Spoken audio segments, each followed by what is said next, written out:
December, the world turns to Doha, Qatar for chess at its fastest and fiercest. The 2025 FIDE World Rapid and Blitz Championships bring the globe's elite to battle under lightning time controls. December 26th to December 30th, rapid and blitz formats designed to reward precision, courage, and creativity. In the heart of the Middle East, Doha offers more than a board, a world-class venue, a cultural backdrop, and a stage worthy of legends. With a €1 million prize fund on the line and the title of world champion at stake. The 2025 FIDE World Rapid and Blitz Championships, the ultimate test of fast chess.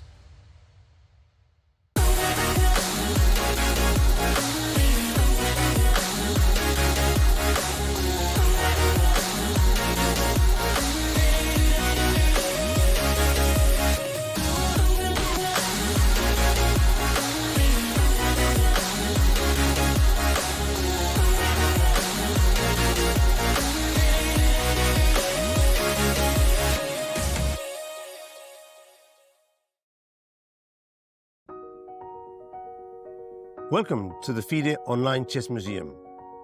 The International Chess Federation proudly presents the FIDE Chess Museum, an online space celebrating the rich history and evolution of chess.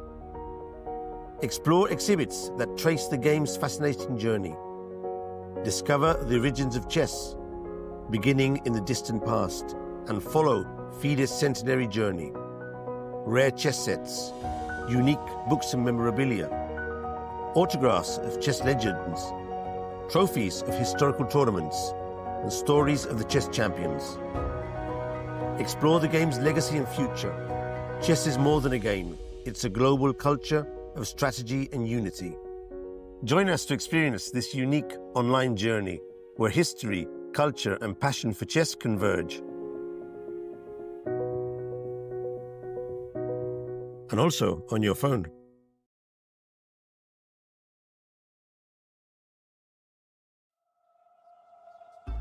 The crucible of competition, the eyes of the world.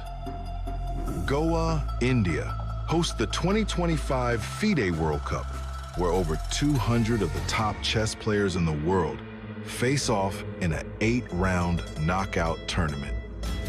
This queen has nowhere to go. That is the end. Excellence, perseverance, and stamina bring glory, national pride, and a spot at the illustrious Candidates Tournament. The globe's best chess players hope to add their name to the list of champions. Ooh, he made a move in 1 second. The 2025 FIDE World Cup. Let's get these games started.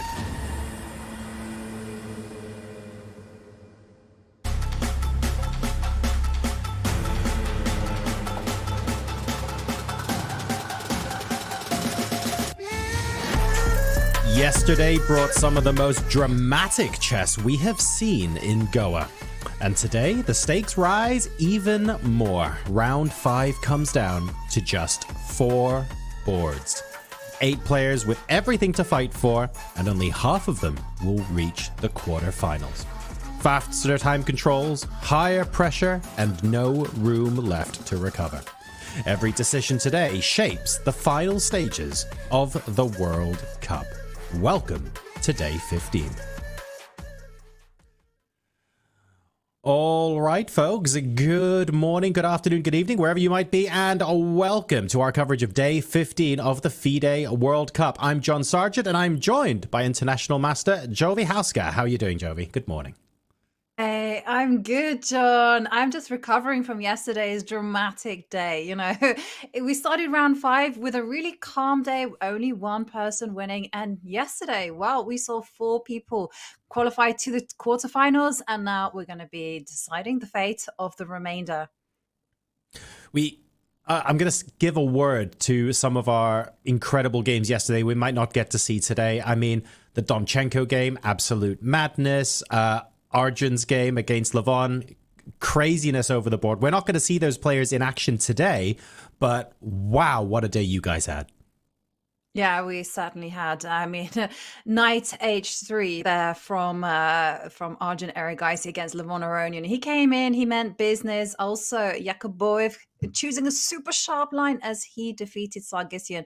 But yeah, like we said, we will be dealing with that tomorrow. For now, it's those players who actually played such close games. It was incredibly tense and not much could separate them. They were kind of matched move by move every step of the way in terms of opening, in terms of endgame. So I'm expecting today to be super, super close. And I'm kind of curious how today will pan out, whether we'll see even more surprises. Well, that might mean then that we get a lot of games on camera today, which is good news for the chess fans at home. We are not going to see any classical chess today, so no multi-hour games, folks. We instead are going to be starting with 15 minutes plus 10 seconds on the clock. Each pair of players are going to be playing 2 games, one with each color. And if the match is still tied after that, we then go to 10 minutes plus 10 seconds on the clock. This continues for a surprisingly long time, because if 10 plus 10 still leads to a 2-all draw, we go to 5 plus 3, and then 3 plus 2. And after 8 tiebreak games, or 10 games if you include the classical, you would get an 11th game. And that is bidding Armageddon with a 4-minute base time and 2-second bonus from move 1. So that could be the 11th game, and we could very well see, Jovi, one of our matches go all the way to Armageddon today, just because of how closely matched all the players have been. Yeah, well, we've seen Armageddon before. We've actually seen it in the majority of tie breaks. It has been that intense.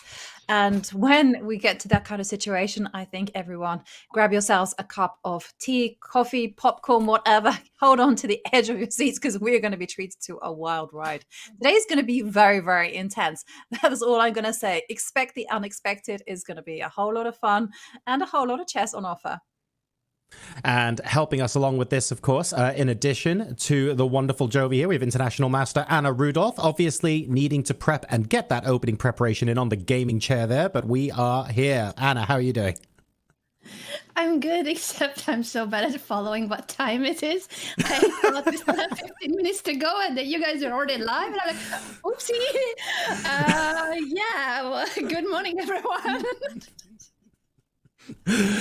Look, Anna, it's going to be really exciting. I was just talking to Jovi about how exciting the games were yesterday. We weren't there for them, but I was watching them, and it was absolute madness. Today, though, it's all about the tie breaks. It's less about classical chess. It's more about how quickly you can perform under pressure.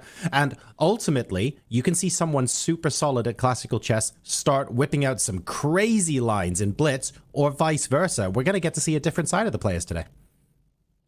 We'll definitely see a different side, and I'm just so curious also on how they will show up, especially Alexander Donchenko, after having missed yesterday several chances of converting his rook endgame into a full point and not needing a tiebreak, and now he's the one here who will have to play against Liem. So definitely very tough situation, I think, especially for the German Grandmaster psychologically, not having won in classical and now needing tiebreaks. Well, we'll talk about that for both sides, I suspect, in just a second. This is what the bracket looks like. So in the round of 16, as you can see, all of the names on the left there, we have a couple already through to the quarterfinals. With the Uzbek pair of Sindarov and Yakubayev, they have got each other potentially in the semifinals if they're able to win their matchups, but we shouldn't get ahead of ourselves. And then down on the bottom, we've got nobody in that third quadrant before Wei Yi has cemented his position against Arjun Erigaisi. So the top 2 seeds left in the competition are going to be facing each other in the quarterfinals, en route to 3 completely brand new people playing the candidates for the World Championship. So, Jovi, very exciting times as far as the way this bracket is shaken out, even though the top seeds are playing each other in the quarters. Yeah, I've got to say, it is completely unexpected what we just saw, over these last few weeks. I mean, we saw a lot of the favorites be eliminated. I think Arjun Erigaisi, out of the top 10 seeds, it's only Arjun Erigaisi and Wei Yi. And guess what? They're playing each other in the quarterfinals. So, and the others, everyone else has kind of dropped out, and we've seen a whole lot of 2700s disappear. And that does mean that when it comes to the candidates next year, it's going to be very exciting with 3 completely new contenders into the equation. But for now, we're kind of getting ahead of ourselves when it comes to the candidates, because for now, it is tiebreak time, and the players, there's not much in it, I gotta say.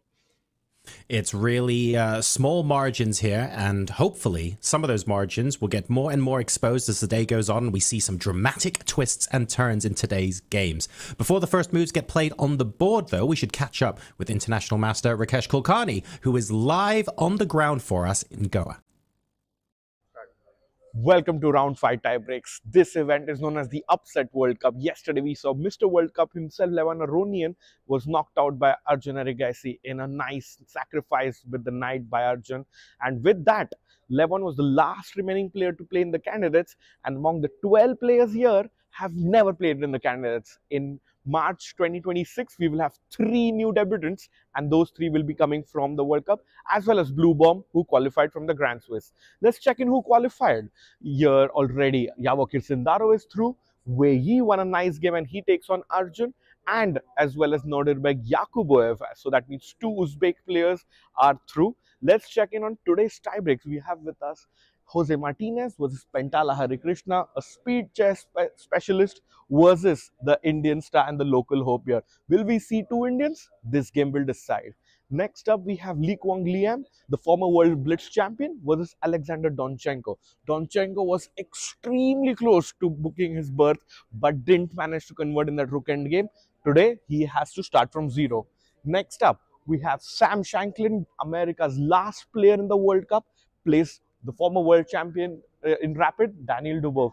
Dubov, extremely notorious, known for his openings and very well rehearsed with all the novelties here, likes to make draws and take the match deeper, where he'll show his class in the blitz and faster portions.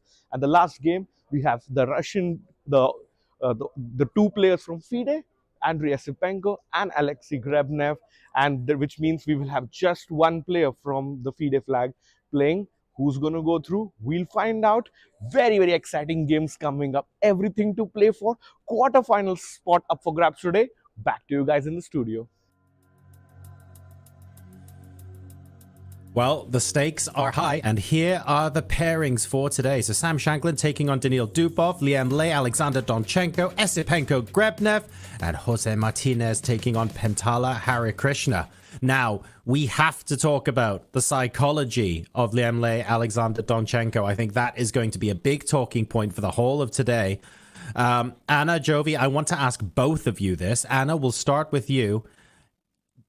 We always talk about how, okay, if Donchenko had winning chances and he squandered them and he went to a draw, fine. Psychologically, that does something to you. But don't forget, Liem got let off the hook as well. He's going to be breathing a sigh of relief. It's going to affect him today, too. Sides of the same coin, and I think this first game will give us a lot of details of this storyline. Who is able to recover, who is able to have the right mindset today. I think for Donchenko it is a lot tougher, but he is in the top 16 of the World Cup for a reason. And we also see the first move being played on the board of Jose Martinez, the ceremonial first move against Pentala Harikrishna. And how about you, Jovi? Where do you stand on this? Were there question marks over how much sleep Donchenko got last night? Sure, but Liem has got to be feeling at least a little bit worried as well.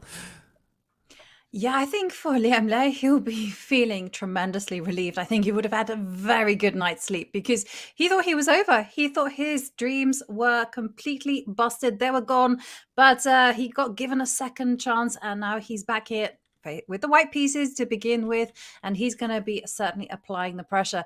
I think for Donchenko, perhaps he should have sought out the company of Wei Yi, because Wei Yi was in a very similar position in his match against Parham Maghsoodloo, and Wei Yi managed to actually just put to rest those particular fears and managed to overcome Parham in a tiebreak. But you can't just dream in the past. You've got to look forward, and that is exactly what Donchenko is going to do, as we have a Grunfeld on our boards. The Grunfeld is on the board indeed, and so far I think both players are showing that this is exactly what they expected, what they have prepared for today.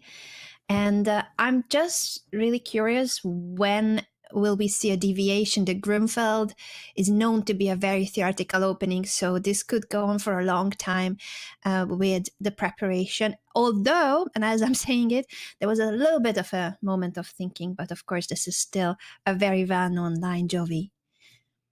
Yes, it is, and many games. So big question for black in those type of positions. Do you castle? Do you come out with your queens and start applying pressure on the center? That is in Donchenko's hands. And what kind of approach does he take as well? Does he play solid? Does he try to hold with black?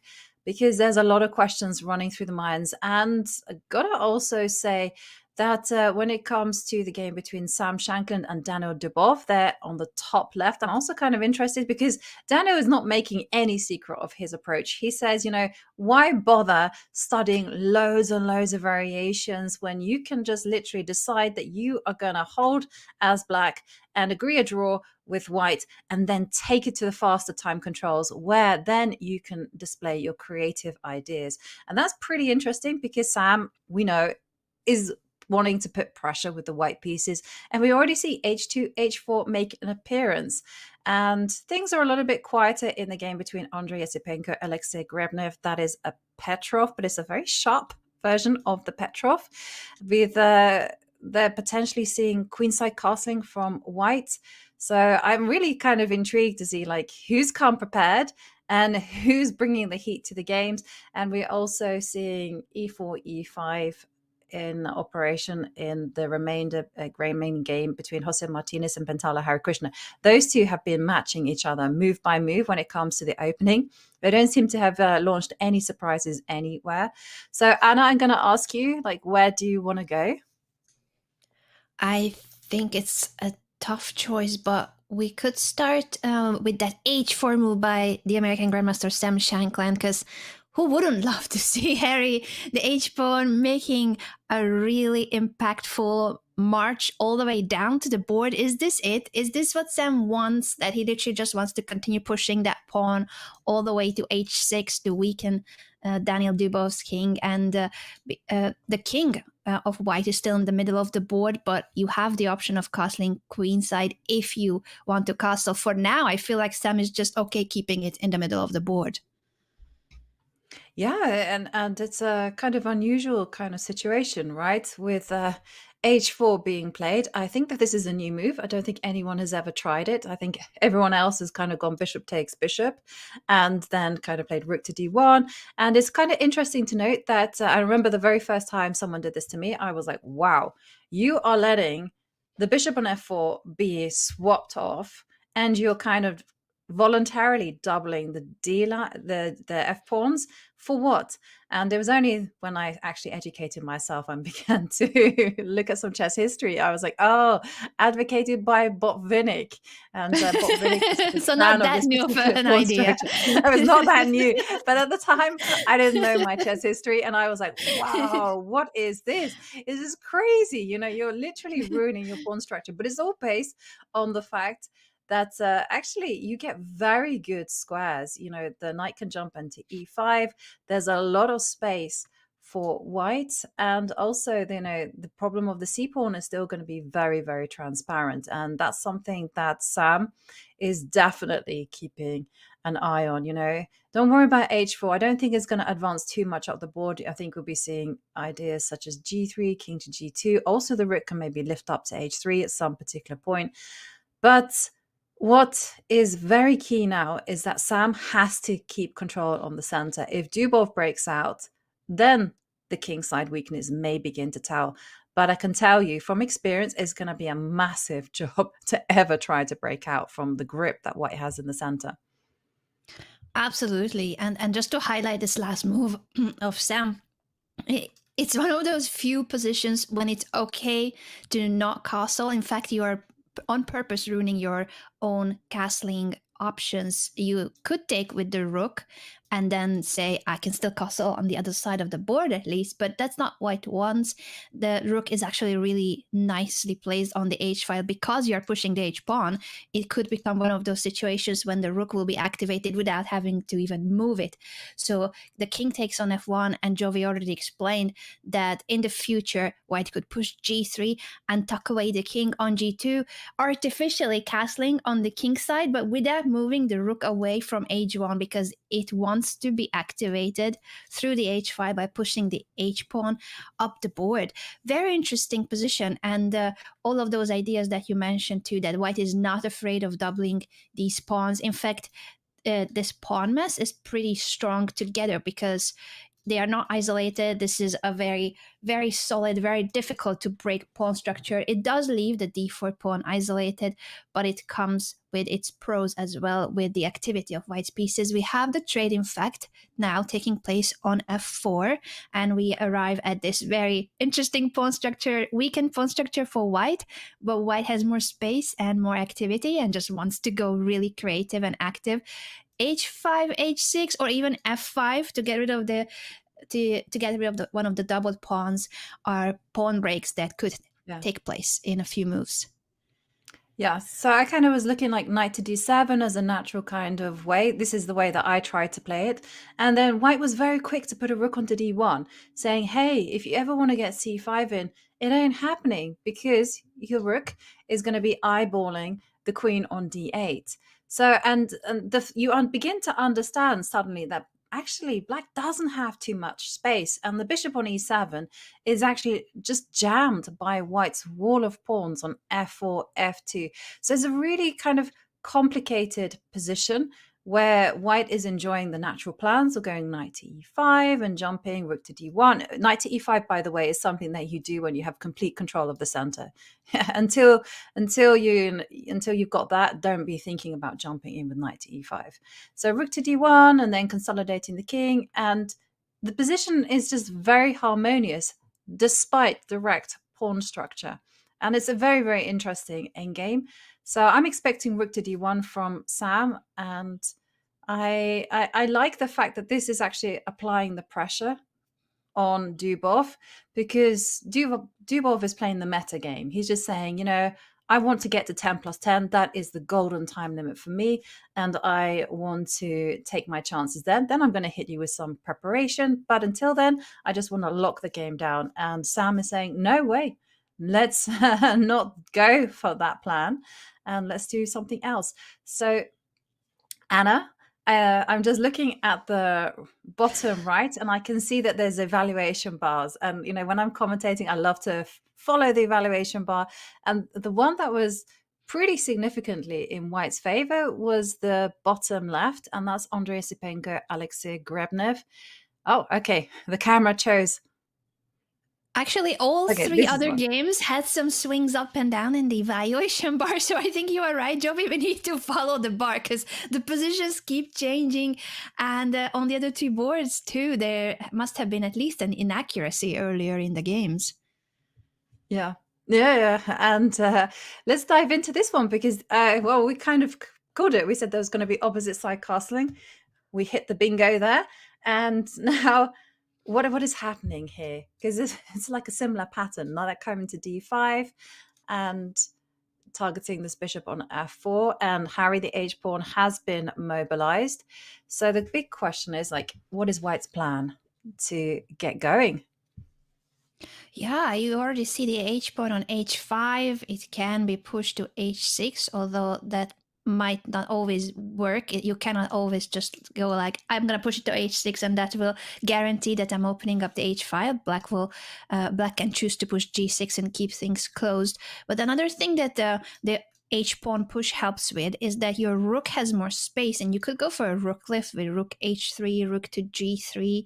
Those kind of ideas are possible too. And now that the knight has gone away from the king side, it does feel like this black king is getting a bit lonely and doesn't have a lot of help.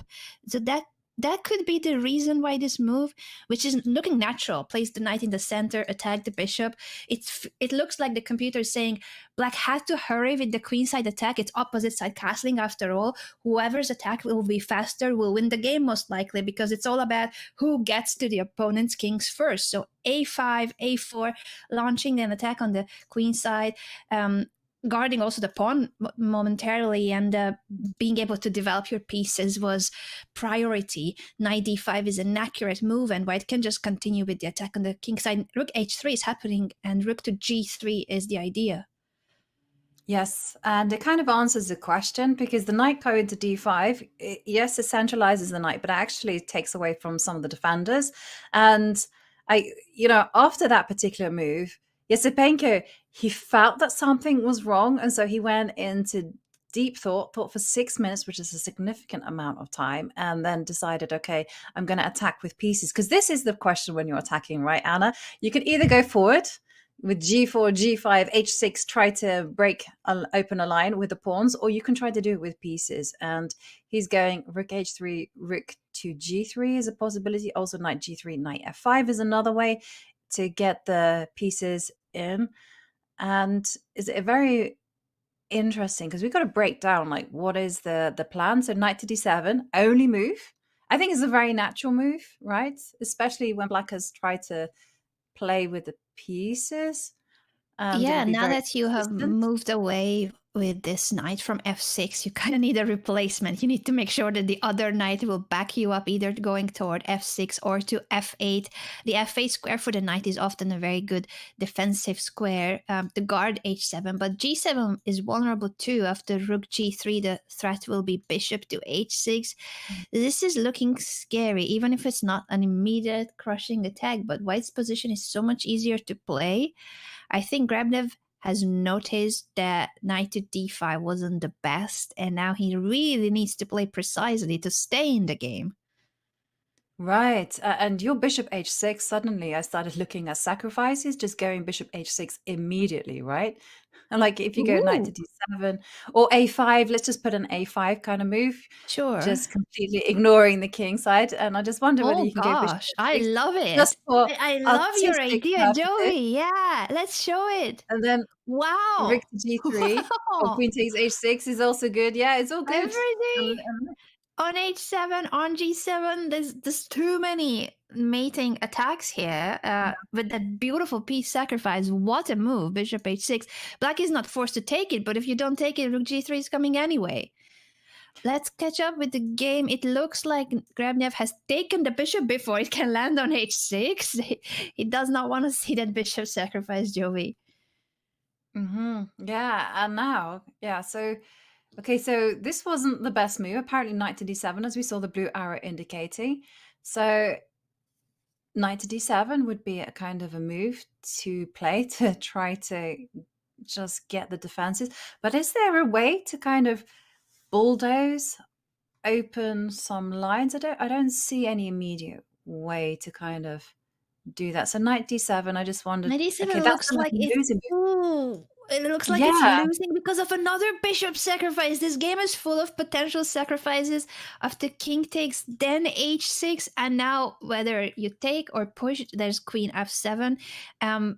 Oh goodness me, the house is on fire. This game could end in just a few moves if any of these attacks happen, with the bishop h6, bishop sacrifice being the threat earlier, and now bishop takes h7 if Grabnev is not careful here.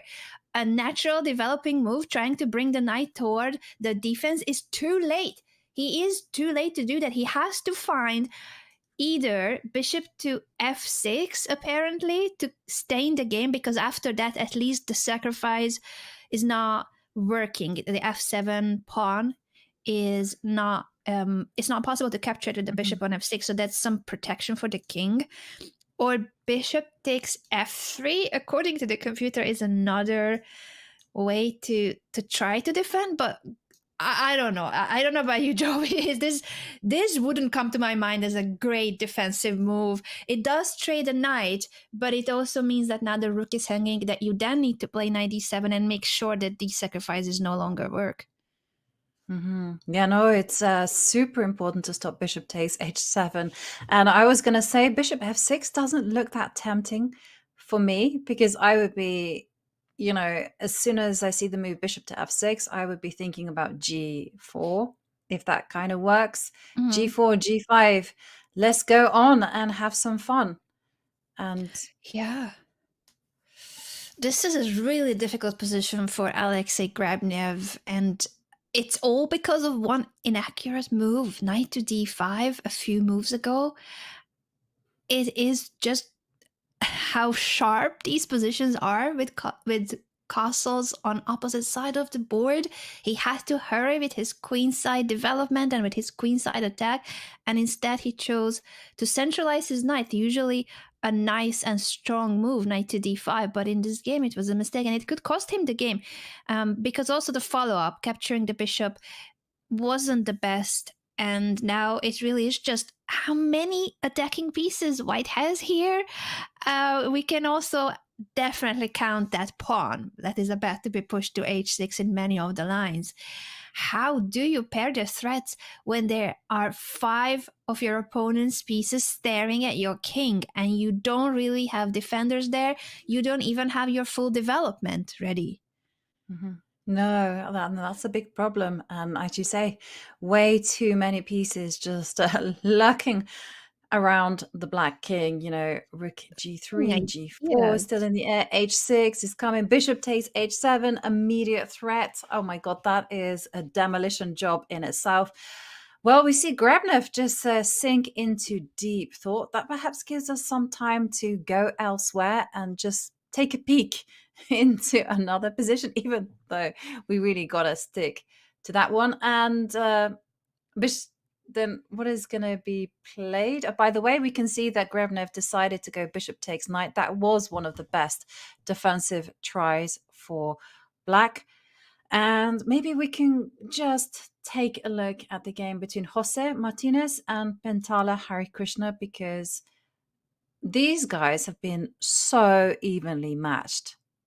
I This is think definitely the most balanced match and the most balanced game in the tiebreaks today in the first game. And the current position is also very even. It is a knight versus a bishop when it comes to the minor pieces, but everything is so solid. The rook has just attacked the b4 pawn, but the knight comes back to c2, guarding the b4 pawn. I think this is a game that is heading toward a draw, but that will only mean that the players will be then back very shortly after for the second rapid game with colors reversed. Though you can play this on, and I think they definitely will. For instance, black could try a knight maneuver. The knight on b7 is quite clumsy, so you're looking to position it somewhere better. Knight d8, knight e6, heading toward the d4 square, the f4 square would certainly be a better spot for the knight than b7. And for white, you still, of course, want to bring into the game the f1 rook. It could come to the d file. There's a weakness. There's a target on the d file, a backward pawn. So either of these players, of course, can still try and will try. And this is a rapid game. So even if the position, according to the computer, is 0-0-0 at the moment, the evaluation, 3 possible results, I would say. yes. And I completely agree, by the way, with our chat, who was saying that when it comes to the shorter time controls, Jose is going to be the favorite for sure. I mean, he has such a fearsome reputation as being one of the world's best speed players. So I think that is going to fully translate into over the board. In fact, we saw in his tiebreak match against Ivic, it was all decided by the 5+3 portion. So Harikrishna is definitely going to be trying to squeeze this one out. He just improves his queen, lining it up with the rook, maybe threatening rook a2 at some point, but it's just going to be a slow maneuvering game that Harikrishna is going to be playing. Let's take a break from this one because I can see that it's getting really sharp in some of the other games. And I'm thinking of Sam Shanklin, Daniel Dubov is pretty sharp. Also Liem, Alexander Donchenko. Also Pretty I would love to crazy. go back there because the evaluation bar has been showing advantage for Alexander Donchenko at certain points of the game. And even now it's showing advantage. He is up a pawn. That's why the computer is very happy with his position. But the time management is worrisome.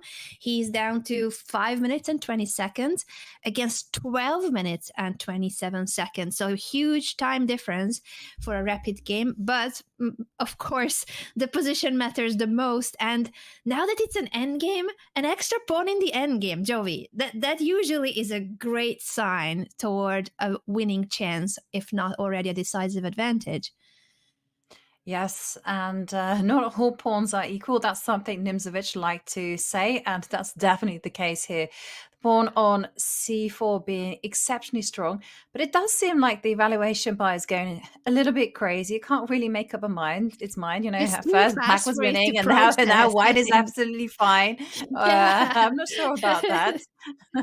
Yeah, it was showing quite a big advantage for black, and and then it just changes its mind once it processes everything. I think it in speeches it's gonna take some time for the computer to catch up with the speed of the players. But rook to b8 gets an exclamation mark. Instead of guarding the pawn, black is going for active counterplay on the open b file. So if you were to capture the pawn, is it anything with the b2 square, the check on b1? Black can also play rook fc8 to support the passed pawn.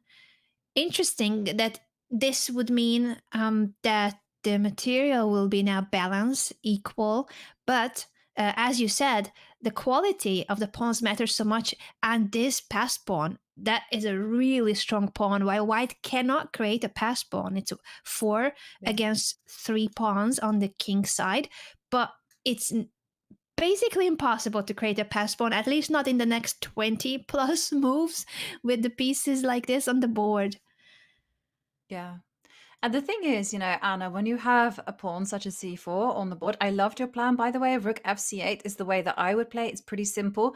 And the whole thing is that the whole of black's army is literally going to act as bodyguards to usher that black pawn forward. So you're going to get like rook fc8, bishop f8, bishop b4. Excuse me, sir, can you move? And then c3 is going to happen. And then c2, there's going to be some assistance going on there. And I think that Liem is actually under serious pressure here. I mean, he's really going to have to use up all of the army to try to blockade that pawn. And like you say, there's no way that you can create some counterplay on the king side to kind of distract black. Yeah, this is a very one-sided game, and I think Donchenko answered that question, whether he managed to recover from having spoiled his winning chance in yesterday's classical game and not needing a tiebreaker.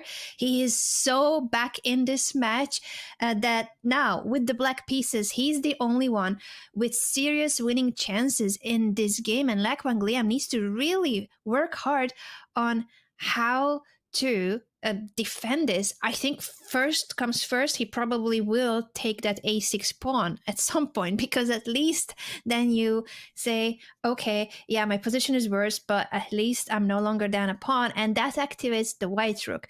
But what will happen after a simple move like rook fc8, as we discussed, and the bishop coming to f8 to attack the rook? This rook can come down to b1 or to b2.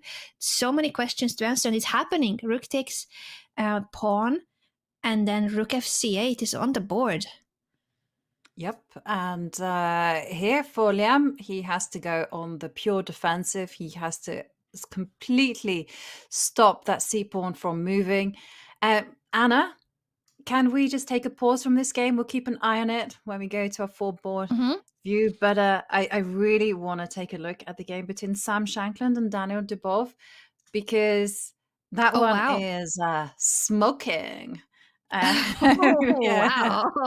All right. Yeah, I think it was a great moment to come over here, because it looks like the black king is in trouble. This last move of Dubov was really important, because when you see a queen on f5, knight on e5, the rook is also swinging to any of these squares on the third rank, about the double rooks as well, sometimes even d5, but just g5 in the air, way too many things happening and lots of activity.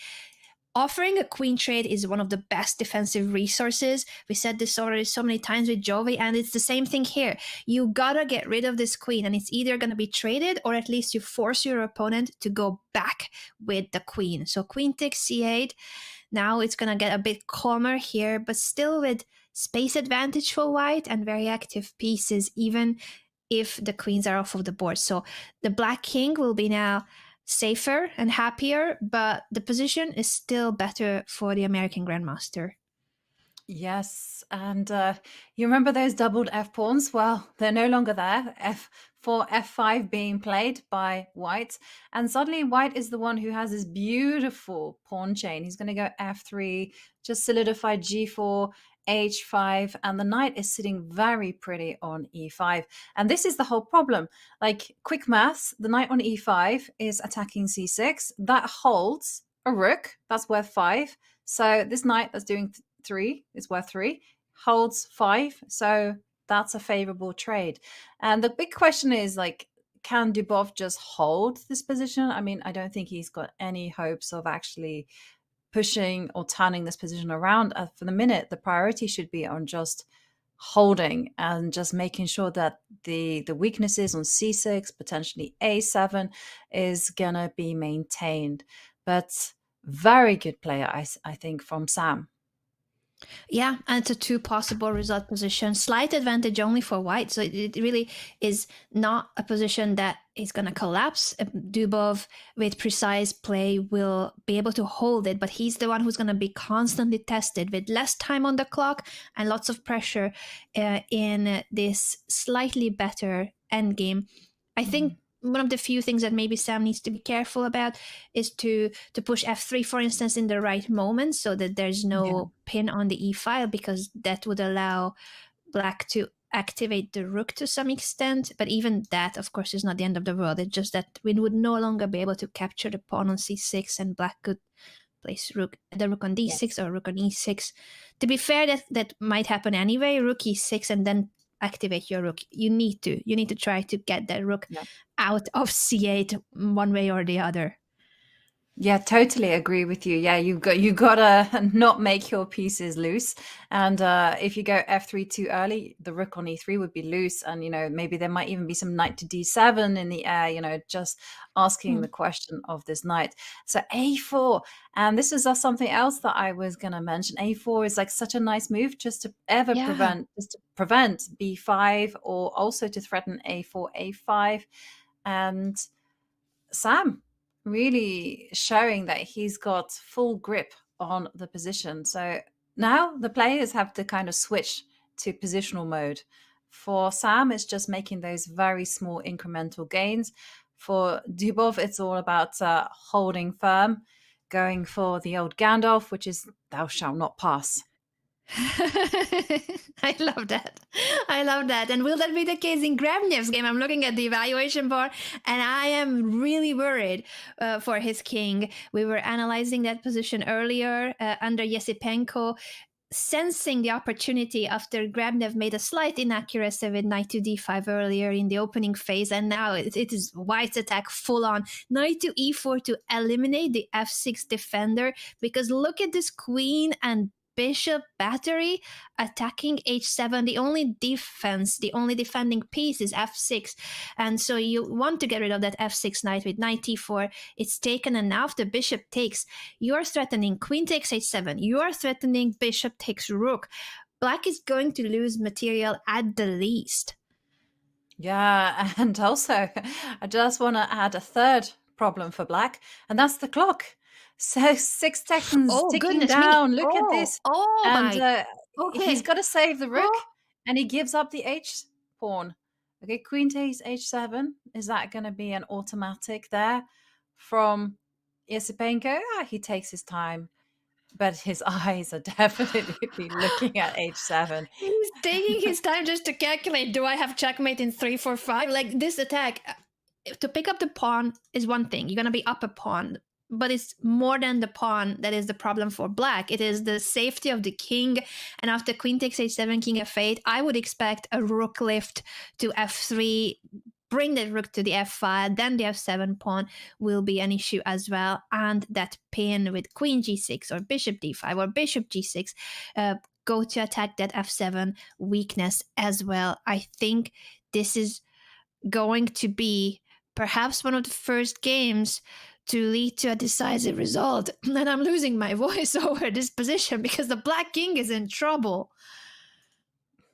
Yeah, and you caught it, Anna, and it took a time out just to consider the concept of rook f3. Yes, of course, that rook starts looking at the black king, and for Grebnev, he's just got seconds left on the clock to come up with ways to think about holding it. We've also got bishop to d5 in the air, just looking at the f7 point.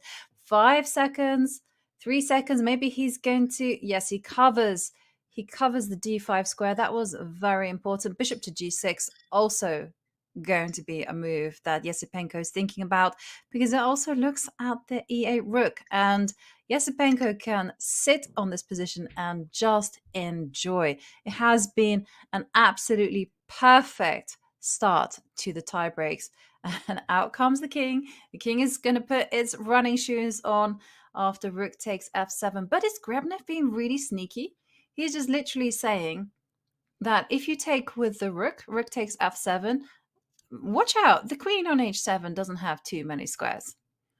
Honestly, that is very sneaky, and that's the reason why Yesipenko takes with the bishop on f7. What a good point. You could end up being over-optimistic in a situation like this, think that everything is winning, and get your own queen trapped if you are not cautious. So bishop takes f7 was played, rook f8 now, and I am expecting the queen to come back. Now that the king is in the middle of the board, you no longer need your queen on h7, queen e4 check. You could also now bring the rook in from d1, just all of the white pieces attacking, and with opposite colored bishops, this bishop on h6 unfortunately can never ever do anything about this, let alone the disconnection between the pieces. This is a completely winning position for Andrei Yesipenko. Yeah, but Grebnev ever so chill about this.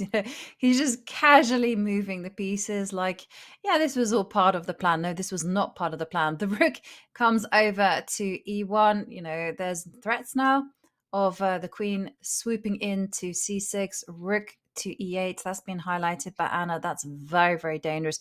You can also triple on the e line, but somehow or other, white is going to be crashing through. Oh, wow. This is already 2 pawns up for white, but the biggest problem is, again, the safety of the king. The black king is in a mating net with moves like queen c6, rook e8. This is still a fight. At least Grebnev is trying to fight, but it is a very tough one. Even if white doesn't find an immediate way to cash in, worst case scenario would be an endgame, but I don't think it's gonna get into an endgame, honestly. With the king on d8, so vulnerable, it is going to be just a very, very painful attempt to try to defend every single threat.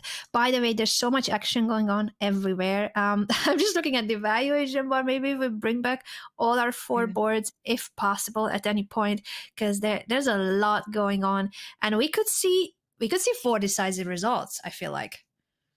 Yeah, we certainly could.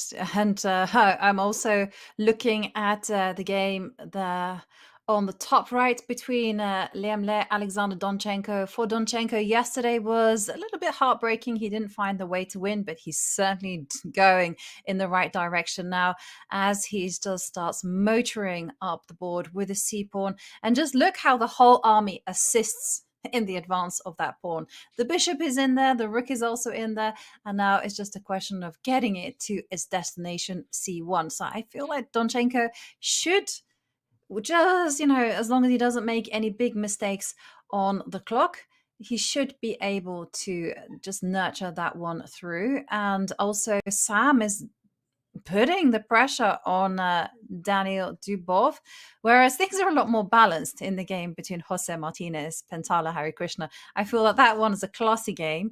It's one to sip the tea and enjoy with a biscuits and just settle down. Yeah, and just as we game. said it, Jovi, I don't know, the computer is either still processing or there's actual chances, because I thought, okay, this surely is going to be a draw in no time. Maybe actually it will if they end up repeating, because the rook is attacking the c4 pawn, and you could go back back and forth with the knight and the rook. The computer, though, says knight to g5 is a really strong move. You can sacrifice the pawn on c4 and then play rook to f3, so you're going to win the pawn back. And once the f7 pawn falls, the rest of the king side will be a huge target.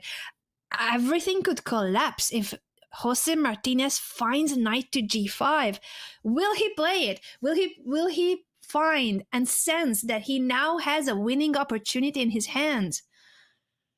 Yeah, that is the question, because I also was looking in the direction of going knight to e3, thinking it was all balanced, and he does go for the potential repetition, Anna, attacking the rook.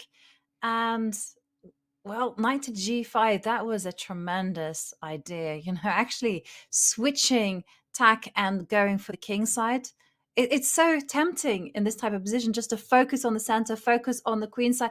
He's coming back with a knight, and They're rook gonna to repeat. c2. They're gonna repeat.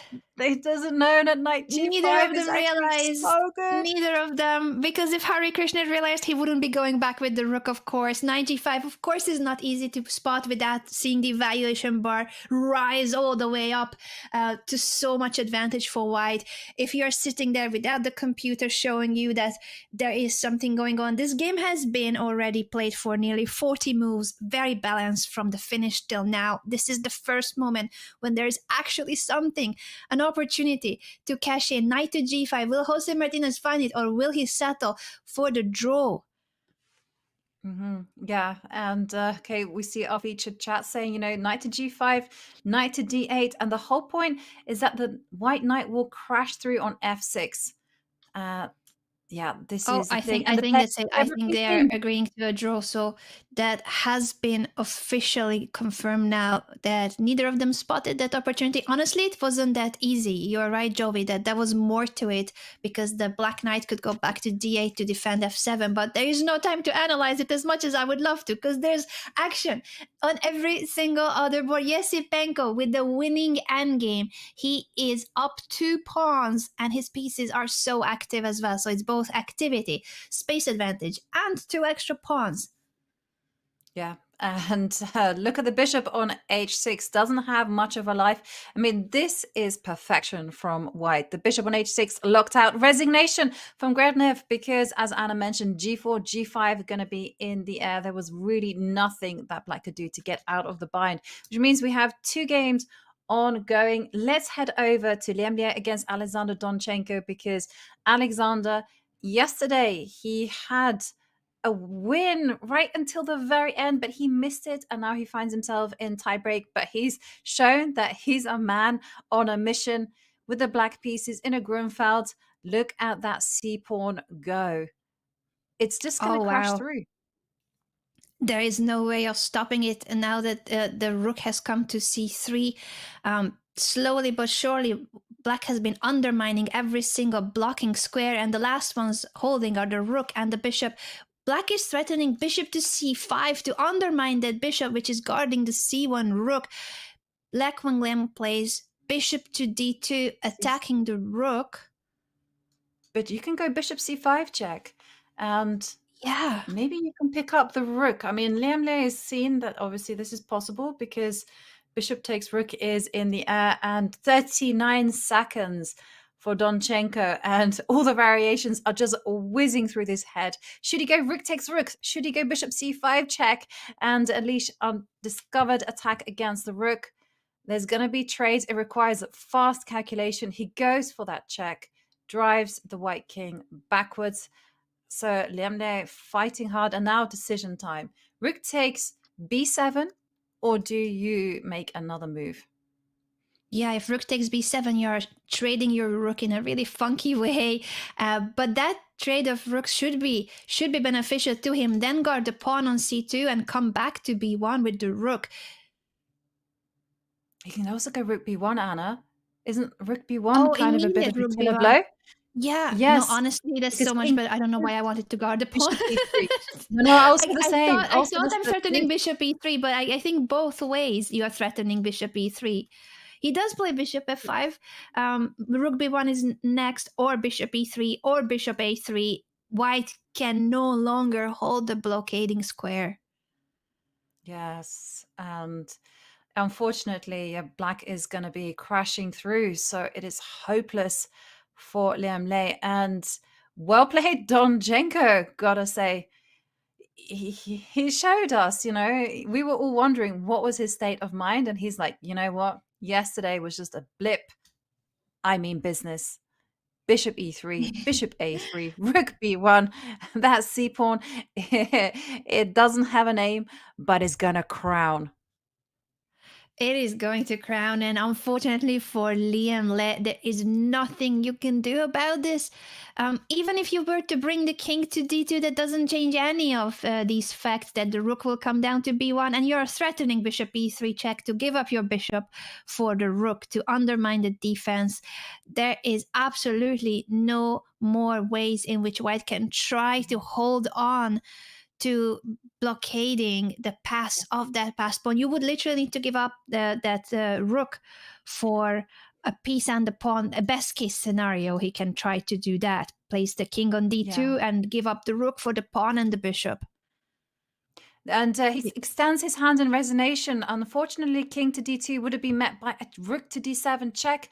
And that dream scenario again itself up for rook and a rook and a bishop for a pawn, then it would not have worked. So that means we have one situation, one game left, and that is between Sam Shankland and Daniel Dubov. And Daniel has been working smart and Sam Shankland working hard, and it seems like hard work is about to pay off. He came here with an old idea that perhaps made Dubov uncomfortable, and it's reaping its rewards, as now rook to b8 is going to be in the air. Rook to c7 is the move chosen by Sam.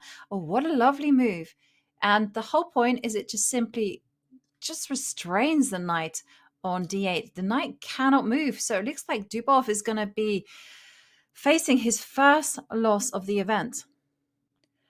Yeah, this has been an incredible game by Sam Shankland. He has so many ways in which he can continue. Patience, of course, in endgames is very important. So he could just simply walk up his king the board. There's sometimes also the potential of breaking through with g5, and he's doing it. Pawn break with g5. I was talking about patience, but who needs patience when you have a winning move like g5? You're sacrificing the pawn in order to give space and a free path to this h-pawn. You could give up then the f-pawn to create a pass pawn. The rook can come back to the back rank to bring the black king away from the king side, and the pawn will be marching up the board. Goodness me, this is now a beautiful way to convert an exchange up rook endgame. Will he push f6?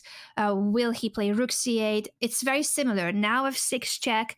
The king cannot take it because the knight would be taken, so you have to take with the pawn, but then the white pass pawn will win the game.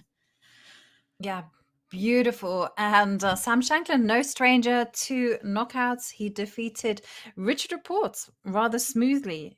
And he also had an epic battles in the tiebreak between himself and Vidit. In the end, he managed to crash through, and that's exactly what he's doing here on the board. Wow. And it's the pass pawn on rook h first.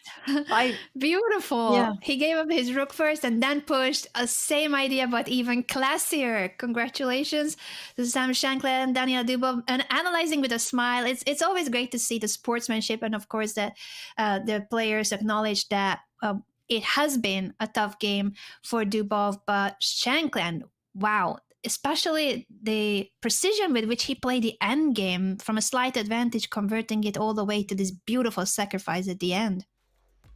And it was a brutal round in the end, John. 3 decisive games. And it absolutely was. 3 decisive games, but it could have been 4 as well. Incredibly difficult to see the path through in the Jose Martinez Pantala Harikrishna game. So that game ends in a draw. All 3 of the other boards end with victories, which means it is do or die now for the majority of our boards heading into the second game of the 15 plus 10 tie breaks. We're going to a quick break while the players go for a comfort break and get some water, and we will get started with that second game immediately.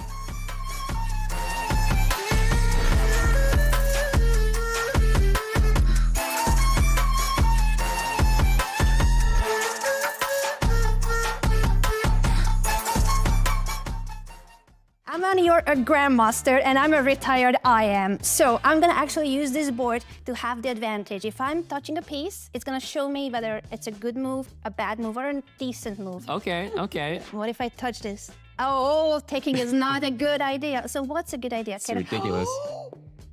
That's it. This is ridiculous. I know it. A lot of people fall for that. I know you want to flag me, but I'm just like, I'm gonna go sometimes with my intuition, sometimes with the magic of this board. I think we need to try to bring the pieces back. No way, Aman! Take that! There's just no way this works. I calculated it till the end. I mean, I have to, you know, out of respect for the move. I got it. It's not a good move to take it. Is it queen h6? It's queen h6 first. Of course I knew it. What? I don't know how I stop this. I got nothing here. I can't even move. Anna, Thank you, Aman. good game. What do you mean, good game? Good game. It's the best game of my life. You are actually now 1-0 against me lifetime. Yes. Does that make me a grandmaster? Can you recommend us a series or a movie that you love? Yeah, Peaky Blinders series. I like Mission Impossible.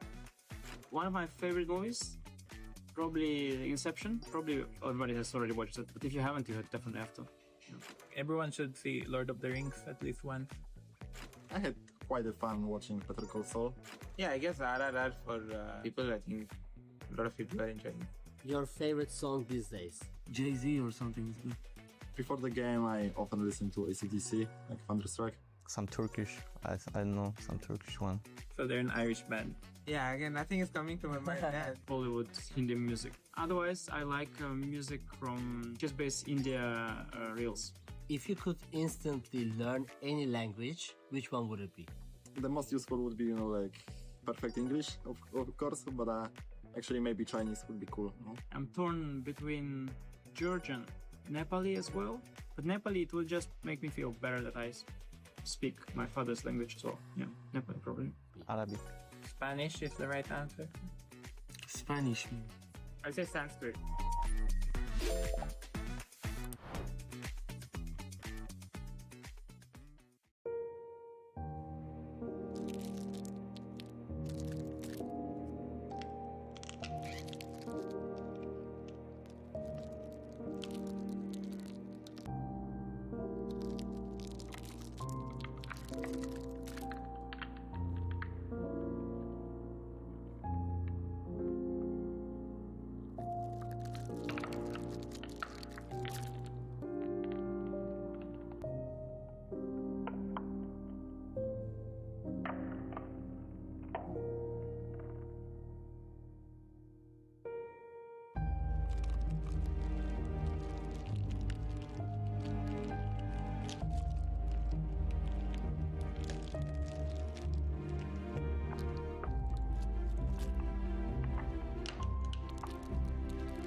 Welcome back to Tiebreaks at the FIDE World Cup. Who said 15 plus 10 was all about the draws? 3 draws out of 4, and it was almost 4 as well.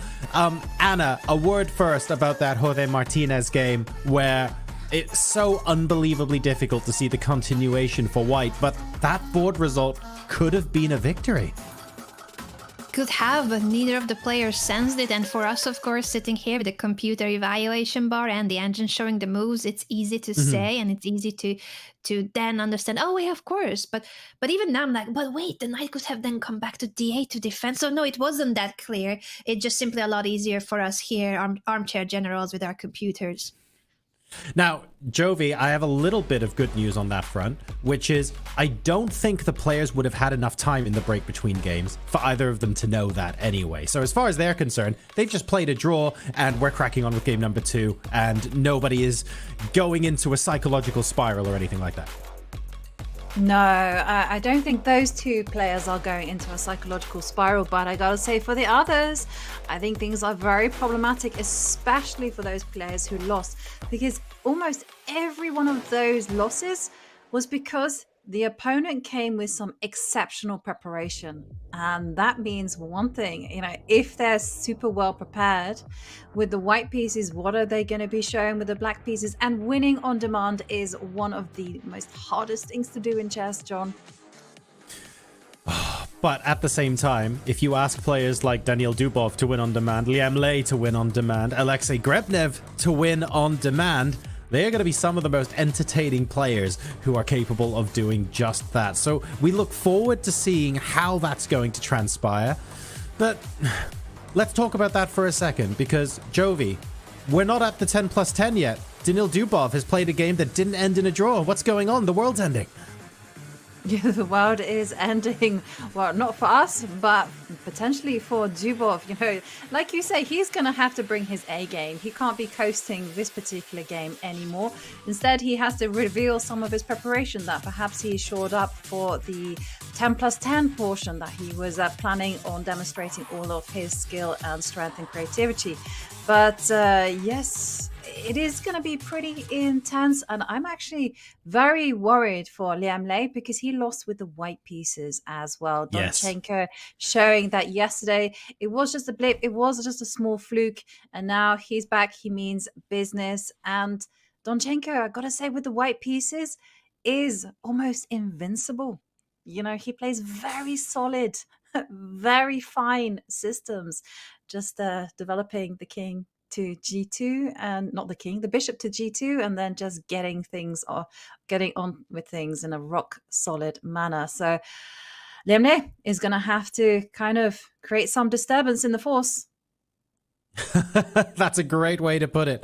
And maybe getting ahead of ourselves in the end game, we will be developing some kings to g2, I am sure, a little bit later on anyway. Anna, echoing the point that Jovi just made, Donchenko, after winning that first game, considering what happened yesterday, I'm imagining he went off screen to the top where you see that door there, and as soon as he was out of sight of everyone else, there were fist pumps, there were cartwheels, there were backflips. He's going to be feeling like he's been vindicated after what happened yesterday.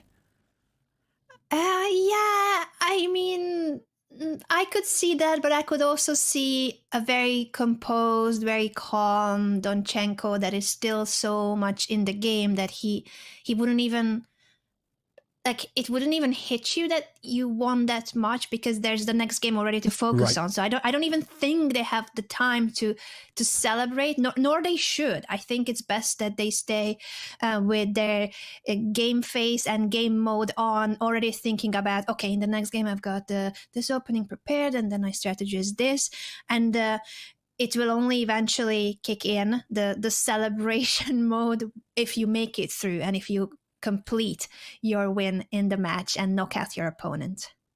Do you think it can be beneficial, though, to give yourself that little moment of celebration? I feel like a lot of times players can walk into a match and you can get those negative, intrusive thoughts going, oh, I just need to hold a draw, I'm going to be playing a bit more defensively. When if they give themselves a little bit of credit and they say, well done, keep doing what you're doing, you played well, you've got that full point, and you take a more positive, aggressive mindset into that game. Is there something to be said for maybe just allowing yourself that tiny bit of emotion that gives you a leg up in the next game? What do you think? Yeah, I agree with you. I think it's always good to give yourself like a little like tap on your shoulder. That's what they say in Norwegian. You know, it gives a pat on the back. That's the English expression. Pat on the back and say, well done. Yep. But I tell you something, John, I would pay good money to see Donchenko cartwheel, do some handstands, backflips, moonwalk. I would pay good money to see all of those players do that, you know, because I feel that too often in chess, the celebration is merely a nod. And that's it. And that's all the acknowledgement of the emotions that are really just in like a whirlwind going on inside. I want to see cheers. I want to see fist pumps. I want to see like the German team just kind of suddenly like go on and surround Donchenko if he makes it through to the quarterfinals. But as Anna says, you know, he can't get above himself just yet. You know, the job isn't quite yet done. He's got the white pieces, and now he has to focus on the task ahead of him, which is to get there and play some good chess. And, you know, for all of these players, that is going to be the situation. This could be the final game that they play in round 5. It also could be the final game before they get eliminated. Everything is on the table. The players looking a little bit pensive, just a tiniest bit nervous perhaps ahead of this second game. It means so much. A single 15+10 game could send you into the last 8, or it could knock you out of the World Cup entirely. Worth mentioning that in order to get to this point, Anna, it's a ridiculously long tournament. They're into the second half of it now. It's already much longer than your typical 9 or 11 round Swiss, where they've had to play a lot of chess. Some of these players, once you add up all the tiebreaks, have played 20 plus games to get here. It's absolute madness, and they're only just past the halfway point. So wow, 4 bottles of water. Calm down, mate. So he's ready. No, he's prepared. He is ready. 4 bottles. I think he's ready. He's going to drink 2 and keep them to pee into. What's going on? This is ridiculous. They're settling down for a classical game here. But yeah, the potentially last game for all of these players in the playing hall. Stakes are high. The stakes are very high, and you're right that there is no time for bathroom breaks in 15+10 games. So we hope that they have had a bit of a chance to take a break and also get any necessary visits in before the game. For Donchenko, I think this was huge, how he managed to win with the black pieces after spoiling his winning chances yesterday in the Classical, coming back with a very strong mindset, and now having that boost of confidence that yes, I recovered from that spoiled win. I recovered from missing my chance yesterday, and he's the one who only needs a draw now with the white pieces. Very much I think it has been a feat to see how quickly he recovered and how strong his mentality is. So let's recap what the position is at the moment and what is at stake here. We have 3 games that are decisive in the first half. So Sam Shankland takes an advantage going into this game. Alexander Donchenko holds a 1-point advantage over Liem, and Andrei Esipenko is match point at the moment against Alexei Grebnev. And it's only Pentala Harikrishna and Jose Martinez that it's actually still level at 1.5 each. Every single other board is a win-on-demand situation. They're about to get the clocks pressed. This might be the longest break they have all day, Jovi. How do you calm your nerves in the last 90 seconds before the arbiter says start your clock? Yeah, I mean, this is always a big question, but I was taught a tip, and I think it's a very worthy one and one to share with absolutely everyone. And basically, you can't control your mind. Your mind will be racing. It'll be going in many, many directions. But what you can control is your breath. And here it's very important just to make sure that your exhale is longer than your inhale. That's going to calm the body down, because whatever the mind is doing, if you're breathing in this way, the body must obey, and this actually does calm you down. Also, another way to do is just to reframe your anxiety, your nervousness as excitement. It's exactly the same physiologically, and you just tell yourself, I'm excited. This is something that I'm super thankful for, and I'm grateful to be here, and let's rock and roll. And that's exactly what the players need to do. Couple of Joey, deep breaths. could you be my counselor? This is like, I need you as a life coach. This was so inspirational. I honestly think that those 2 tips, anyone and everyone could apply them in any life situation. So to Yeah, recap, well, folks, take a few deep breaths, make sure you stretch, and clearly bring a hell of a lot of water. Game number 2 has begun. Over to you, fine folks, to see what we have on the board. Absolutely. And I just wanted to give a shout out to Benjamin Porto. Mind Creaser, he was England's performance coach, and he's very much the source of these tips. So big shout out to him. And well, we are off and we are going to... Where should we go, Anna? I mean, the players are going super fast. Where do you want to go to first? Because we see Liem there on the top right, where he's really gone no holds barred. You know, he's challenged the center immediately. He's not really letting Donchenko go for this fianchetto system that Donchenko absolutely loves. And instead, he's given up his dark square bishop to ruin Donchenko's pawn structure. Maybe we can go in that direction, because it's something that is pretty unbalanced, risky as well. I agree. Yeah, we could show quickly how that ended up being the situation, as you already highlighted. Le Quang Liem goes for this trade of his fianchetto bishop to double the pawns of white. White has more space and a pair of bishops, but it's a very closed position. And it's the one kind of position where maybe g3, bishop g2 is not necessarily the best setup, which is what Donchenko usually goes for. It doesn't mean that he cannot play with the bishop elsewhere, bishop on e2 or bishop d3, but it's getting him a bit out of what he was aiming for. So definitely, if you're in a must-win situation, getting the first surprise in is important, and trying to get your opponent into a less comfortable territory. Yep, I agree. And well, Donchenko, he is rising to the occasion. He's not going for any bishop to d3. He's like, hey, challenge in the center. And Anna, I just have to say, this has the weirdest name opening I have ever seen in my life, you know, barring the Dracula Frankenstein, that one. This one is called the Modern Defense, the Pterodactyl. How do you spell pterodactyl? That's a big question for everyone. Benoni Gambit accepted, Beef Eater variation. Well, What? there you go. Who Learn even something new names these every day. situations like this? I don't know. What? Someone with a sense of humor. I love it and hate it at the same time. Pterodactyl. I'm playing the pterodactyl. Beef Eater variation with f4. Yes, we like it. And also, I like what Donchenko's done. You know, we've seen that it's been a common strategy when you're in a drawing situation where it's good enough. What is going to happen is that people are like, you know what, I'm not going to play rock solid. I'm actually going to try to play to win. And that's exactly what we're seeing on the board. Queen coming out to h4, deliver a check, and queen to e7. I got to say also that Liem, he's actually...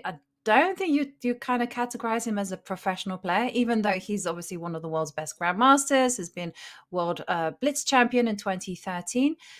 He's actually full-time, what would the official title be? But he's in charge of the Webster chess department. So he's a head doing coach. all of head coach. Yeah, that's the official coach. Yeah. That's quite impressive to be such a strong grandmaster, former world blitz champion, and at the same time be a full-time coach as well. It's usually very different what you do as a coach and what you do as a professional player. So it's great to see that he can combine them. Mm-hmm. Yeah.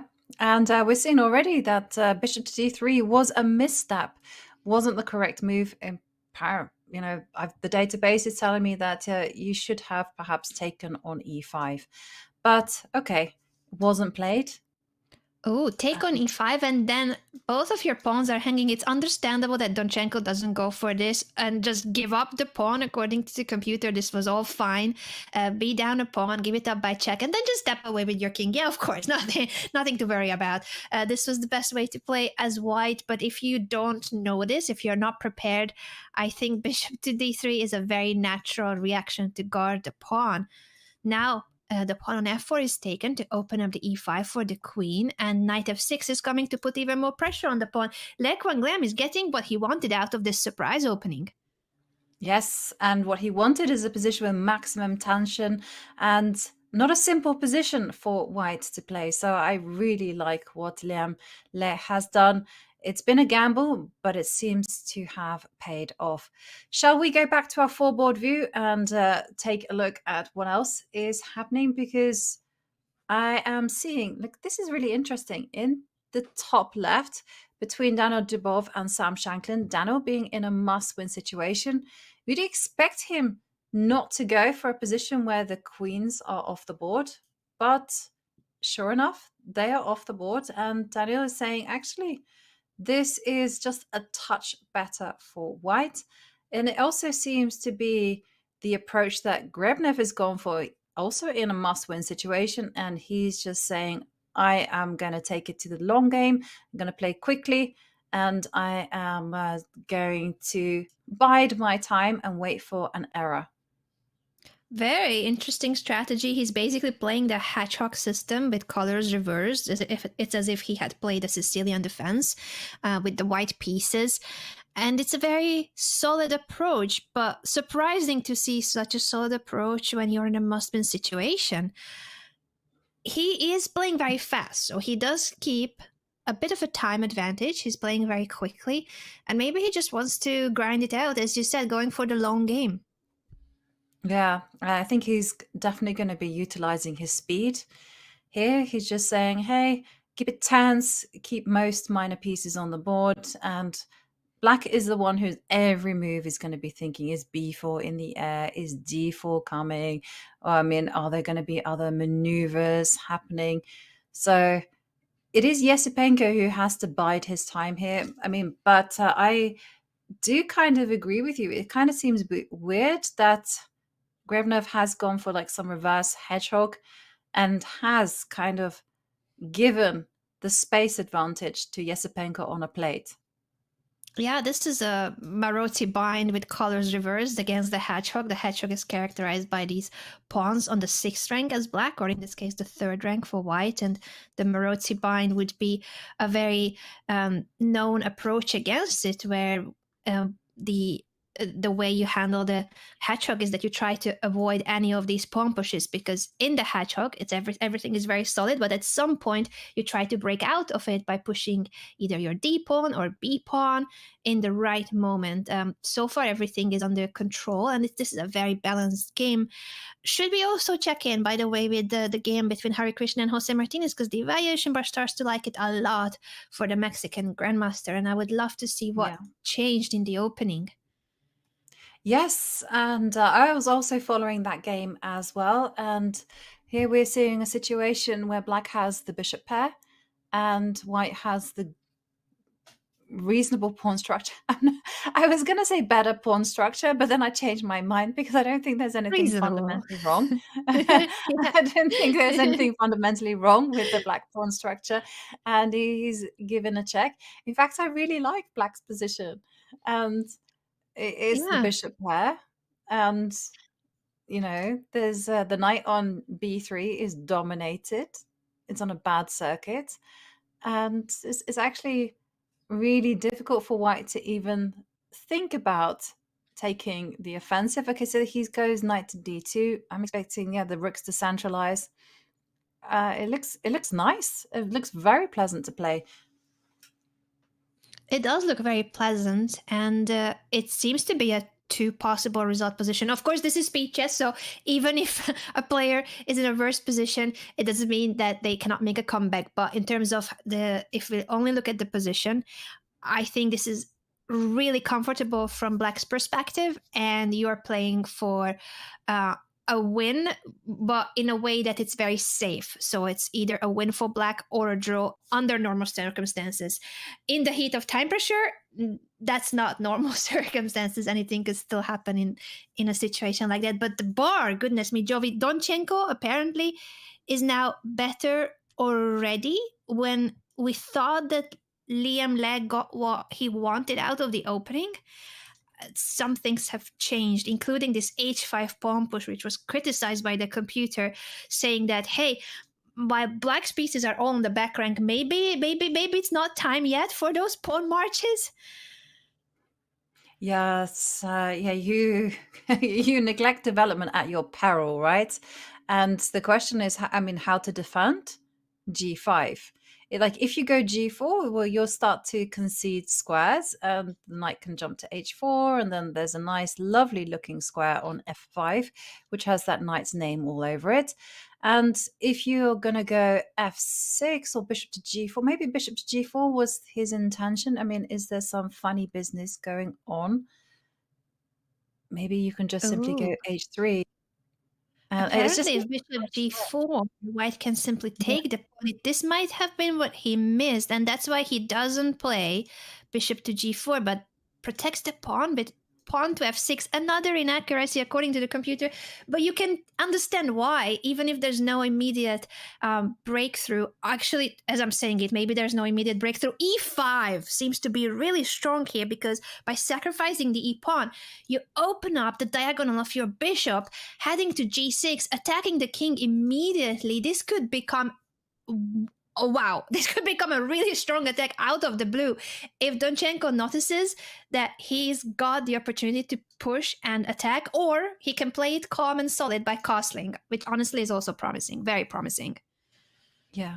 Yeah, with casting, you kind of take on a long maneuvering game, but will also, in light of the match situation, will Donchenko take the risk? I mean, I think that if he's in a must-win situation, Donchenko, without even thinking, will go e5. Would slam that on the board, because first up, you have to capture that pawn on e5 with the d pawn. If you capture with the f pawn, well, then the g5 pawn will fall, and then the bishops are liberated.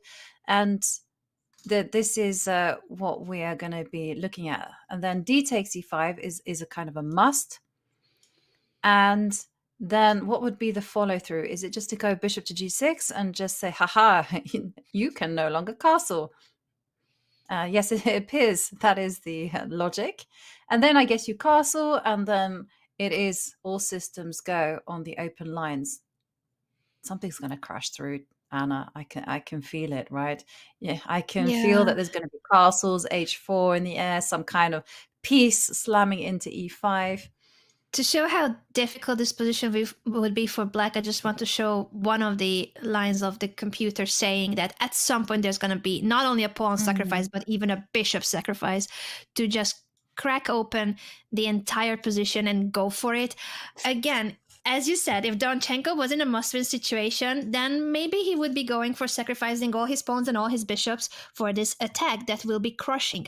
But he only needs a draw. So when you only need a draw, you might decide to take things a bit calmer and safer and more solid, even if you sense. I think he is certainly looking at e5, because he's pausing, he's thinking already for 2.5 minutes in a rapid game. So he's certainly considering it, but it's whether you take that risk factor or not. He's giving a check instead on a4. Okay. Also an interesting move, even if the computer is saying not the best, it makes sense to target the king one way or the other.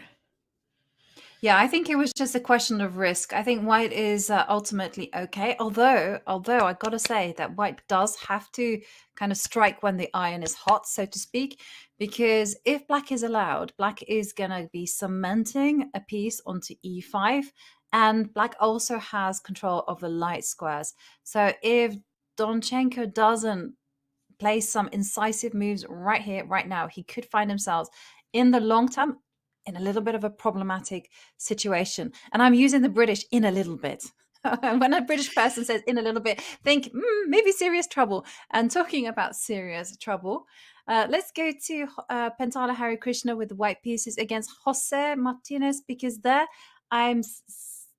what is happening? Okay, so we just see a trade, and the evaluation bar now level, and we have bishops of opposite color bishops. This was very promising for Jose earlier, but he ended up going to b5 with his bishop and later allowing it to be traded. So I think there was a bit of an inaccuracy by the Mexican Grandmaster. Still, of course, a very level game, but he was better earlier with the pair of bishops. Didn't find the most accurate way to continue, and now the game is very close to one of those moments when you are getting ready for the shorter time control. Because if this is a draw, then there's going to be even more games between the two of them. And honestly, who wouldn't want that? As spectators, the more chess we get, the better. It's happening right now as we speak. Look. I think he's even offered a draw. Like, he looked at his opponent, rook to d8, and saying, hey, we trade off rooks, we get into that opposite color bishop endgame, and that's it. We can be playing that one for 100 moves, but who wants to do that when we can just agree a draw and have it all be decided right here, right now? And then we'll go on to the 10 plus 10 tie breaks. Harikrishna looking, he's just thinking, yep, and it's draw, agreed. And we're on to the 10 plus 10, Anna, with these two. I mean, of all of the matches so far, it has been Harikrishna and Martinez who's just really just kept toe-to-toe with each other. Both of them have showed excellent preparation, and both of them really have showed a high level of chess. Very Although precise. for Jose, sorry for cutting you off there, I was just looking at him shaking his head, and the disappointment you could tell even while the game was still ending, the last few moves. He knows that he had chances in this game. He knows that he was at the least slightly better, and if he realizes that he also had chances in the previous game, he's the one who actually could have scored. In both of these games, he had chances, so a bit of a disappointment for the Mexican Grandmaster, but he's a speed model. So now with less time on the clock, I think his chances improve further. While Pentala is such an experienced Grandmaster, and he'll be happy for having gotten out of a troublesome position. Yes, and you know what I was talking about? The shift is happening in the game between Alexander Donchenko and Liem. Black is consolidating the position and getting ready to post up a knight to e5. It's those light squares that are also very problematic. So watch out for Black's chances there. But we got to pay attention to two other players who are in a must-win situation. And Daniel Dubov playing things very, very calmly there on the top left. It's now just rooks and knights, and everything seems very balanced. How is Dubov going to press home? A great question, and the approach of Daniel Dubov throughout the event has been quite different to most of the players, being happy with taking all the matches to tie breaks. But now, as you mentioned, he's in a must-win situation, and he again goes for something quite solid, quite balanced. I do love those knights a lot on f5 and d5, but one of them is about to be traded. I think Black will take on f5 and then replace the knight with another knight on d4 to attack the f5 pawn.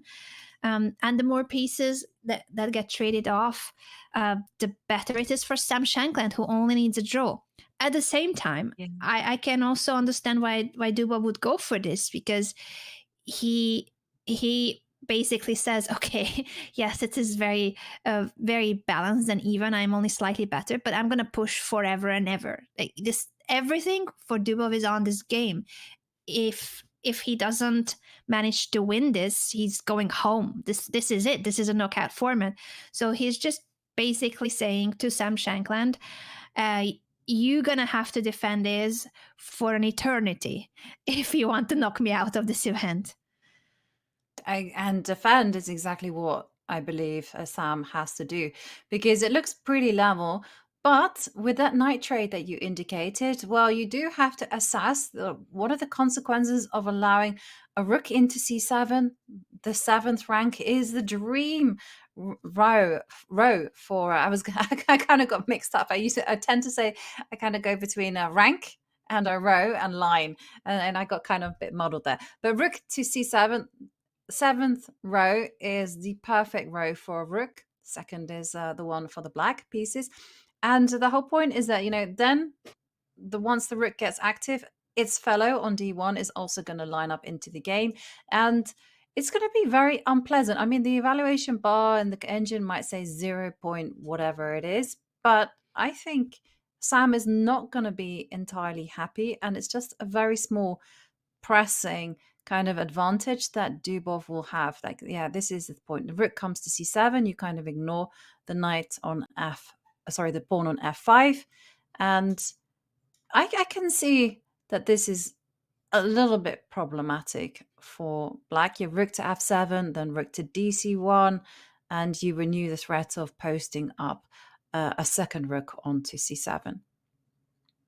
This is certainly what he'll be considering, and that's the reason why he's not taking on f5 immediately, and he might decide not to. He in fact goes rook a to d8, as you highlighted, Jovi, the threat of allowing the rook on c1. That's already psychologically hard to just like be okay with that the rook will be very active.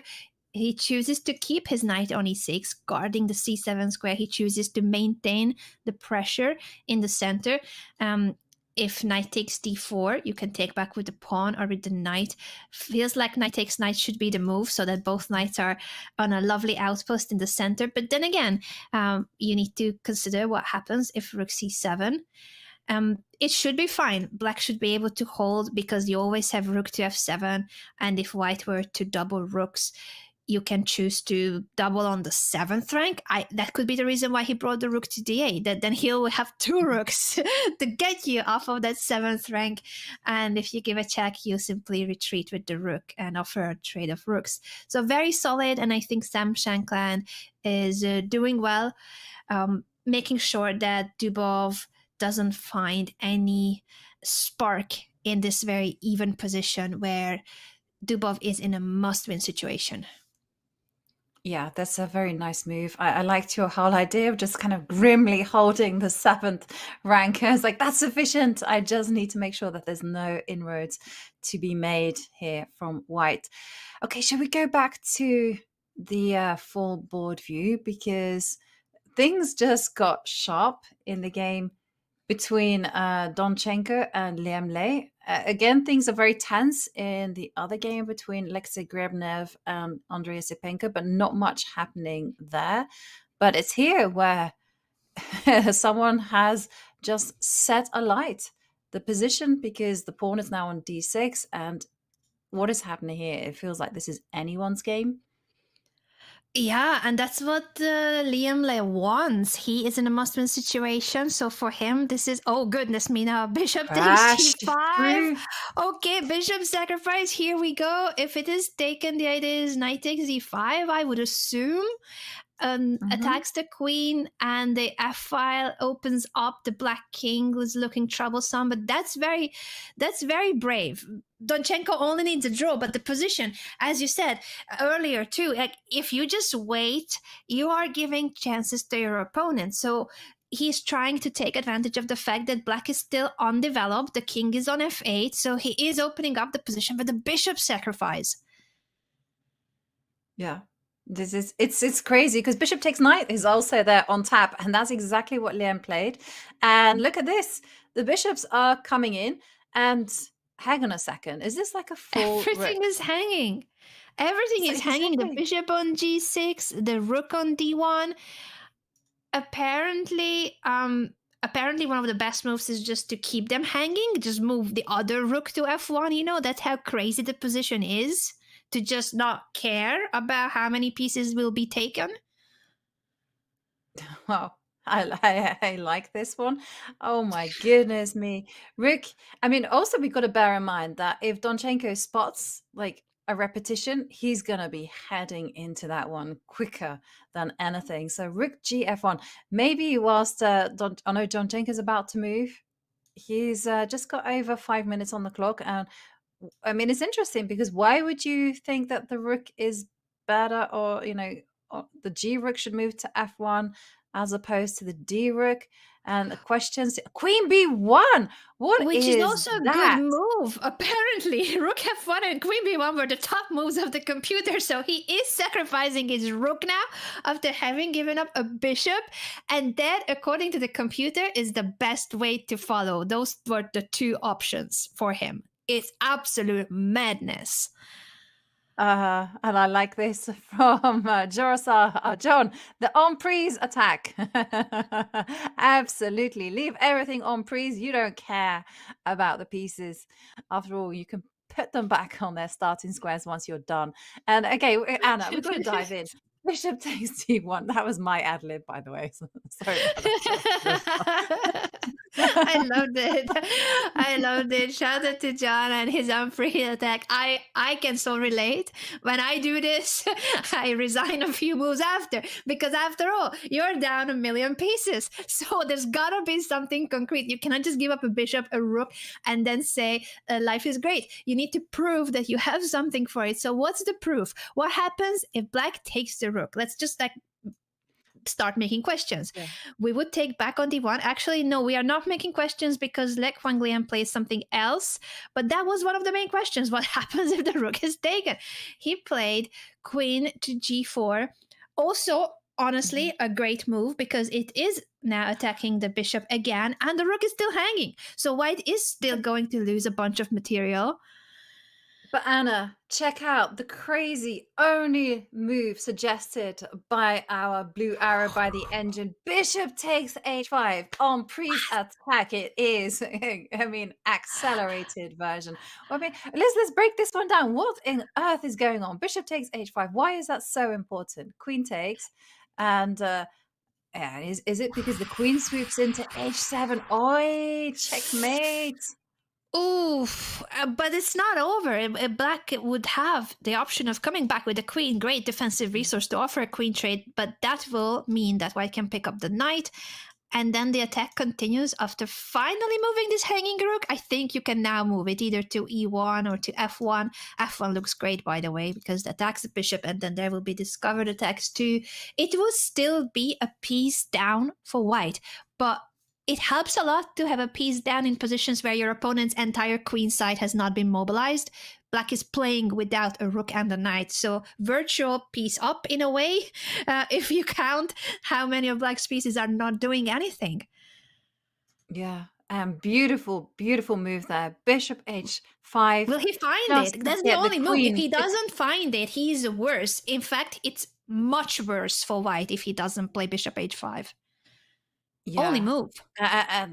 So, okay, well, desperate times call for desperate measures. And so I'm expecting him to find it because why else would you put the queen on b1 and queen to g4, bishop takes h5?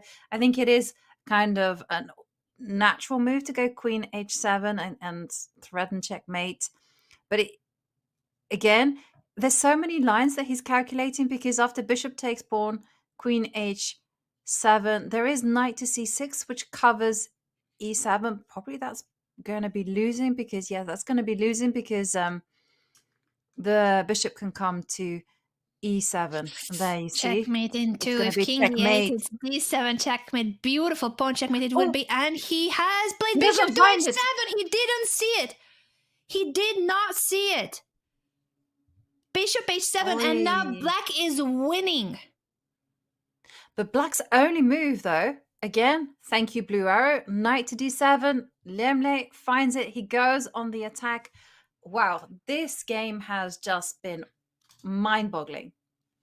Incredible game. In a must-win situation for Liem, he found some really tough defensive moves. Donchenko missing his chance after having sacrificed a bishop and later a full rook. Now black is winning because at the end of the day, he has finally developed, his king is safer, and the rook and the bishop are still pieces that are up in the air, depending on how you proceed here. The queen retreats, the rook is still hanging. You can grab the rook on g8, but then this rook will take back, and black has so many active minor pieces. Yes, I think that's the way that he's going to be headed to. He just made sure that the g6 square was very nicely covered. I think bishop takes g8 might be a move. Maybe g4 could be something just to roll the dice and see where you get. And, well, the clock is ticking down for Donchenko, and the position is just absolutely crazy. So many decisions. Does he kind of g4, bishop takes rook? Does he go rook de1 and just say, hey, I'm a piece down, but it's still messy? Okay, he goes for the attack. And, oh, Donchenko there. This is not what you want. No, now E4 after locks it all down. E4, beautifully done, double exclamation mark according to the computer. The rook is taken, but look at this monster bishop on f3, guarded by a central pawn that is a passed pawn, and the black king is finally a lot safer than how it used to be. In fact, it is the white king that might end up in trouble. And Liem being super precise. Knight takes g8, again mobilizing the piece, threatening that bishop. And just note that queen takes b7 doesn't in fact help whites at all, because not only is the king going to be in problem, but you also have rook to b8 in the air. I was also thinking that there could be potentially some checkmates after queen takes c4. It feels immediately. very, very shaky. Honestly, but maybe I think you're completely right. You don't even need to move the rook. Let's catch up with the game because the moves are coming in, and this is in fact what's happening. Jovi, you have predicted the future again.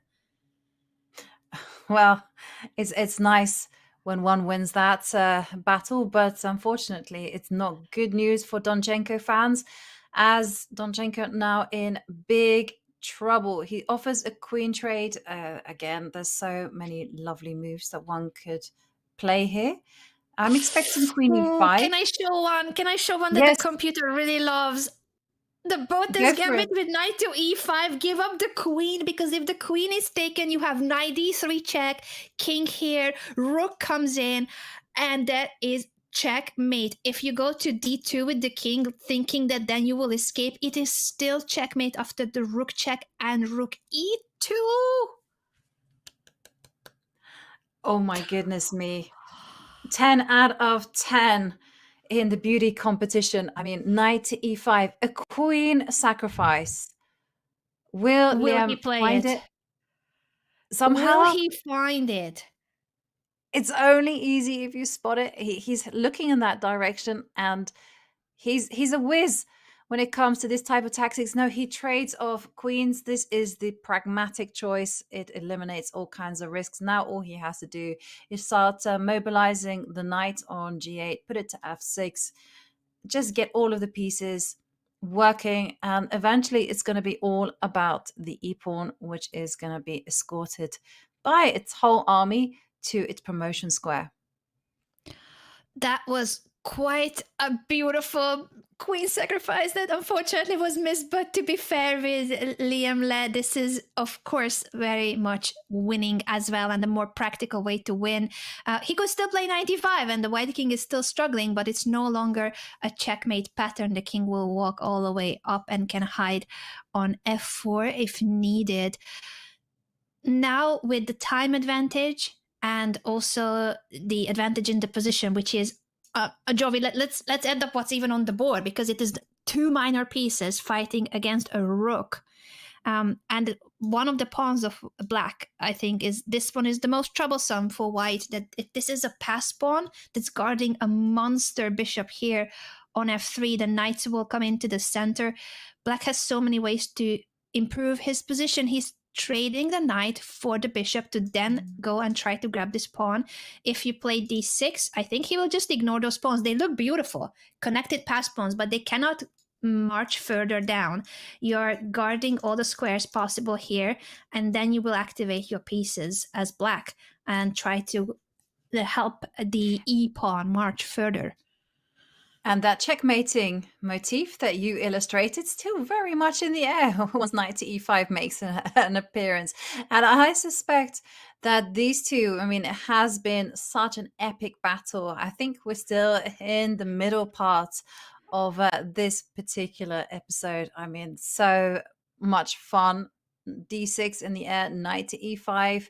with this checkmating motif, it's looking fantastic for Liem, and looks like this match is going to be headed to the 10+10 portion. I'm kind of torn. I kind of want to keep my eyes glued to this game. It's been full of excitement. Okay, the king steps up and tries to just munch away on d6 and e7. That's also sufficient. And maybe we come back to this one, Anna, although I do feel like I'm being a bit of a spoil soft sport, but we've got to check in on the other games. And still very, very tense in the game between Grebnev and Yesipenko. Not much has happened there. Both players just kind of maneuvering around. But what about the game between Dubov and Shankland? It just feels like Sam is the one that is consolidating his position. He has been indeed doing very well defending a position that was slightly better for white, but not that much. And he has really found a way to keep it safe and solid, guarding the 7th rank now, offering a rook trade. Sam won the previous game, so a quick reminder for everyone that Daniel Dubov is in a must-win situation. If this game is a draw, then Sam Shankland is knocking out Daniel Dubov of the World Cup, and it will be the American Grandmaster who makes it to the quarterfinals. I think he's on his way. He's holding his ground, but I don't know if Donchenko can hold his ground. I cannot not go back because I'm just so worried for the German Grandmaster. It looked like he had the easier option, having the white pieces and only needing a draw, but the position was crazy. He was winning and then losing and winning and losing, and the game was so complex with sacrifices everywhere. And now what's left on the board, unfortunately for Donchenko, is a piece down. Wow. Yeah, it's problems for Donchenko here. He's not going to be surviving this one because it's not really about the e-pawn. You just have to keep that under lock and key. This is the problem. The f-pawn is now going to be motoring up, and rook f1 is simply going to be met with knight takes g4. You want to preserve the f-pawn. Okay, so Donchenko being tricky, planning rook takes rook, planning with not capturing that rook, but instead promoting the pawn. But rook to e8, that is the clincher. And it is handshake from Donchenko, which means Liem, after some adventures, he has equalized the match, which means they're going to be seeing more from them in the 10+10. What a match this has been, with Donchenko having a winning rook endgame earlier in the classical game, then needing the tie breaks, then winning the first game, but Le on demand in a really tough situation manages to bounce back, and the two will be back with more games, more spectacle for us. I am still thinking of all the sacrifices that happen in this game. I cannot even count on two hands how many there have been with the piece, the rook, and the queen sacrifices. Yeah, I think virtually every single piece was sacrificed at one point. But Anna, we still have one game remaining, 2 games remaining, sorry. And it is, again, we're being treated to the split board view. I got to turn our attention to Grebnev against Yesipenko, because that looks like things could be heating up. And a reminder again of the match situation. Grebnev is in a must-win situation if he wants to take the match to a further set of tiebreaks. And rook e to c1. It does look like it's all very balanced, but it is Grebnev who has to push hard for the win. I'm guessing that he's just simply arguing if there are some trades on a3, then black is going to be extremely vulnerable on c5, and then Grebnev will simply be a pawn up. Yeah, that's what he has been doing in this game. Interesting choice to play the hedgehog setup with colors reversed from Grebnev's perspective in a must-win situation. And Yesipenko makes a mistake. According to the computer, queen to a7 is inaccurate, because now the blue arrow shows up and points out that white should take on b4. The idea being that if black takes on b4 with the rook, then you just step to the side with the queen offering a rook trade and at the same time attacking the knight on e6. It suddenly starts becoming more concrete, forcing a rook trade. You are the one with the control of the open b file, and the e6 knight is still under attack. Not a concrete line where you're winning something immediate, but this is the story what Jovanka was already saying. Jovi highlighting how this c5 pawn will be a liability on the long run, and a bit of an issue that the queen is having to guard both the bishop and the knight while you're not able to coordinate your pieces better. Mm-hmm. And an interesting strategy there from Grebnev. Literally, it's all about playing fast, good moves, and just running down the opponent's time. So I like this, and that's exactly what he's going for, Anna.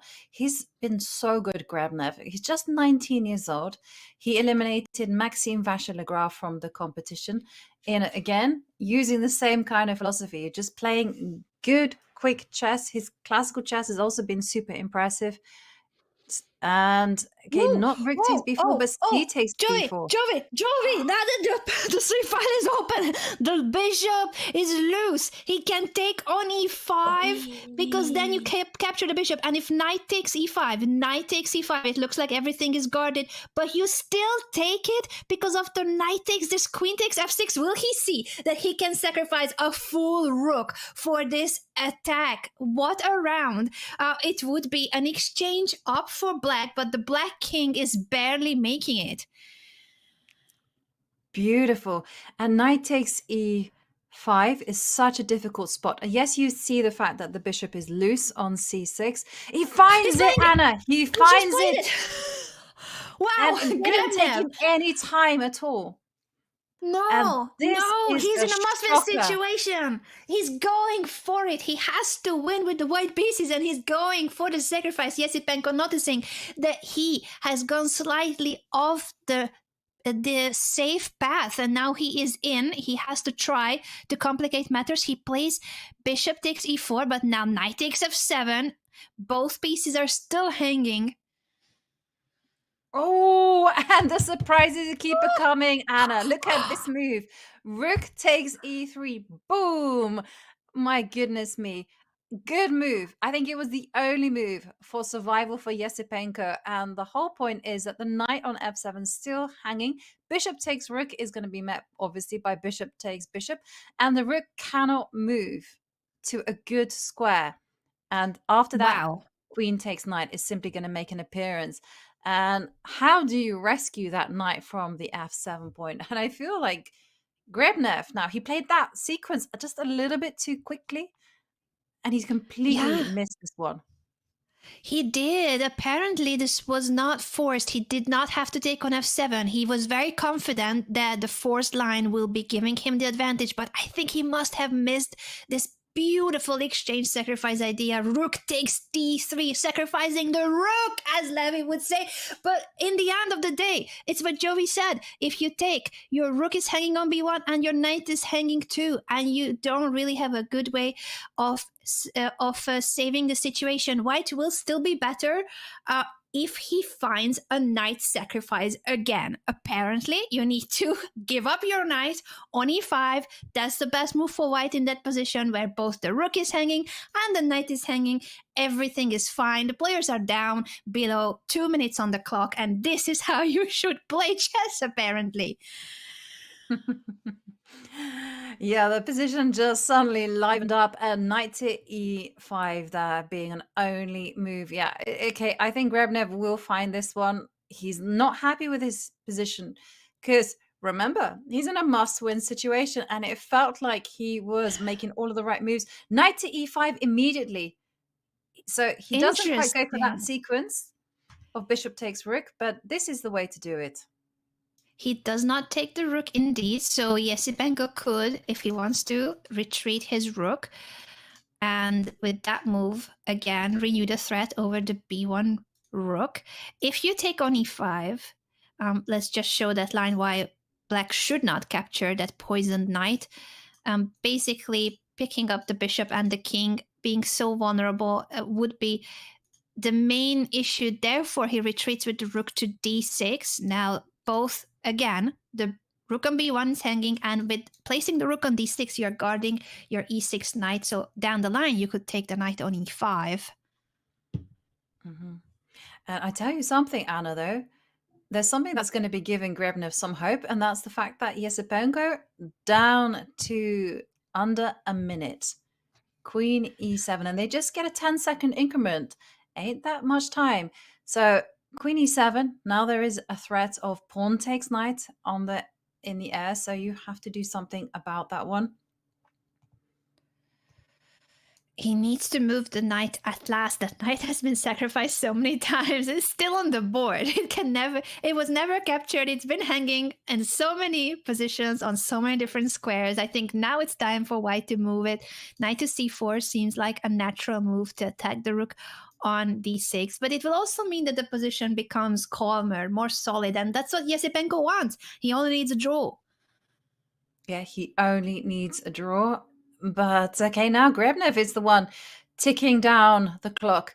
Just over 36 seconds. Knight c4 is what we're expecting. Some hesitation. You can't think too long.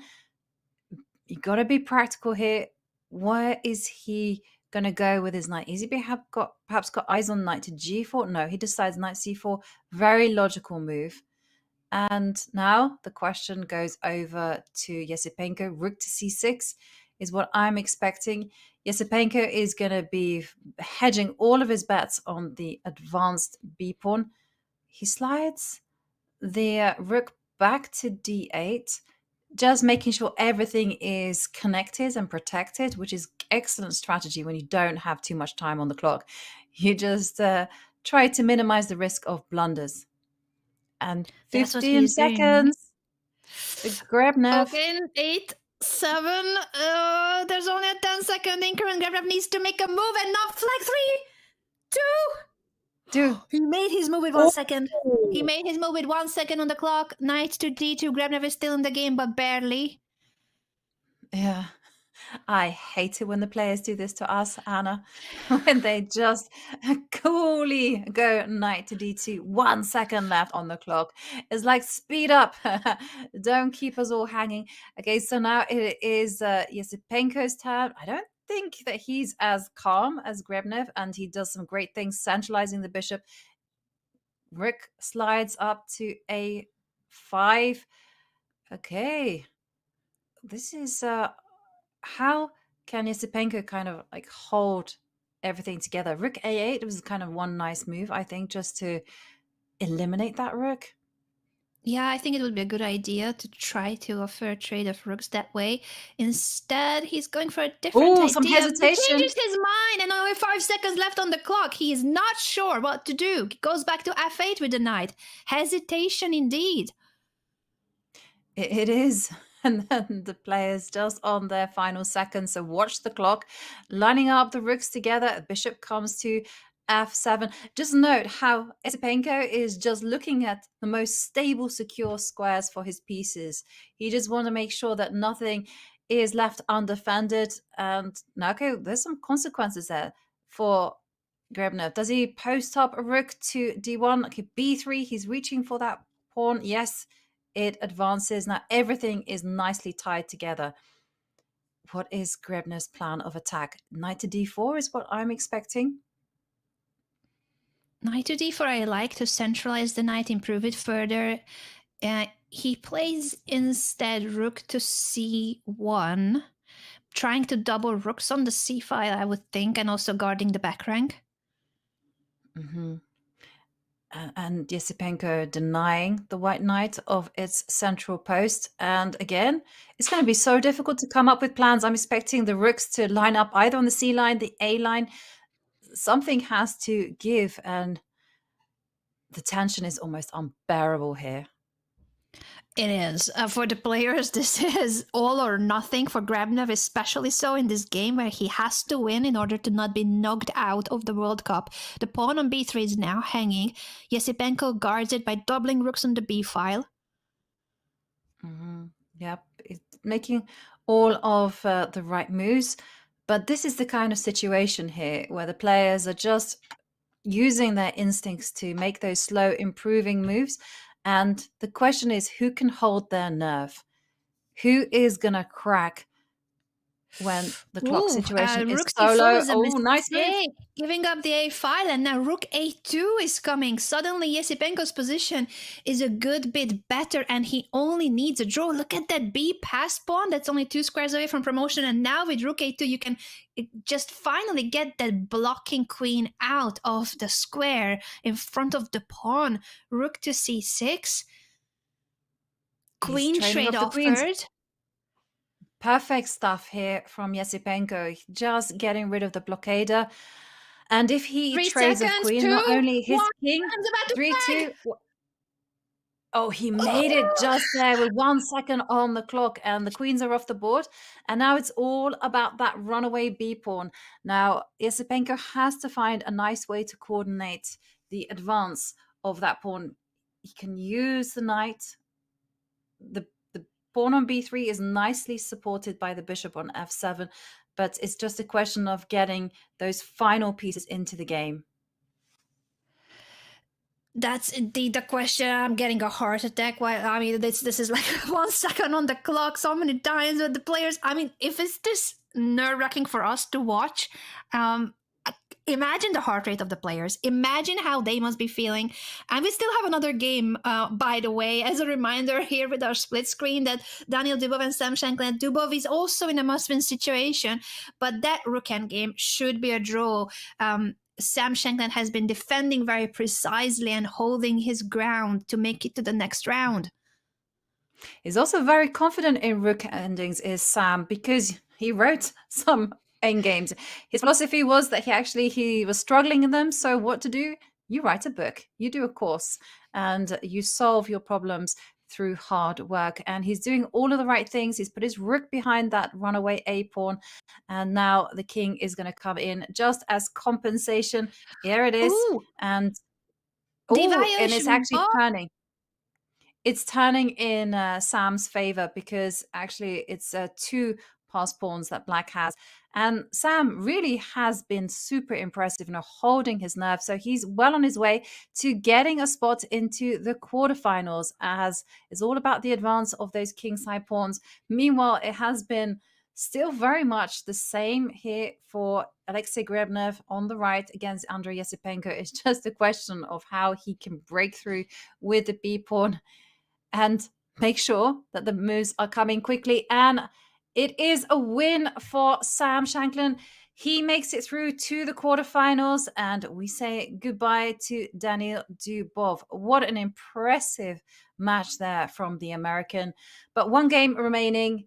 Alexei Grebnev, Yesipenko, and Grebnev, he's been tricky. He's threatening to post up a rook onto d7. Just saying to black, hey, I need to win, and that's exactly what I'm going to try to do.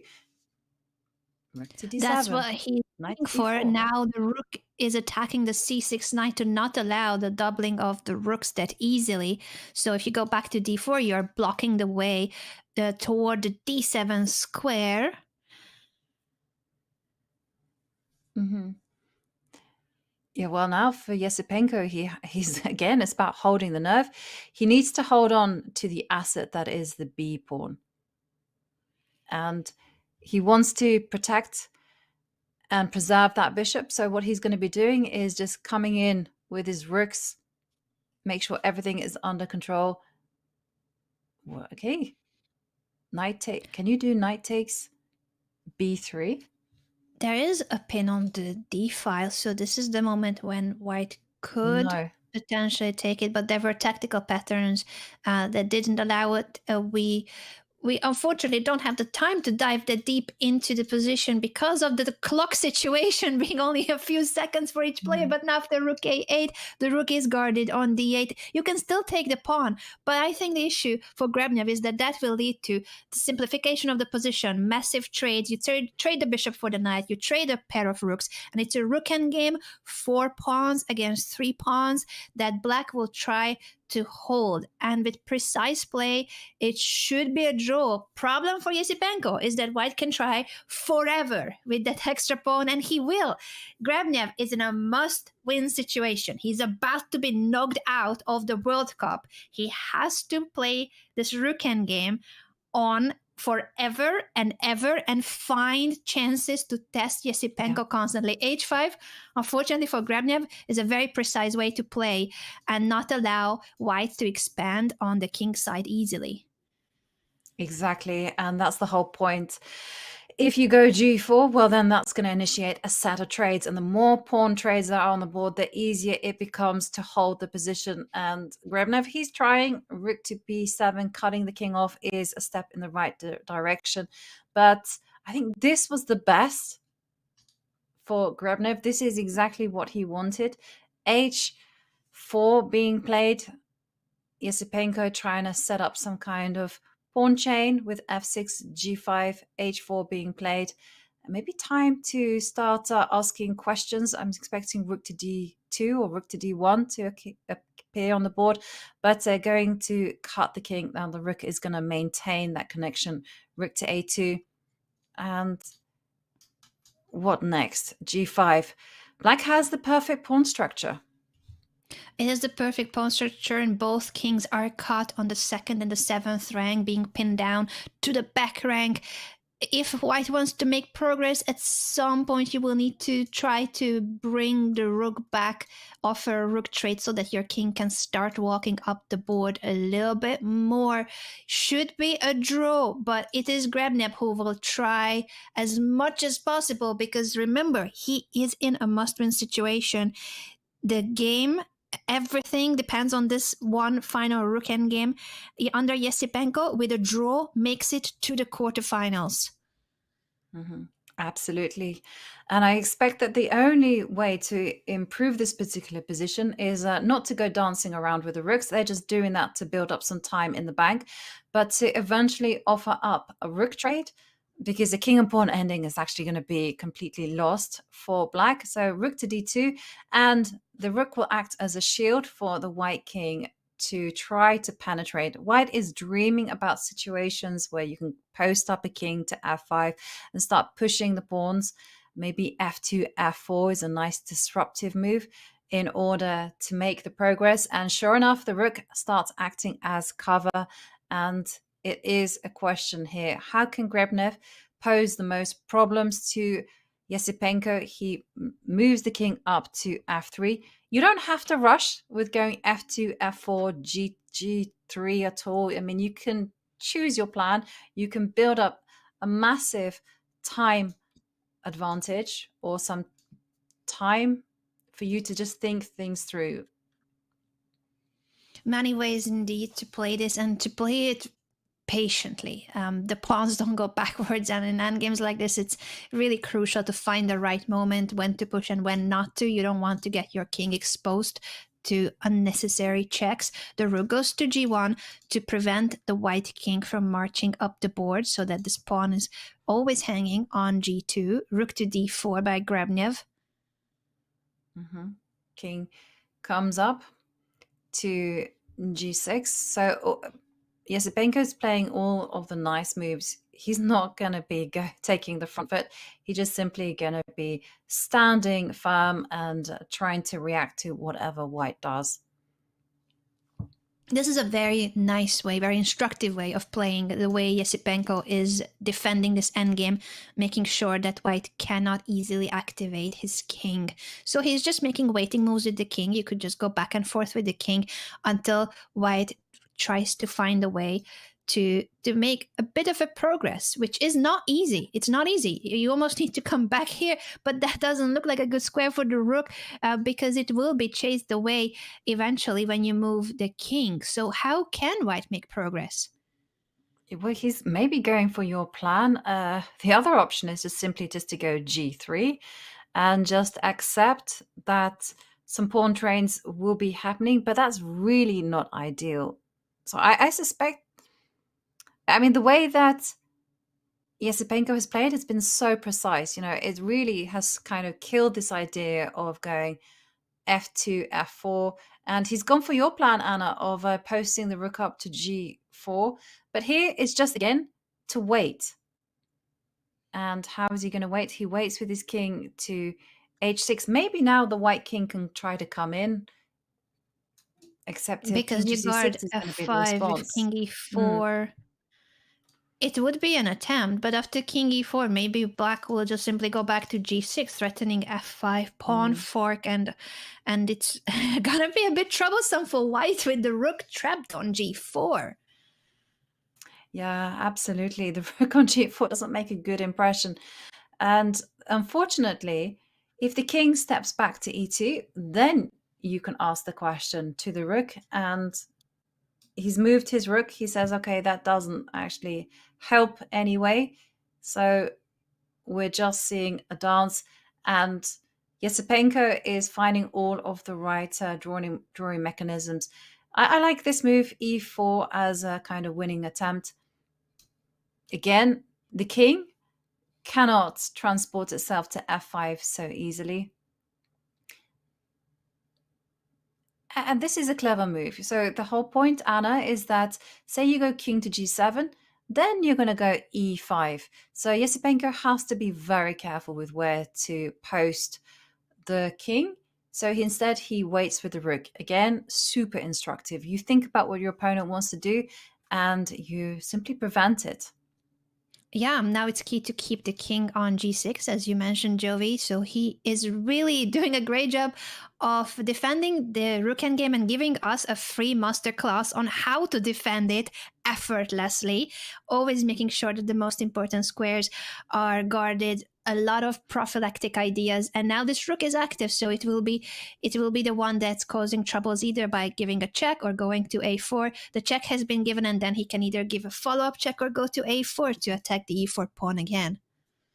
Yeah, and note that Yesipenko starts attacking the pawns from behind. He's also willing to use the checking from the side. It's super easy to forget that rooks can check from the side. You want to be checking from behind or the side, and very rarely do you want to be checking from the front. But sometimes, if there's enough gap, that's exactly what you need to do. And Yesipenko finding a very nice drawing mechanism, keeping the king honest to the protection of the f2 pawn. Now Grabnev goes to the 6th rank, threatening to push at some point because of the pin, and Yesipenko immediately steps out of the pin so that you can never actually bank on that idea of pawn to e5. This is already, by the way, move 103. This is a very long rook endgame, but if Yesipenko holds it, and so far he's been doing a great job doing so, he will be qualifying to the quarterfinals of the World Cup. And yes, so much at stake for Grabnev, just 19 years old. It has been an absolute dream run. He defeated Kizan, David Navarra, Kukulus, and Maxime Vachier-Lagrave in the tiebreaks. If he manages to win this rook and pawn ending, he will level the match and take it to 10+10.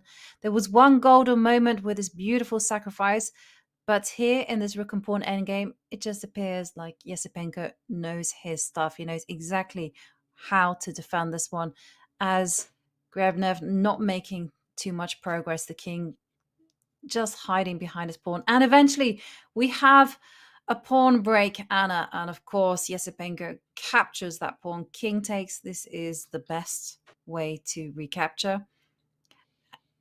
And we're going to be seeing again that Yesipenko's defensive task becomes a whole lot easier.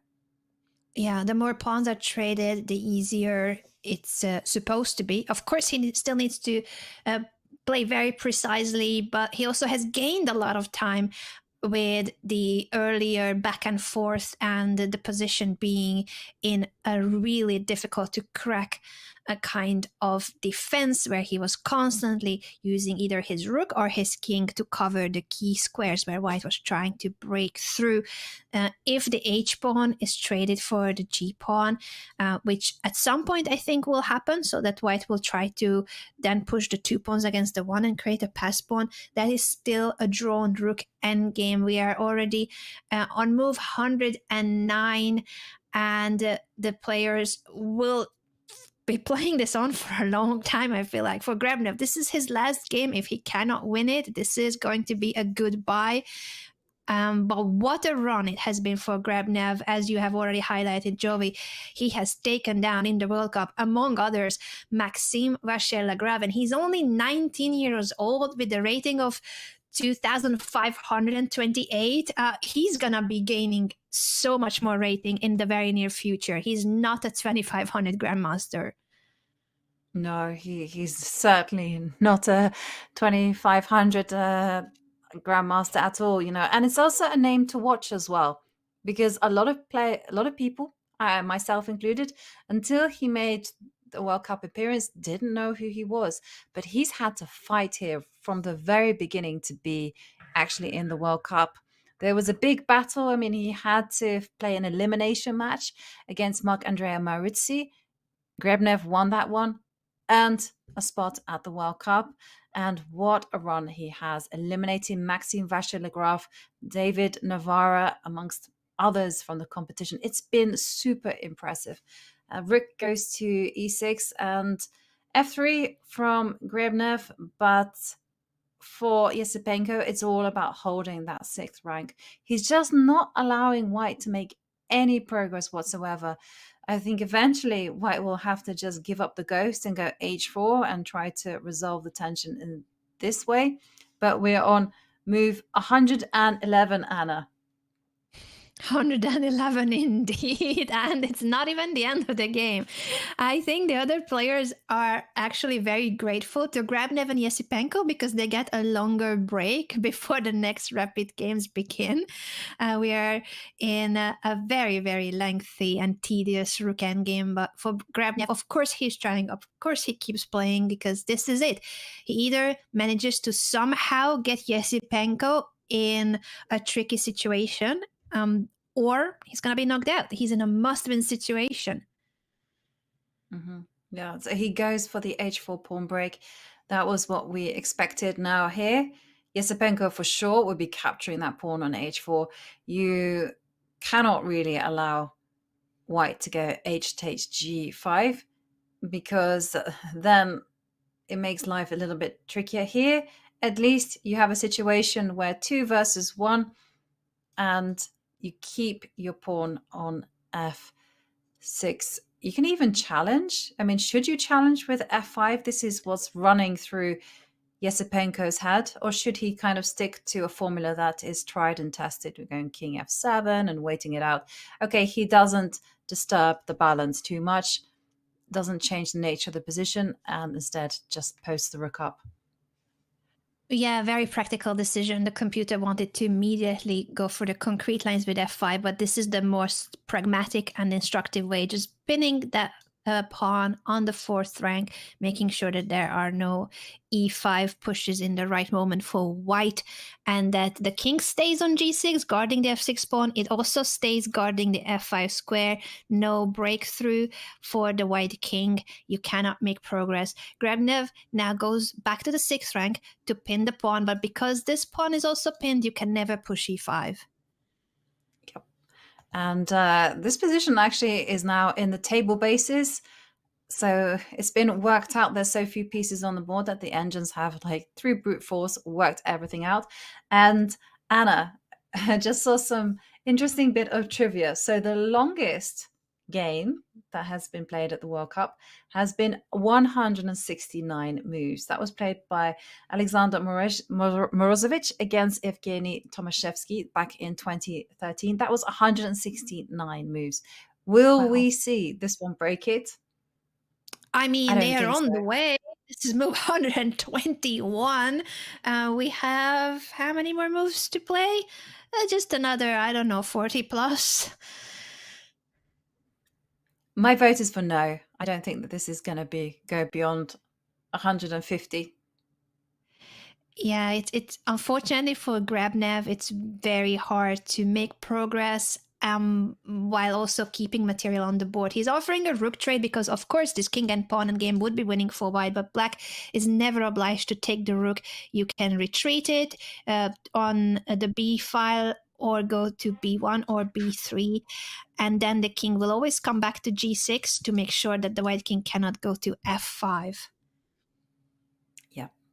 Definitely no trade there from Yesipenko. He's just thinking what to do with his rook. Give checks, or he goes for giving checks. Blocked.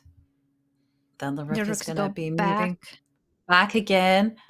Invite the opponent for a threefold repetition.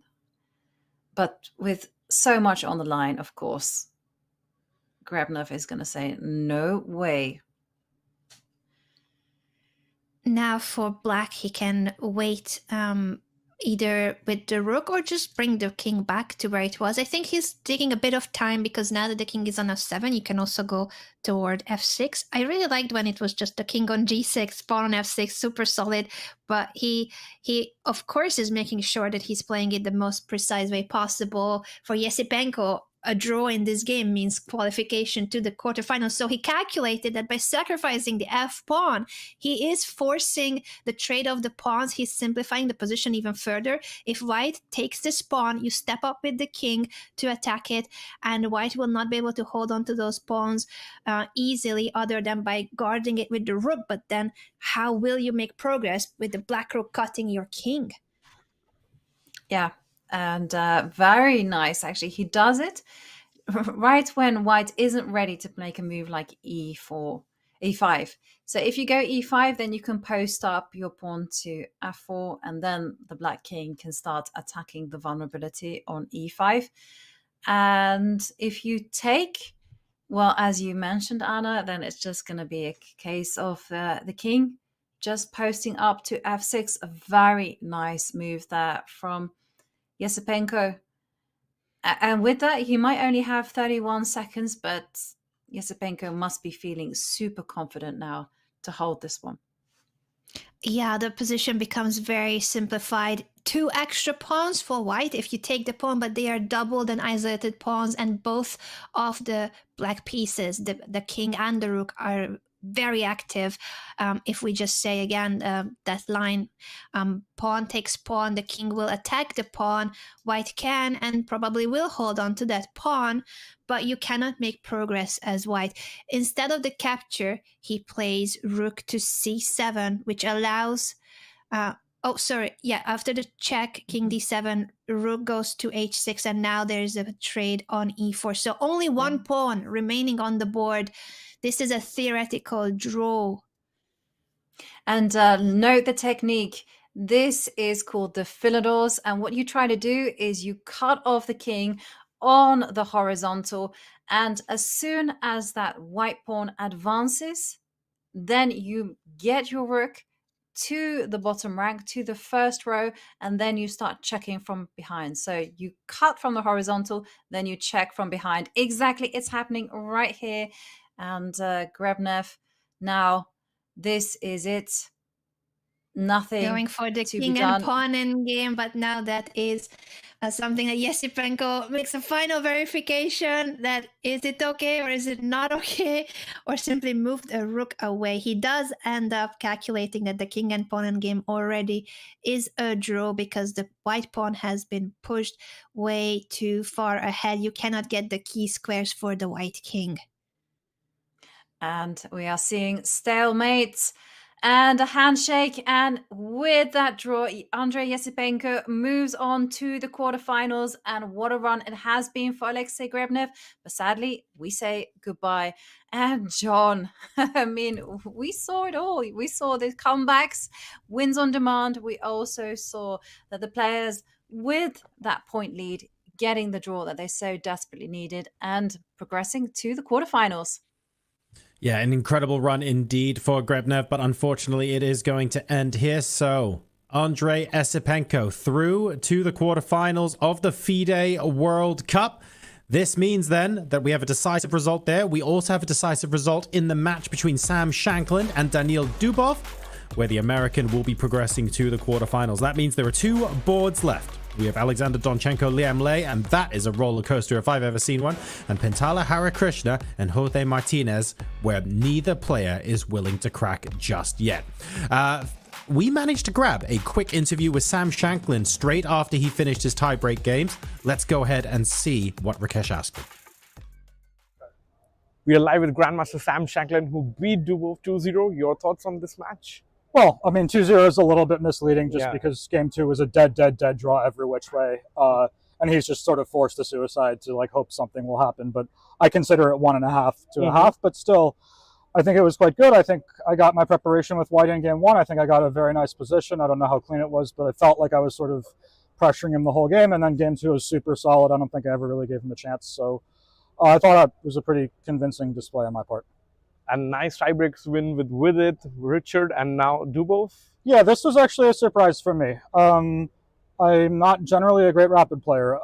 In classical, I know my ratings dropped a lot, but perhaps I'm foolishly naive enough to believe I'm still, 2,700 plus strength if I'm on form and feeling okay because I've had some health issues. But maybe that's just too naive and arrogant. But that's sort of how I feel. But rapid, I was never really that competitive. Like I got last at the St. Louis Rapid and Blitz, and then here to play 3 very top players in rapid and win 2 of the matches really convincingly. The one with Vidit was much more up and down and really could have gone either way. But Dubov is a world rapid champion at one point. I'm sure he considered himself a favorite. That's probably why he played such a tame line with white. But I think I sort of showed in the previous 2 matches that I'm capable of playing decent rapid at times too. And today I think I showed that again. Yeah, of course, very good play in the rapid. Speaking of surprises, are you surprised to be the last American in the quarterfinals? I was the only American in the quarterfinals in 2021 as well. Yeah, I don't think much about it. I just try to play my next match. And lastly, speaking of the next match, looks like it will be Esipenko. Your thoughts on the quarterfinals? I haven't even thought about it yet. I've only played Esipenko once, but obviously he's a great chess player, and I'm looking forward to a fun match. Thank you. Good luck, and we hope to keep seeing you here. Thank you.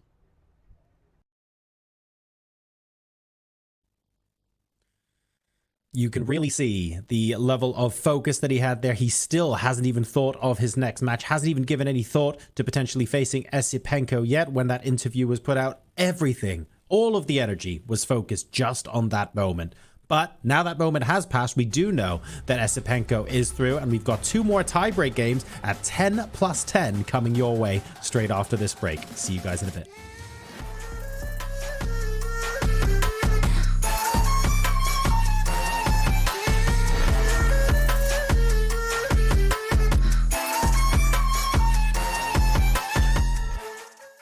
Can you handle it? Where grandmasters don't just move pieces, they cast spells.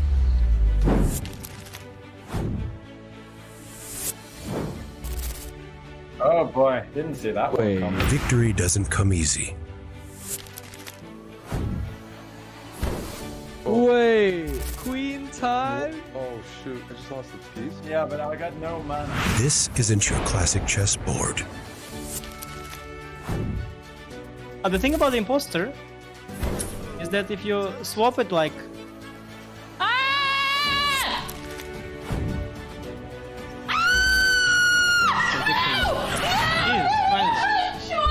It's not just a game, it's a battleground of minds.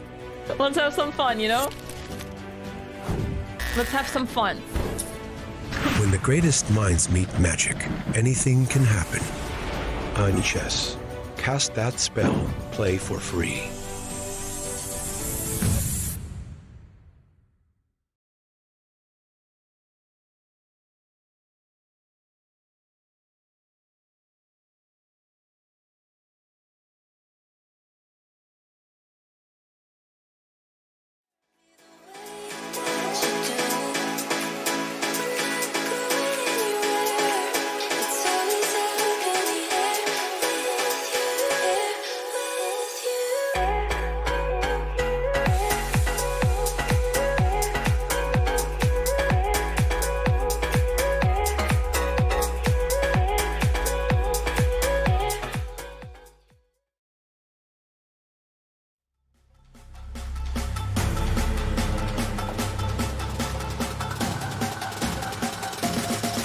We are back, and after some intense scenes there in the 15+10, we're moving right into this portion where time gets slashed with onto the 10 minutes plus a 10-second portion.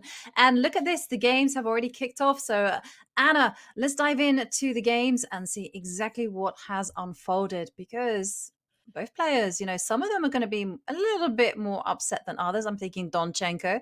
He has had quite the match so far, winning the first game in the tie breaks, then losing with the black pieces. And let's dive in to the actual games because a knight has now appeared on h3. Yeah, I hope that I will be able to show the moves in a second. And in the meantime, let me also just emphasize how important it is what you said about Donchenko and his missed win, both in the classical portion. He had a winning rook in game and he started the tie breaks with a win as well. As for Liem, he's got the psychological edge because to make a comeback, both in classical and then in the rapid as well, he's the one who has that confidence boost. He would have been knocked out already of the tournament, and he's been given not 1 second chance, but 2 already. Mm-hmm. Yeah, exactly. Yeah, Donchenko must be feeling super frustrated. But I gotta say one thing, that Liem has switched up. So the Grunfeld did not work well in the 15 plus 10. So now we're seeing another kind of flank opening with a kind of symmetrical English on our boards, although it's only symmetrical with its pawns on c4 and c5. But everything is brewing up for this one to be quite the slow burner. The sides are going to be maneuvering, and then at the right time, they're going to be breaking in the center. Let's take a look at the camera of the other game in progress, which is between Pentala Harikrishna and Jose Martinez. Now, these two have come to the table incredibly well prepared. I mean, they seem to be just doing memory test after memory test in the openings, and neither of these players seem to be failing. And we've seen the queen post up to e5 from Harikrishna, and Jose Martinez just considering exactly what direction he wants to go. This clearly has been the match where it's been just so even, so balanced throughout both the classical portion and the first rapid games. At the same time, even like this, that the match has been so balanced, it is the Mexican Grandmaster who might be regretting some missed opportunities that he didn't spot. Sometimes it's better you don't know it, but I'm afraid he does know that in the second rapid game, even if it wasn't a winning position, but he was the one with the pair of bishops and slightly better position, more pressure. He did not manage to keep his advantage. And now we are on to even score again. They are back to a complete tie in the match, fighting it out for the qualification to the quarterfinals in a 10-minute plus 10-second rapid game with one game with each color. Harikrishna having the white pieces in this first game. After the queen trade, we now see the black rook enjoying that semi-open file, and the b2 pawn is hanging. Yes, the b2 pawn is hanging. Definitely need to be looking after that one. And what we're seeing is like a very similar to their second game in the tie breaks, where Jose Martinez had that pawn structure, a bishop posted up to g5 and captured on f6. And Jose is looking at simply activating the bishop on d7. It's going to go to c6, but everything looks very rock solid. Yes, we have this imbalance in the pawn structure. White does have that slightly more mobile pawn majority on the queen side, and that's something that Harikrishna, he's well known to be one of these in-game grinders he's going to be playing for. And indeed, he's just trades off that active light squared bishop. Very classy move. I love the last two moves he played. Castle queenside, helping to guard the b2 pawn and freeing his bishop, which now is offering a bishop trade. One of the ways you can improve your own pieces is if you keep placing them on more active squares, of course, obviously. But another way that grandmasters use often is by trading the best pieces of your opponent. And for black, the c6 bishop has been the most active piece. So getting rid of it means that you are improving your own position and worsening your opponent's at the same time. Yeah, he's been very crafty and also very sophisticated here. His plan is to fix that pawn on c5, upon which it will always be on a dark square. and then the bishop on d2 can start targeting it as well. And in the long run, what he plans to do is take control on the center with the rooks, and slowly, he just wants to inch forward on the queen side and just get a queen side passed pawn. So, okay, so things are looking very balanced, but at the same time, you feel that white does have that small initiative. Whereas in this particular position, well, it just feels very, very tense with a very unusual pawn structure, in the sense that the pawn on b4, it is isolated. So that's something that Donchenko will be looking to target. Yeah, and that's the reason why the white rook is stuck to the defense of that pawn and not being able to use the open A file. So in the near future, if white could replace the protection of that b4 pawn with another piece, might need to be the queen temporarily, then you could plant your rook on the open file and even try to double on the open file. Although, as Jovi said, that b4 pawn will be something that Donchenko will be eyeing constantly and trying to make sure that your pieces are tied down to the defense of it. Same goes for white. The b5 pawn is a vulnerable spot in black's camp, and it is the reason why black cannot activate his rook for the time being. Yes, exactly. He has to bear in mind of that sleeping assassin there on g2 that is really just keeping control of some very important light squares on the queen side. And I love the way that Liem is playing. He's just saying, I'm just going to reinforce absolutely everything. I'm going to solidify the center with the pawns. And again, wait for Donchenko to reveal how he's going to be just developing, or seeing how he's going to be reacting. Is some kind of e5 going to be on the table? Is bishop to h3 a problem? Not now, because there's a knight on f4, but it's something that definitely could be in the air. But for the minute, Liem needs to start thinking about protecting his knight on c3. It has no defenders. Yeah, this is a very, very closed, very strategic position. And at the same time, for all those vulnerable spots that you already mentioned, Jovi, it is very tense. Hard to make progress by also making sure that everything is under control. And it does feel like a wrestling fight. They are both trying to find a way to get into the other's camp, to get into a position where you are able to launch some kind of an attack toward the weaknesses in your opponent's position. But for now, it's a strategic battle of improving slowly but surely your pieces and figuring out the right way to make progress and how to coordinate your pieces in the best possible way. Yeah, it's all about piece harmony and just coming up with the right plans.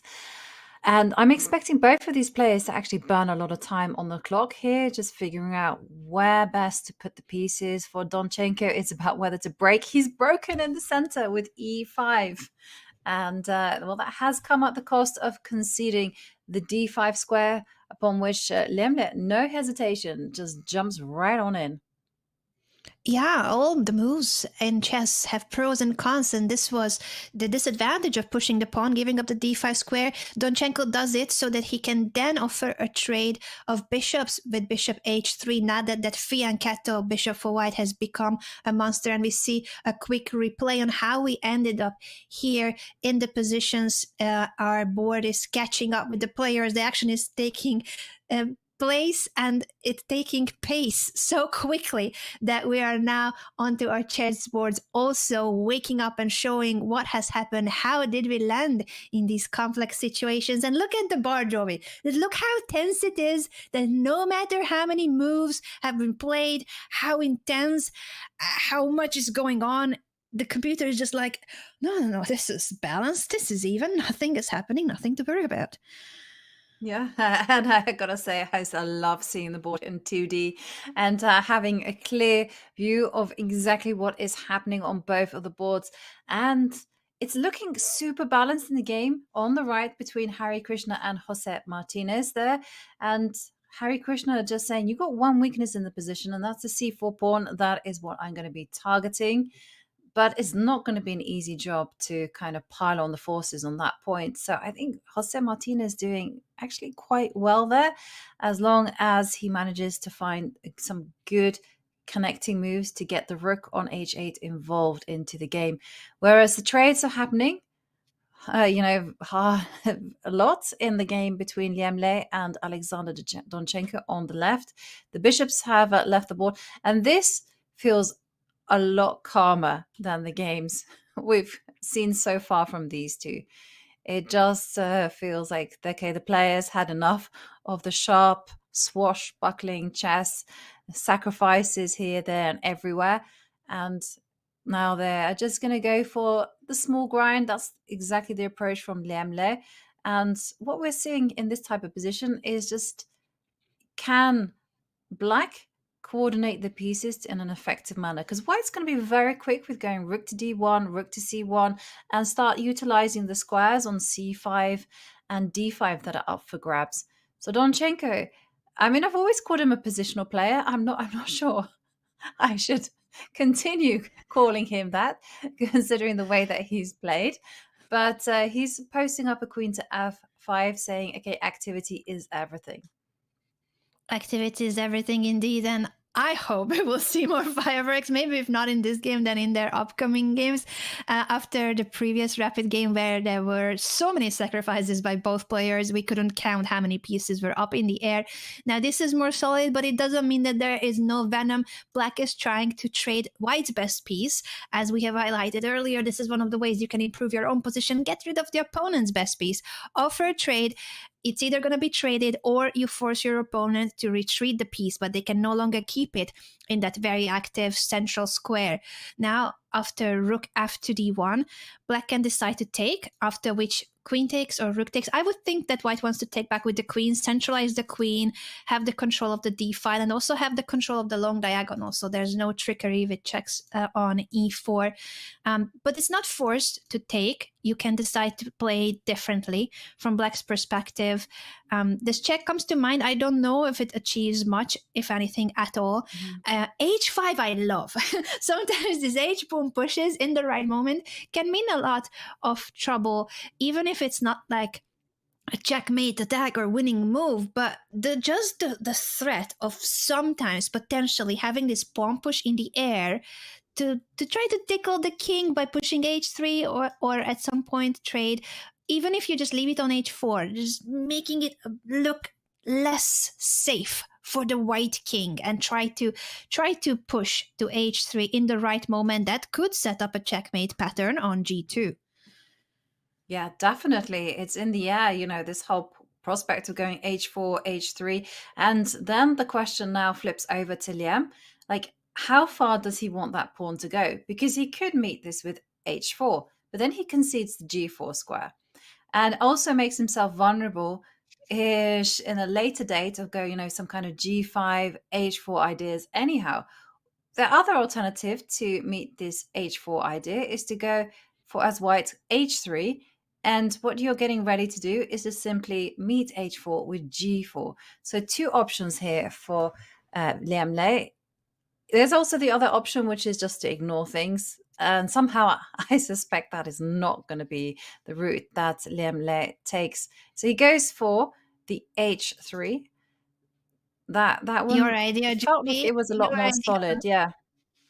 I like it a lot. I think it is solid and it is the right way to approach it. It keeps the pawn structure flexible instead of just pushing it all the way to h4, which would have given up the g4 square. So this is flexible and it's ready to meet h4 with g4, while at the same time keeps the g4 square under control. I like this approach, and I'm curious if Black will try to force matters by pushing g5 as well, and let's go all in on the king side, or plays it more solid by trading the knight on d5. This check is still an option.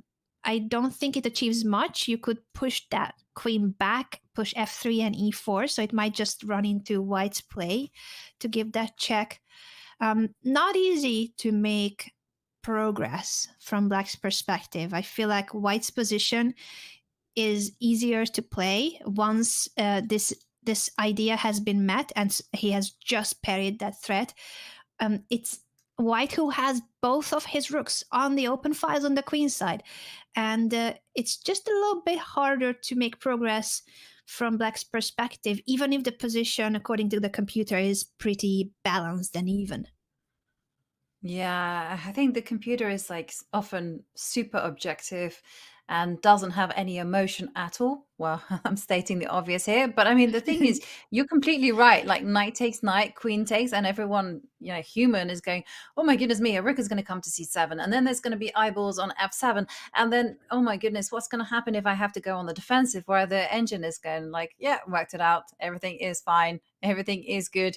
You can proceed. I don't know why I'm doing a robotic voice, but I don't know. Because of the bots, the Ruski bots. That was like the perfect CTA. You're paying attention to everything that's going on our template, Joey. Yeah.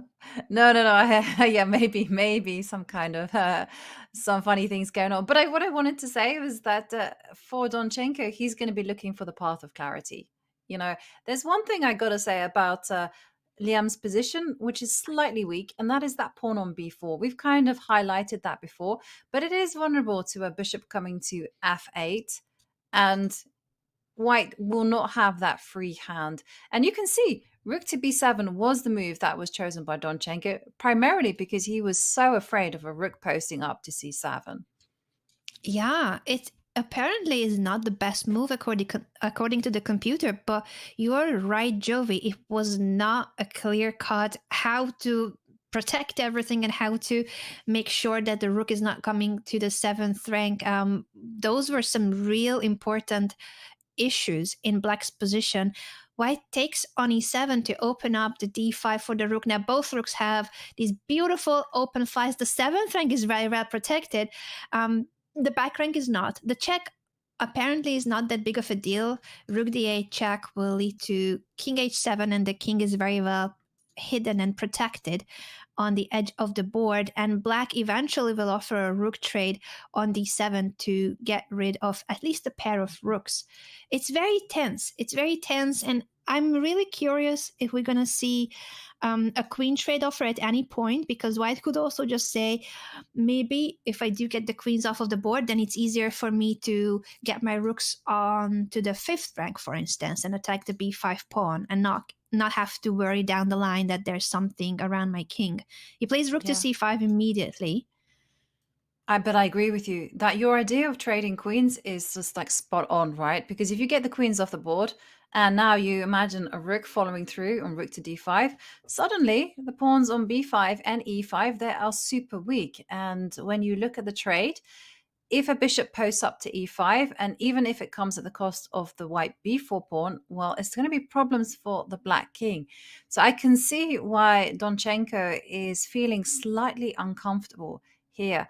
Anna, maybe we can go to our split board view and have a look at what's happening in the game between Jose and Pentala Harikrishna. Jose with the black pieces. He looks like he has managed to not only equalize, but I would say have the slightly preferable position. Yeah, it's even material, but White's pawns are doubled and isolated, and even the a2 pawn is isolated. So a very damaged pawn structure for White on the king side. Jospem doesn't take the pawn because that would give up his c4 pawn. So there's absolutely no hurry going for that weak pawn. You just keep it as a target and make sure that your c4 pawn stays on the board, because that's the better pawn, that's the stronger pawn in this position. As in many endgames, patience is key, and that's what Jospem is doing, fixing the pawn structure on the king's side, improving his pawn structure. He can then push e5 in the right moment to get rid of this 4th rank attack, after which he would be starting to go for his own attack, getting the rook to the b file and pushing the king away, either from the protection of the pawn or pushing it into the corner. Yeah, I'm actually surprised by f6, because I was visualizing rook to c5 or rook to a5, but in order to make a move like that, you actually have to find yourself a hiding place for the king. And with the pawn on f7, you could kind of see it could run away to g6. And there it would be completely safe as houses. Whereas now it's not going to be as easy to get that king to a safe place. Because ultimately, either both sides are simply going to be waiting and there's going to be nothing changed and this position is going to be heading into a draw. Or we're going to see a situation where Jospin is going to be pushing, taking some risks, either going e5, asking questions of the rook. And again, a3, sorry, it is a vulnerability. So it is going to be very interesting questions, and it's all going to be about king safety. It is, and I fully agree with you that maybe f6, g5 was the right move to fix the pawn structure, but f6 was not necessary, and maybe it was a bit too soon to define the pawn structure to that extent on the king side. Pawns don't go backwards, and that's such a problem oftentimes with this feature of the rules of chess, that square will no longer be available for the king, and the pawn structure has been defined in a way that makes it a bit harder for black to make any progress. At the same time, though, the evaluation bar is saying that white has also not been playing in the most precise ways. It's hard. It's hard when they have been fighting for so many consecutive days now in the World Cup, and e5 is on the board. The only reason why this rook is untouchable is because of the pin. But what happens if at some point this king moves away and then forces the rook to go? Yeah. And I was thinking, where is that king going to go? It can step up to e6, and then white literally just has to wait. The king is required on b2 to cover a3.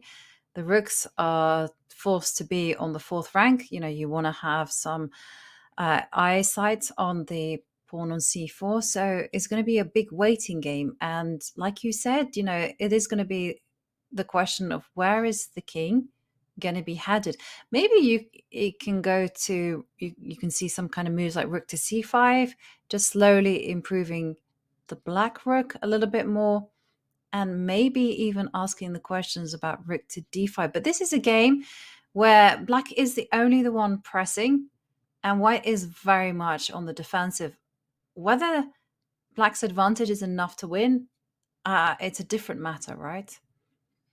Very different matter, but I think it's great news for the Mexican Grandmaster. Jospin has had the upper hand in the previous games too. In certain moments of the games, this match has been the closest, the most even out of all the matches we've been covering. But the few chances that there were in this battle today were definitely for Jose, and that should give him that confidence boost that he's in control of this match. Also, on the other side of the same coin, it's hard for Pentala to constantly have to play the most precise defensive moves. He's a human being, and he can make mistakes. He has been under tremendous pressure alongside the previous games too, if we count at least those few moments when he was on the defensive. It never was a decisive advantage for Jospin, but overall, he's the one who had chances in the games. And even in this game with the black pieces, it is Jose Martinez who is pushing. Yeah, and well, the rook went backwards, and now the white rook went forwards. So Pentala using the opportunity, because rook to d5 actually may not have been the best move while the rook was on c6 on account of like checks on b6 and then the rook's like posting up on the a line. So now what is Jose going to do? Is he going to go rook to c6 and go back to that position? Are we going to see a repeat? There's a really cool move by the computer. I don't know if the players are thinking that way. I would definitely not have, but I need to show it because now I'm like, goodness me.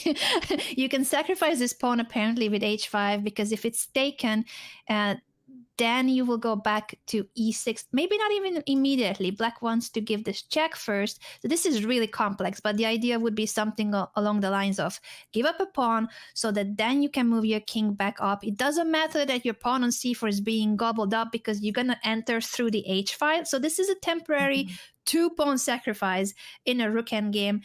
And the idea is that even if a pair of rooks are traded, your remaining rook is going to be the one that picks up one pawn after the other. So no matter that temporarily it's a pawn down or two for black, white will not be able to hold on to the pawns. It would have been a crazy idea. H5, by the way, you don't have to take, so it's not like it's an immediate win. White should continue with H4, just sacrificing the pawn too.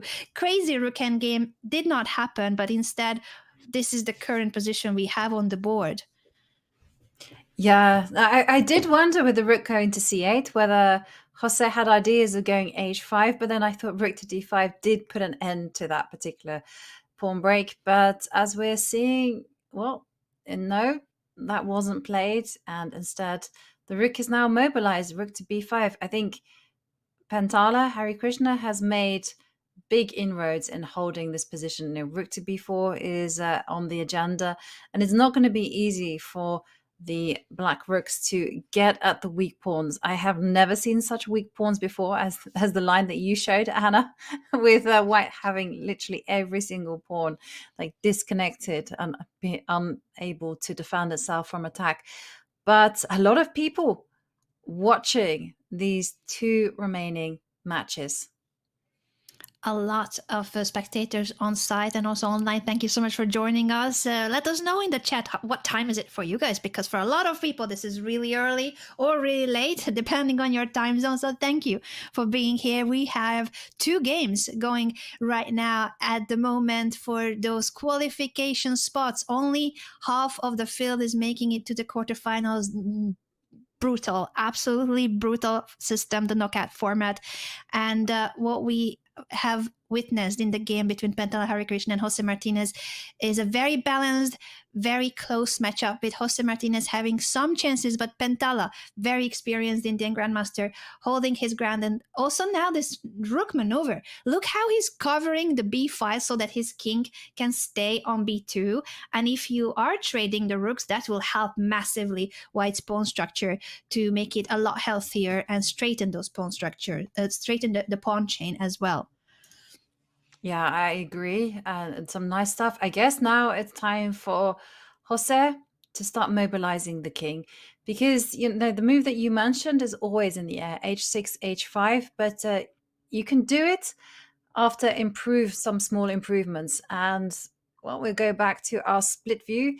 You can see Liem against Alexander Donchenko. Everything seems to be very much even, but once again, it just seems that the Vietnamese grandmaster is on the defensive. Donchenko's mobilized the queen to b3. b4 is the one target in the position. Now, I'm expecting this one to actually finish in a draw, but definitely it will be black that is the one pressing, whereas white is holding the defenses. Yeah, and you can try to continue playing on by pushing e4 to threaten bishop to c3 because of the pin on the back rank. So there is certainly pressure still here. And I think Donchenko is about to do it. He's about to open up the long diagonal for his bishop. So white still needs to be really precise in order to not get worse in this endgame after bishop c3. He might have to play some awkward moves like queen to d2 that at least guards the c3 square. Yeah. That's one way. Also, maybe you can get your king out of dodge. But then if you get the king to g2, then white's plan of snacking on b5 is impossible. So it is, and that's the downside, that then the queen is always the one having to guard this bishop. And if you want to improve your bishop, you would move it to d2, but then you can have the queen pinning it on the second rank. Not easy for white to untangle his pieces. No, it's not easy at all to untangle. And Donchenko just moves the queen one bit closer. In fact, he's tying the queen completely to the defense of that bishop. The queen cannot snack on b5 one bit because the bishop on e1 is so bad. In fact, he's not getting out of his cage. And suddenly, it might still very well be equal, but Liam Lei has to make some accurate moves to And untangle. So he breaks with F3, he's F3. trying to untangle, but it's bad. It's the wrong moment to push F3. Apparently, in the position, the blue arrow saying bishop to C3 is winning for Donchenko. It's a decisive advantage if he finds it. Wow. He doesn't find it. It was a He difficult takes on spot, F3. you know. It was. The e4 pawn was hanging, so to play bishop c3 and completely ignore your central pawn was of course not an easy one to find with only a minute and a half on the clock. His position is still better. White is still under a lot of pressure, of course, but can at least now breathe a little bit with the king guarding the queen guarding the bishop. Yeah. And the bishop can also move to f2, which he could never do before. So at least you get the queen and the bishop, you know, to stop being such defensive pieces. So, okay, yeah. And checks that from Donchenko. Now e4. And I think, by the way, while we were watching this game, I think the advantage of Jose Martinez has increased. Maybe if we bring it back to our split view at some point, if it's possible, because there is just so much at stake. Out of these 4 grandmasters, only 2 of them will make it to the quarterfinals. 2 will say goodbye to the competition today. Mm-hmm. Yeah, absolutely. Yeah, we will only see the advance of 2 players. And, well, it was the problem that you mentioned earlier on. You know, as soon as Black got the h5 pawn break, you know, White had to react in the most aggressive way. And now it's just terrible pawn structure. And the problem is that the rooks can pile up against them. Also, the Black king is very active. It's going to get motoring. But for Harikrishna, he's banking on the a pawn to be a sufficient decoy and distraction to stop Black from completely enjoying that central pawn advantage. And wow, the evaluation bar goes all the way down. Is it the White king? The White king is really vulnerable, Anna. I'm just looking at moves such as G4 and thinking the White king is almost on the verge of being checkmated. It is true. It is true that the White king is not safe at all. You could play g4 potentially. You could play rook c to h6 if you just want to threaten the pawn on h3.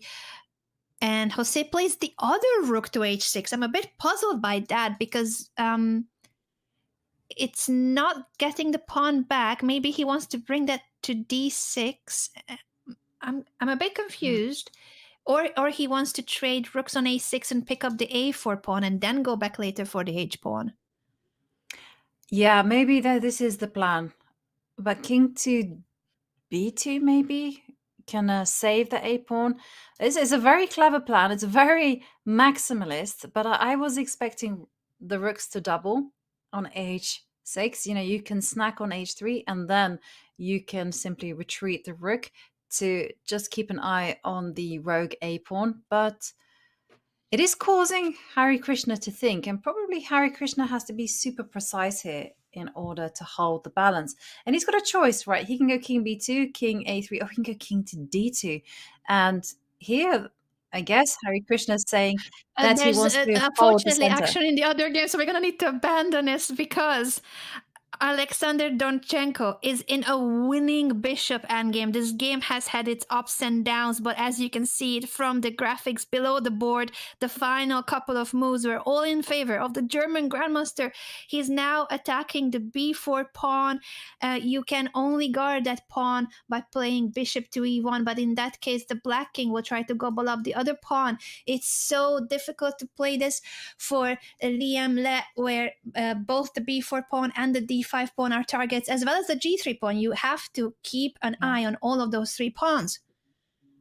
And I just wanted to point out that there is no solace in actually offering up the bishop for trade, because in a king and pawn endgame, White might get their past c and d pawns, but the fact that Black's got these passed pawns that are spread out over the board, past b pawn and past f pawn, means that White king cannot catch them. So that's why we see Liam, he just gives up a pawn, and now bishop takes pawn. That's it. That is some material. And look how spread out those 2 pawns are, B and G pawn, which means that the bishop is going to have to do like some multi-level job on different diagonals to keep a guard on them. And the D pawn is also going to be falling off the board. So now it's just a question whether Donchenko can hold his nerve in order to just advance the B pawn. Yeah, very clever way of playing is to place the bishop on d2 so that the white king cannot approach, and he might want to try to bring his king toward the d pawn. He has been here before. He had winning endgames before. Even in the classical portion, he had a winning rook endgame. So you are right. He needs to keep his nerves and he needs to convert it precisely. With not much time on the clock, it's 30 seconds for Donchenko, 1 minute for Liem. And this game has turned now all the way to a decisive advantage for the German Grandmaster, while we also see the Mexican star Jospam, Jose Martinez, with a winning rook endgame against the very experienced Harikrishna.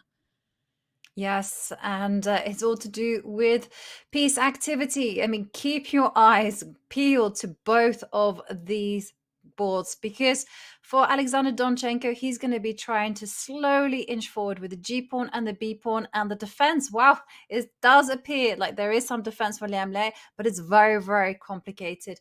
And for Pentala Harikrishna, he's desperately trying to get some counterplay. He's relying on giving some perpetual checks to the Black King, but the Black King is completely safe. And look how passive the rook on c4 is. And look how wonderful the king is there on f4. If that rook moves away from g3, that king will step up to f3, and it's going to be absolutely terminal for white.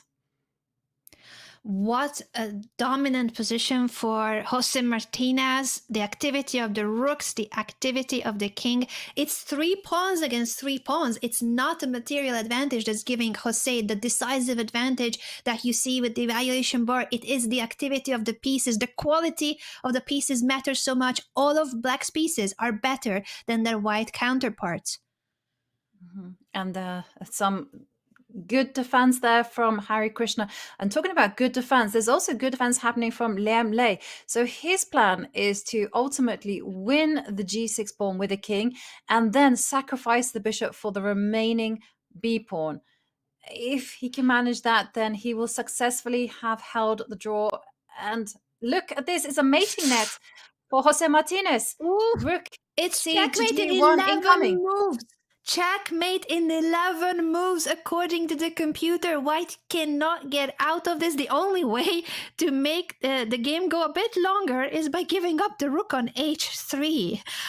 This has been an incredible rook endgame by Jose Martinez, with slight pressure over Harikrishna that he managed to increase further and further into this winning checkmate pattern.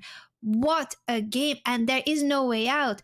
There is no way out. If you push the f pawn, then it opens up the second rank and you are losing your rook. It is a handshake and resignation by Pentala Harikrishna. Jose Martinez takes the lead in the 10+10 game, and there will be one more game to be played with colors reversed. Some excellent play there from Jose Martinez, and gotta say, it's going to be an uphill task for Harikrishna to win on demand with the black pieces.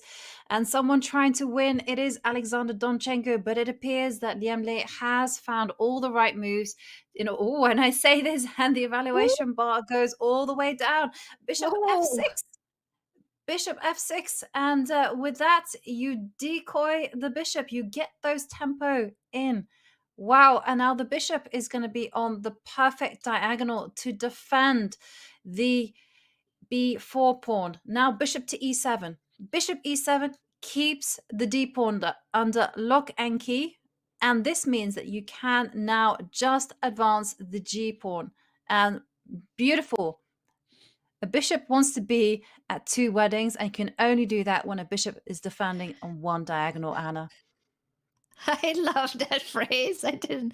I have never heard that in a chess analysis, Joey. I'm learning a lot from you, but it's true. You cannot go to two weddings at the same time, and that's the problem of this bishop. That's too many invitations, too many friends. Look at these pawns. They both want to be queens, and how do you stop both of them? And he also, with that move, also prevents d6. But okay, bishop to c7, a very, very nice move. And it's aimed at advancing the d pawn. So that's why the black king steps back.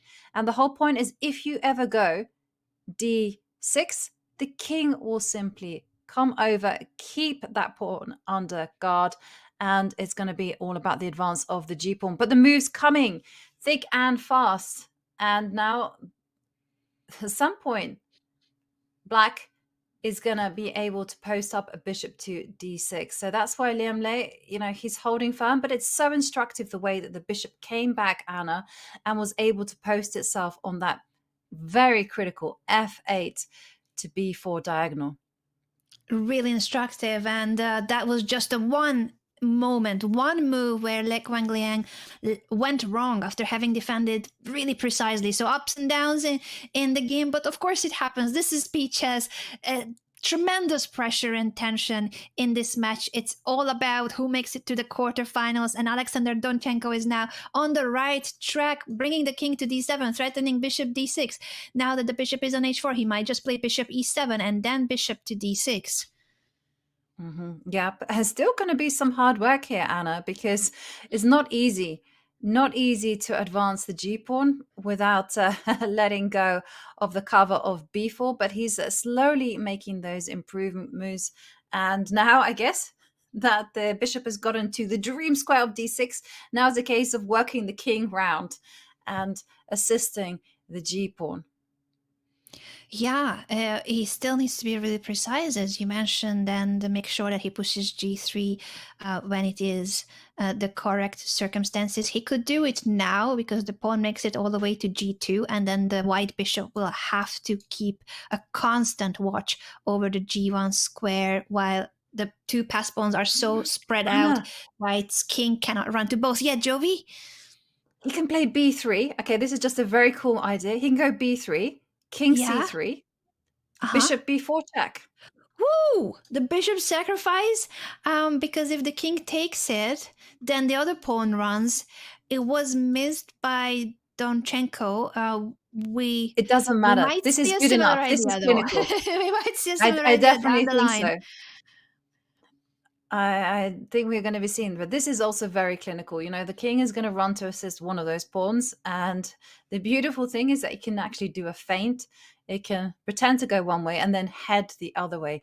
King goes up to c4. And again, this bishop posted on d6 is so nice because not only does it jam the d pawn, but it also assists the g-pawn in advancing to g3. So now here you have to be careful. You can't go g3 because the bishop takes pawn and the sacrifice will be successful. And so that's why he's running to the other side. Now white has to keep a watchful eye on both wings. King can run to a5, king can run to g5. Yeah, it's so hard to have to do that with the pawns being so far apart. He gives a check on h4, but that's where the king is heading anyway. White has to, though, keep making moves, possibly with the bishop or back and forth here with the king, while the black king will slowly but surely approach the king's side. Yep, and it's coming there right now. And the problem is that the king and the bishop have to keep a watchful eye on both the b pawn and the g pawn, and that's why we're seeing the bishop come down. I'm expecting that the king will simply post its way up to king g6. Yep, that's exactly where it wants to be. But Donchenko, 15 seconds. He just has to calculate. Can he go b3? That's also in the air. We have these ideas again that king to c3 isn't possible because of bishop b4 check. 4 seconds left. How many seconds? 2 seconds. Don't lose on time. That would be the final twist in what has been an eventual Like such a incredible match. 6 seconds and it's ticking down. 5 seconds. Okay, he makes that move with 7 seconds. So it gets 17 seconds on the clock. G3 has finally been pushed, threatening both G2 and B3. This is it B3. when both pawns are running. And now the king is going to step forward to your F5 square. Yes. And what is eventually going to happen is that this bishop will be pushed away from B2. There you go. Very nicely done. To A3. But again, you have to be so careful with how you're going to be advancing the B pawn, because you do not want a situation where the bishop will sacrifice itself on B2 and the white king will win the G3 pawn. And now look at this, Donchenko. He's had his fun on the king side. The king is running over to the queen side and there's nothing Liem can do. Nothing at all that you can do about it because of how far away these passed pawns are from each other. The white king is stuck on the king's side while the bishop is stuck to guard the b2 square. As Joey mentioned, you don't push the b pawn because white would give up the bishop for the b pawn and then pick up the g3 pawn. So you need to be really, really patient in endgames, and especially in endgames of this kind. It might take 10, 20, 30 moves for the king to be where it should be. This is move 84 already. And the king is now heading toward the queen side to close this final chapter where the white bishop can go to guard the b2 square. Yeah. And I think Alexander is also going to snack on the d5 pawn on its way. It's coming up to c4, and then it's impossible for white to go d6 because there you simply go bishop takes pawn, and after bishop takes bishop, the b pawn has a free run. That's indeed the idea. You pick up first the d5 pawn, and then your king will go back to support the passed pawns. Yeah, and king c4. But that allows g2, now that the king has abandoned the g2 square. Bishop to d6 is also, of course, very strong because you are forced to move the king at some point if you want to stop the g-pawn. Yeah, and Donchenko is going for the path of no risk, and that move does induce resignation, and it is a win for Donchenko. It seems like in this round, everyone with the black pieces won, John. Absolutely unreal. I feel like Donchenko, he's been knocking on the door of this victory, can we be honest, for like quite a while now. He's an absolutely incredible player, but he's been threatening and not quite converting. Finally, the king completes its Zumba class from what we've just seen, and he successfully converts his first big game point in this particular tiebreak against Liem Le, and that does mean that Liem Le is put into a must-win situation alongside Pentala Harikrishna. The players are going to get ready and get set up for their remaining fixture now with the colors reversed, so still some time for them to turn this around, but in the meantime, we managed to catch up with none other than Andrei Esipenko. Let's hear what he had to say. We are live with Grandmaster Andrei Esipenko, who beat Alexei Grebnev. Your thoughts on the match? Yeah, it was a very tough match, especially in classical. Yeah, we had like two quite boring draws, and then the first game in rapid, I managed to beat him quite nicely, I would say. And the second game was super tough because it was very complicated position, and I was spending time, and there was no concrete ways. So you have to spend some time to understand where to put your pieces. And I'm not sure I did it correctly, but still, at some point for sure, maybe I was losing. I feel I was losing, maybe, yeah. Not clearly. Not clearly, yeah. For 95, you did the best defense. Okay. So rook d3 was. Yeah. Okay. Yeah. So maybe this was, I was almost maybe losing, but managed to get this position. And of course, this rook end game was also very tough to play because he was playing for like 100 forever. Yeah, he was playing forever, and yeah, I managed to. Yeah, when I found this F5 at the end, I felt that it should be finally a draw. Yeah. And Andre, finally you managed to crack the Petrov in the rapid game 1. Yeah. Happy with the attack, like H4, H5, Rook, H3, beautiful game. Yeah, I was preparing this because he played it in the first game, so I was. He always plays Petrov. Yeah, but I'm not sure he plays knight c3, knight f6 line usually. So yeah, I was trying to find some ideas there, but not me, but also David, yes. David Paravian, your second is also here. Yeah, and he found this nice idea, and yeah, I managed to win. Yeah, and thanks to him. And next up you have Sam Shanklin. Were you expecting Sam or Dubov to win the other? To be honest, I was expecting Dubov to win. Your good friend. Yeah, and yeah, unfortunately he lost. So we'll play against Sam. Have you played Sam before? What's the score like? I think we played maybe one game in Vacancy. We drew, and I don't really remember any other games. Well, congrats again, Andre, and good luck for tomorrow. Thank you so much. And tomorrow we play. Yeah, no rest day. No rest. That's good. Okay.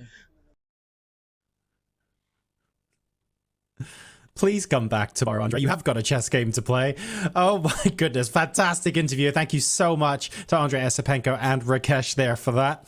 We're going to go to a quick break before the 10-minute plus 10-second segment potentially reaches a conclusion, and we could have the end of the tie breaks here. We've got two players in must-win situations. Before we do, just a reminder that the annual holiday season, I mean, I'm sure you've heard about it everywhere else, has officially started, and that includes here as well.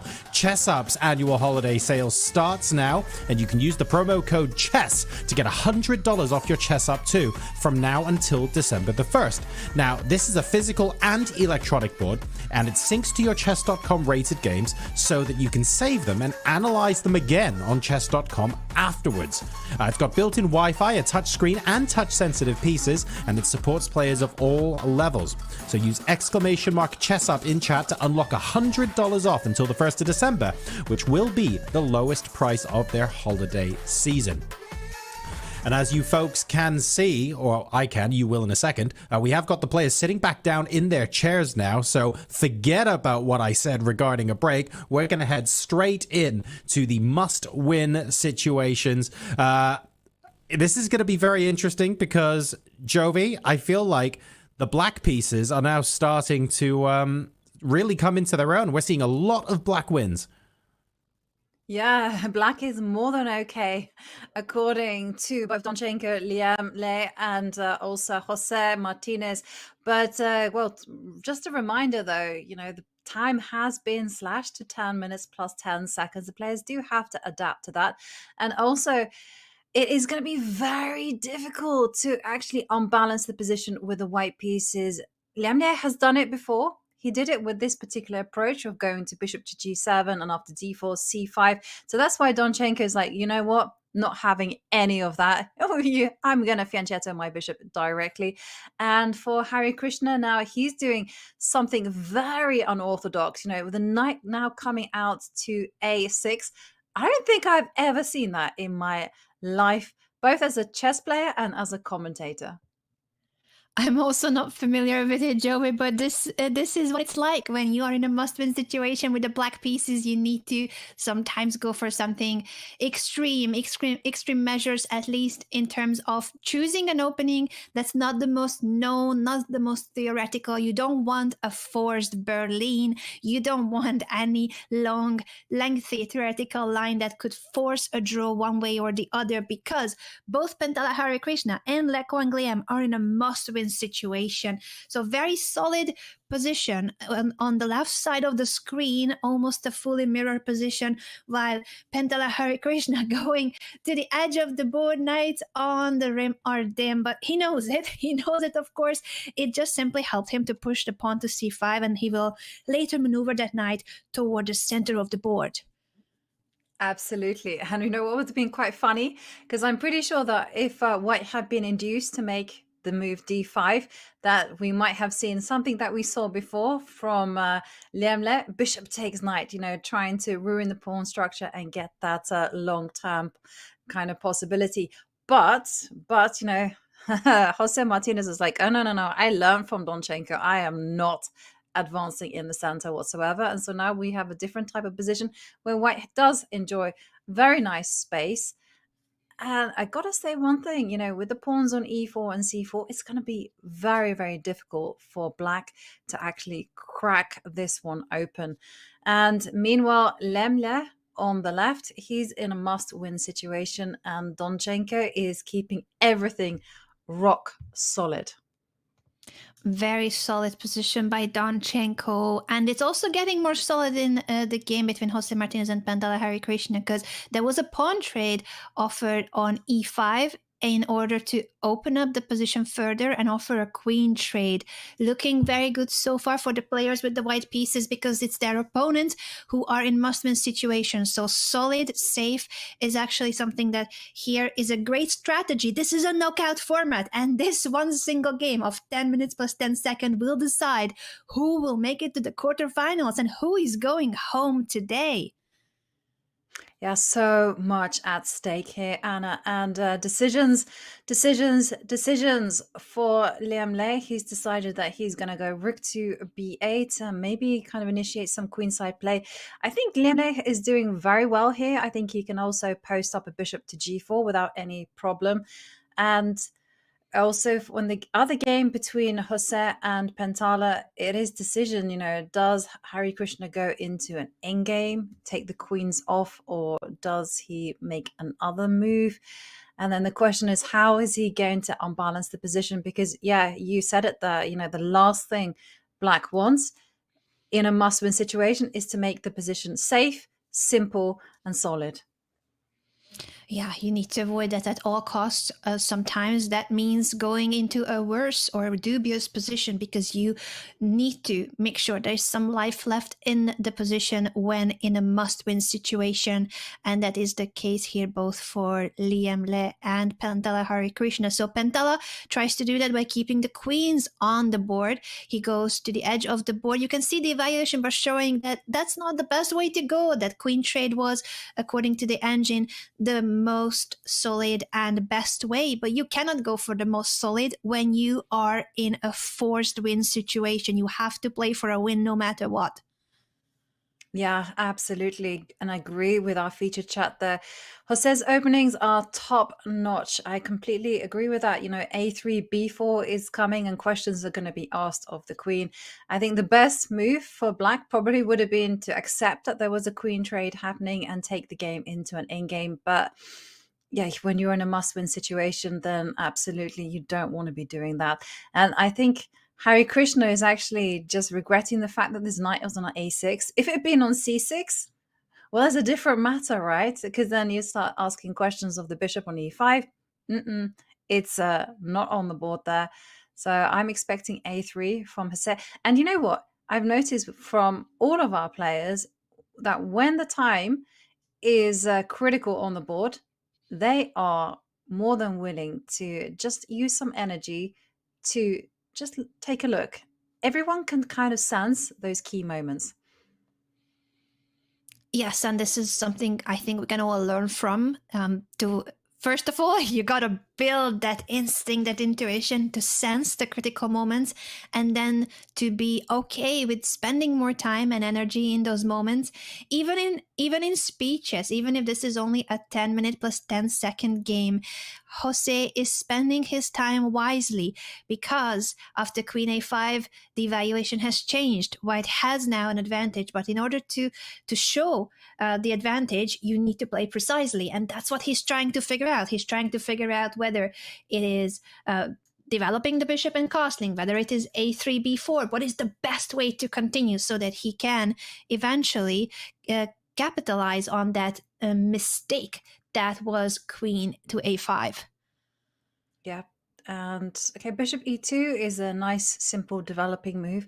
And okay, given a question mark, okay, there probably was going to be something a lot more precise, but I think white ultimately doesn't have any problems. Maybe it's going to come out with a queen out to a4 at the right time and just offer itself up for a trade and say to Harry, hey, how about we take it into an endgame where the pawn structure is pretty okay and my pieces are just as good as yours, and let's try and trade it off to a simple position. It's interesting because this is actually the first time that Harikrishna has had to deal with a loss. I mean, he was balancing on the edge against Niels, but ultimately he saved those games.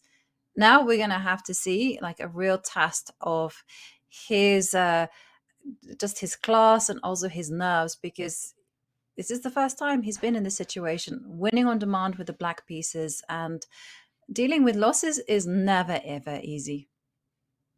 It's never easy at all, and especially after what has been pointed out, how impeccable the preparation of Jose Martinez has been and how impeccable his play has been, because he's the one who had chances even in the drawn games in this match against Harikrishna. So really tough for Harikrishna, who is very close to be knocked out of the tournament, with only Arjun Erigaisi then remaining in the field from the Indian stars who have been competing in the World Cup. Can he find a way to make this more complex, to not allow Jose to trade? Actually, Jose doesn't offer a trade with Queen A4, but Queen E1, I was thinking of this, that it's quite a tricky one if you have your queen on the diagonal, because sometimes you are threatening knight d5 with checks on e7 or f6 before you capture the queen. So nice move. I think it's perhaps even more precise than the queen trade offer. The queen steps out of the diagonal before there are any trickery with the discovered attack.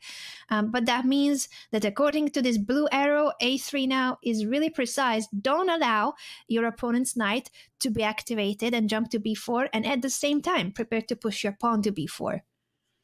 Yeah, and Jose just has to be on guard and understand that queen takes b2 actually isn't a threat, because the knight will jump into d5 attacking e7.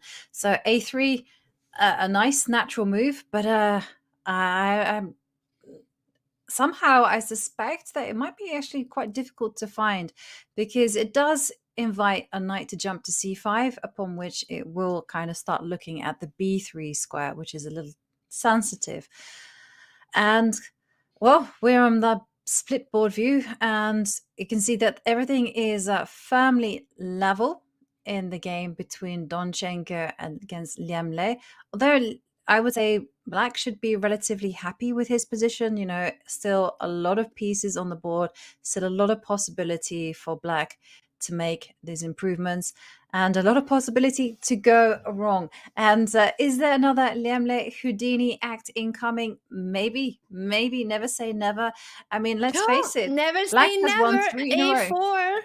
A4 apparently is a mistake, and yes, it has been black dominating this match. 3 games won with the black pieces. Is this going to be a 4th one? Might be the case after a slight mistake like a4. Now the pawn is being captured, the b file opens up, and the issue is apparently black had to take first and then castle, so that you will bring your remaining rook to b8 with a tempo after. It was missed by Liem. Still, it is white who needs to be precise, but now knight b5 comes just in the right moment to not allow black taking advantage of the open b file. Yeah, and very nice actually, knight to b5.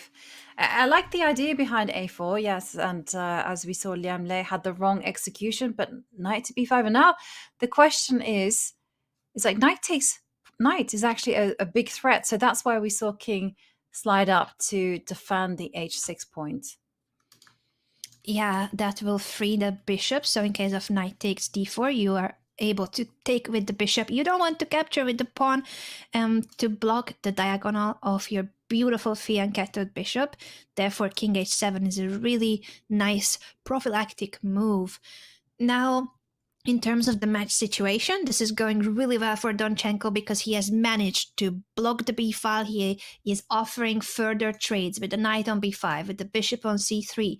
This is exactly what he needs, a solid position where pieces are being traded off and there is no risk factor. So there was a slight chance earlier for Le Quang Liem to take advantage of the b file, but it's no longer there, and now he's going to have to try different ways. Will he go knight to b6? e6 to try to attack the a4 pawn. He also needs to be careful of his own weakness on d6, and therefore he plays rook to b6. Yeah, so Liam has to be very, very careful, as you mentioned. He's got the long-term idea of maybe sliding the queen or tripling on the b line and trying to kick away the knight on b5. But that's going to be actually very, very difficult because the rook actually isn't well placed on b5. It can be kicked around with a pawn going to a5. And in the meantime, for Donchenko, his position is all about just opening things up on the king side. So I was expecting moves like f4 to make an appearance. I love that idea. f4 eventually in the right moment, f5 perhaps too, but you'll be definitely patient and choose the right moment. f4, g4, h4, all of those pawn pushes on the king side are possible. He chooses to push a pawn on the queen side, sacrificing not actually. At the moment it's fine, but I don't know. I feel like on the long run that is a liability that the pawn is on a5. Yeah, I felt like you didn't need to rush with that particular pawn advance. But the rook actually go all the way to b8. I was expecting rook to b7 and then continuing with this idea of going doubling on the b line, kicking out the knight from b4. It's still very, very tense. It really is anyone's game. And you, from White's perspective, you will also be, of course, considering whether to take on d4 and with what piece do you take. Bishop takes, I think, could be an idea since White wants to simplify. And if you take with the bishop, there's yet another pair of minor pieces that comes off of the board. And if Black takes with the pawn, then it blocks the bishop's diagonal, frees the c5 square for the knight, but it keeps the white knight on b5 as a very strong piece. Yeah, that's actually a really difficult decision to make. It might be objectively the best move, but I think Donchenko will want the bishop on the board. Yes, just to keep an eye on a5. Definitely more human way of playing to take with the knight. So if it is bishop takes, then you trade the bishops. But you don't even have to take on d4 to be fair, but you could just guard your bishop instead. And that way make sure that your queen will take over the long diagonal in case of the trade. Mm-hmm. I like it. I think it's a lot more practical. And why go for that imbalance if you only need a draw? Donchenko with a draw will qualify to the quarterfinals of the World Cup, which would be a huge result for the German Grandmaster. Like Liem, though, he has done it before. He has made incredible comebacks. And this match has been going really well for the players with the black pieces. So let's see. Let's see if he can. He has a slight advantage now with the bishop on d4. The rook staring into the eyes of the other rook on the b file. This is a liability, this a5 pawn, because White will constantly have to hold on to it. Right. And something else that really worries me, Anna? The bishop on g2. It's such a bad piece. And we're in danger of a situation where it's a bad bishop against a good knight. And the knight has a d4 square to post up against. So I'm just thinking, bishop takes bishop is a move that Black is threatening. Then e5, you can kind of just completely once and for all lock out that bishop on g2. And then you get on your merry way of rerouting the knight f8, e6, and d4. And yeah, as you say, White is always going to have an eye on the a5 pawn. So Donchenko here has to be very careful. Knight to e5 being played. Was this maybe rushing things? Because somehow this does invite f4. It does invite f4 and also allows the capture so that there will be a pawn blocking the d4 square. It might not have been the most precise to do this knight maneuver right now. You are right. Whether f4 or bishop takes and then f4, those are moves that Donchenko will be looking at to make this position more dynamic and open it up for the bishop and try to open up the king side. Okay, he goes for your plan. Exactly, and this made a whole lot of sense. And now I think you have to just set fire to the rain, and then you just go f4, f5, or f4, e5, or whatever you do. You got to open up the lines for this bishop on g2. Don't let it be a sleeping beauty. Yeah, there's no longer a bishop on d4 that was pinning the pawn on f2, so this is time. It's time for f4. Both the pin is gone, and at the same time the pawn is blocking the way of the knight outpost. The knight could still go towards c5, but now that there's going to be f4, f5 as well potentially, or e5 or g4, there's going to be action on the king side, and that's when the knight will be a slow piece trying to manage a lot of things both on the queen side and on the king side. Suddenly this position has gotten a lot more dynamic, and that will favor the bishop, and that will favor the king side play. Yeah. And okay, was some concrete stuff happening here with and now he just goes for it. He takes the rook and he's going for it, and f5 making an appearance. And now it's not going to be all one-way traffic, because it's decision time for Liem. Does he go queen takes a5, try to take it to an endgame?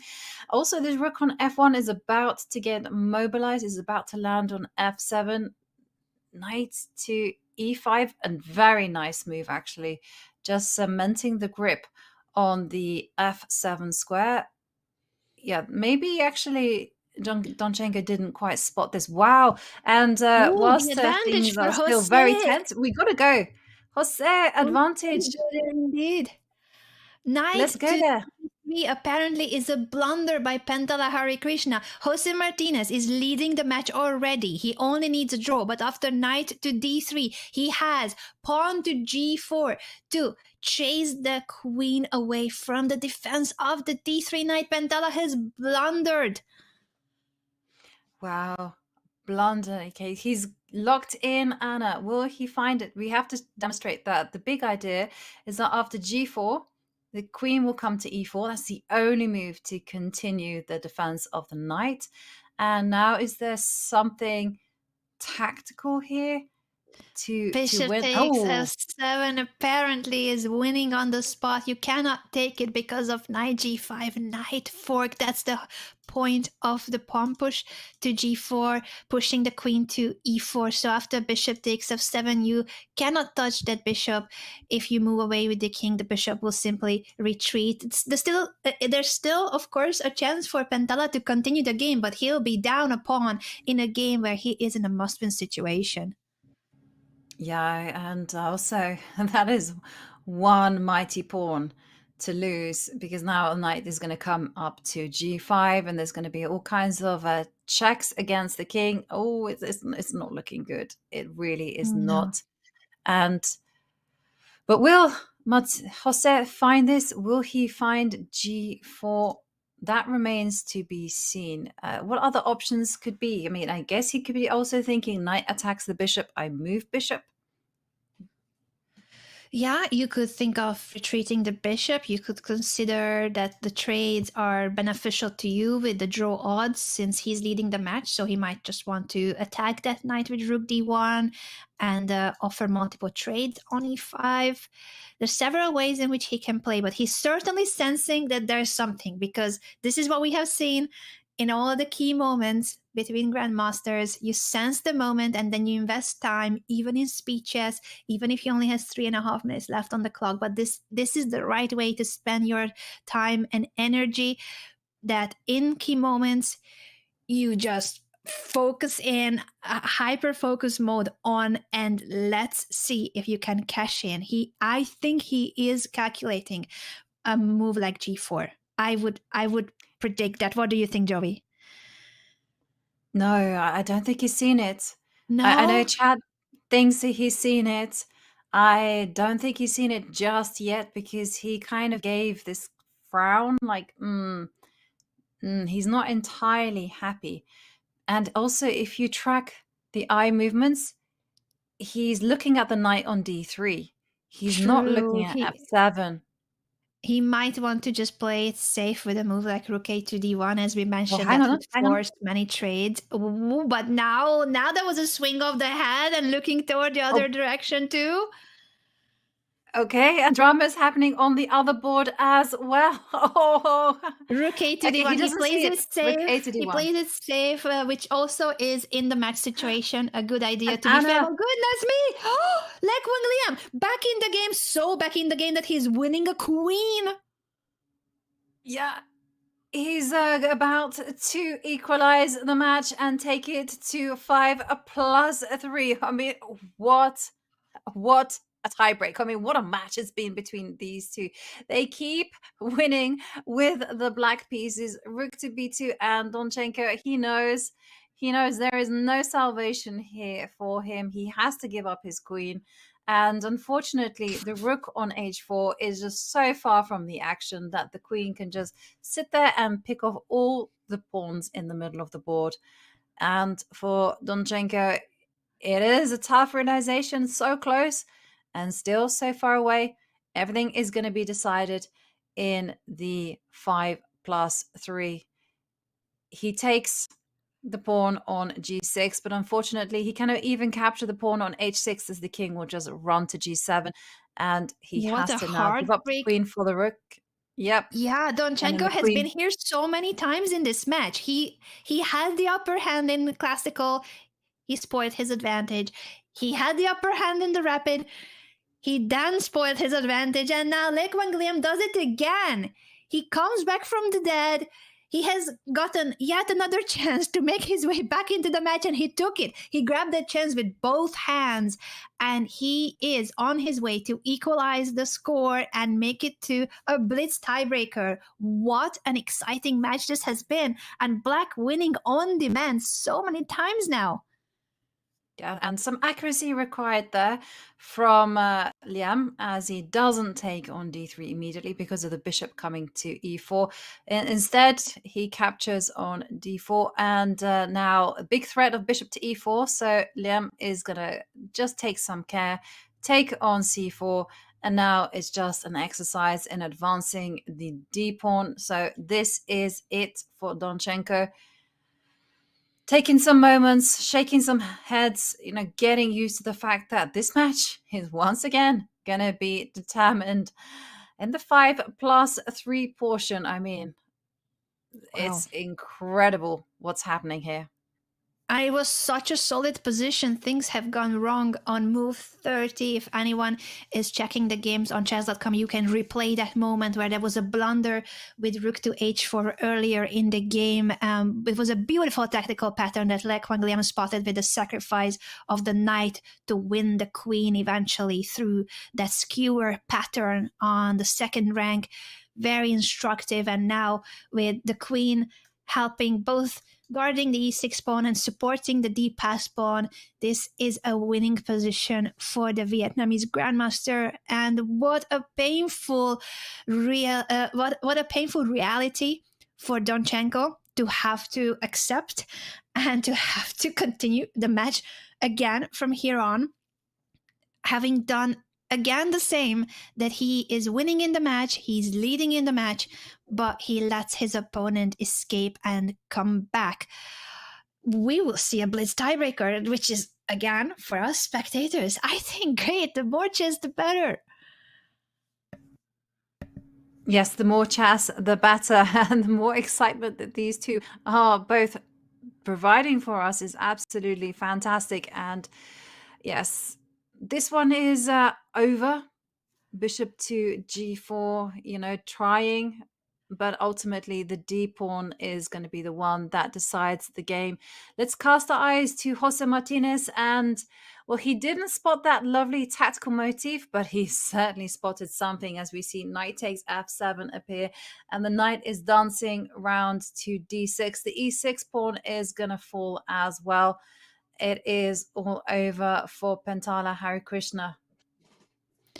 What a match this has been for Jospam, Jose Martinez, who has had a couple of chances in earlier games. It was always very close, their matchup with Pentala Harikrishna, but eventually the Mexican Grandmaster came really well prepared. He's in a tremendous form, and he is going to convert this into a repetition of moves if he wants to, because all he needs is a draw. So he might just settle for that. That's what he has been doing with the knight jumps, because for Pentala Harikrishna, to accept the draw means that he is going to be knocked out of the tournament.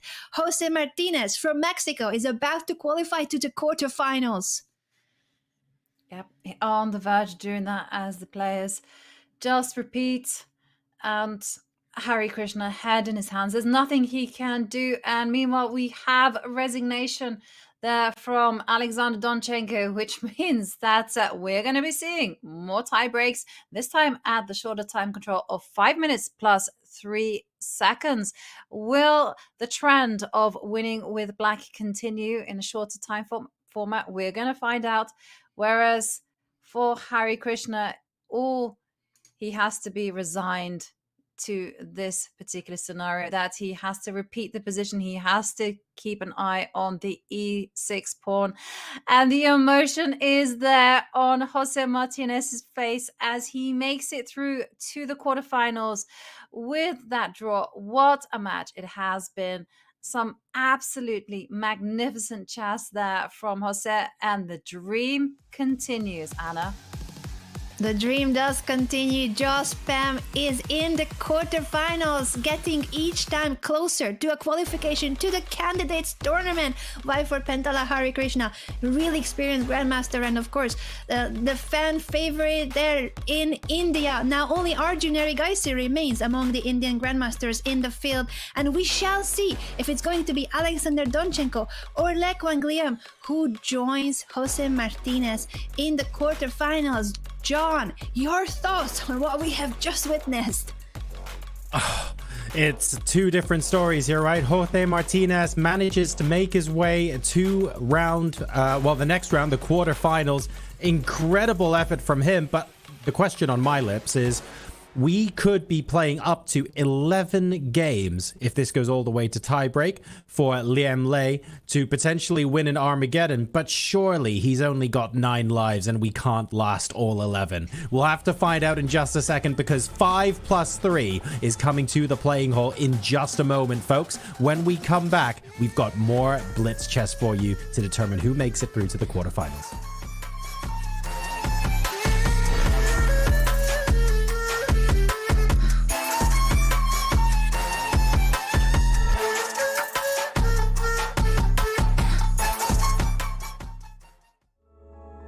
Yo no les echo la culpa, ¿no? Pero sí les echo la culpa por hacerlo público, por publicar en redes sociales algo así, ¿no? Porque yo nunca he publicado en redes sociales algo así. Realmente las trampas es un tema súper complicado, ¿no? Para la gente pues que sabe muy bien cómo leer entre líneas, yo creo que ellos sí lo piensan de verdad. Se dieron las cosas y gané 2 veces el Title Tuesday. Claro, y la gente puede ver alguien ver eso y decir, ok, ¿él va a ganar 2 veces un Title Tuesday? No, o sea, es imposible, ¿no? ¡Vamos! Por fin.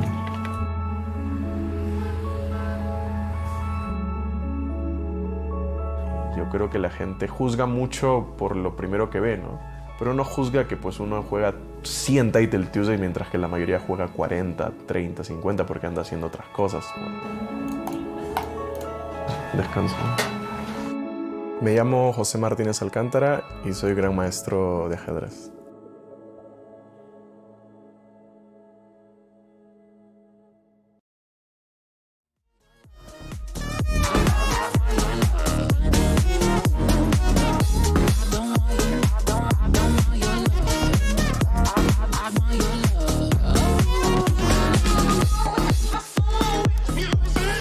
Yo no les echo la culpa, ¿no? Pero sí les echo la culpa por hacerlo público.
Welcome back, folks. 5+3 is now on the menu to determine who moves through to the quarterfinals here. I mean, Anna, maybe the 4 bottles of water predicted it early, although he's about to... Oh, he didn't quite drain one in one gulp, to be fair. He might get through all of them. We'll have to see. But Donchenko here, it feels like he keeps going ahead and then letting it slip, and then getting ahead and then letting it slip. There's only so many times he can do that, surely. You're right, he has come to the board today with 4 bottles of water, and maybe he needed now a couple of more to back it up after all the rapid games have been tied, and he had the upper hand in classical. His poet has advantage in a Rookian game. He had the upper hand in rapid today. Then Liem still managed to make a comeback. It has been a story about black is more than okay in this match. Will Donchenko win again with the black pieces and then Liem in a must-win situation? Jovi, what do you think we'll see in Blitz? Oh, I just know that this match has been completely surprising to me. You know, again, full of twists, turns. And I gotta actually just mention that these decisive games will have had a huge impact on the players' nerves. And oh dear, there was an accident with the water. And oops, yes, Alexander. I can see actually that the whole toll of like winning on demand is going to definitely have an impact on Liem. Also got to be saying that for Donchenko, he's been so close, and then it's all been snatched away from him as he just cracks with the white pieces. Sorry, and it's just an incredibly emotional, draining match. And now, what approach will the players go for? For Donchenko, he did so well with the Grunfeld, so I'm expecting more of the same. And also, it is exactly the same for Liem. I think that the person who draws with the white pieces is probably going to have the advantage in this match, Anna.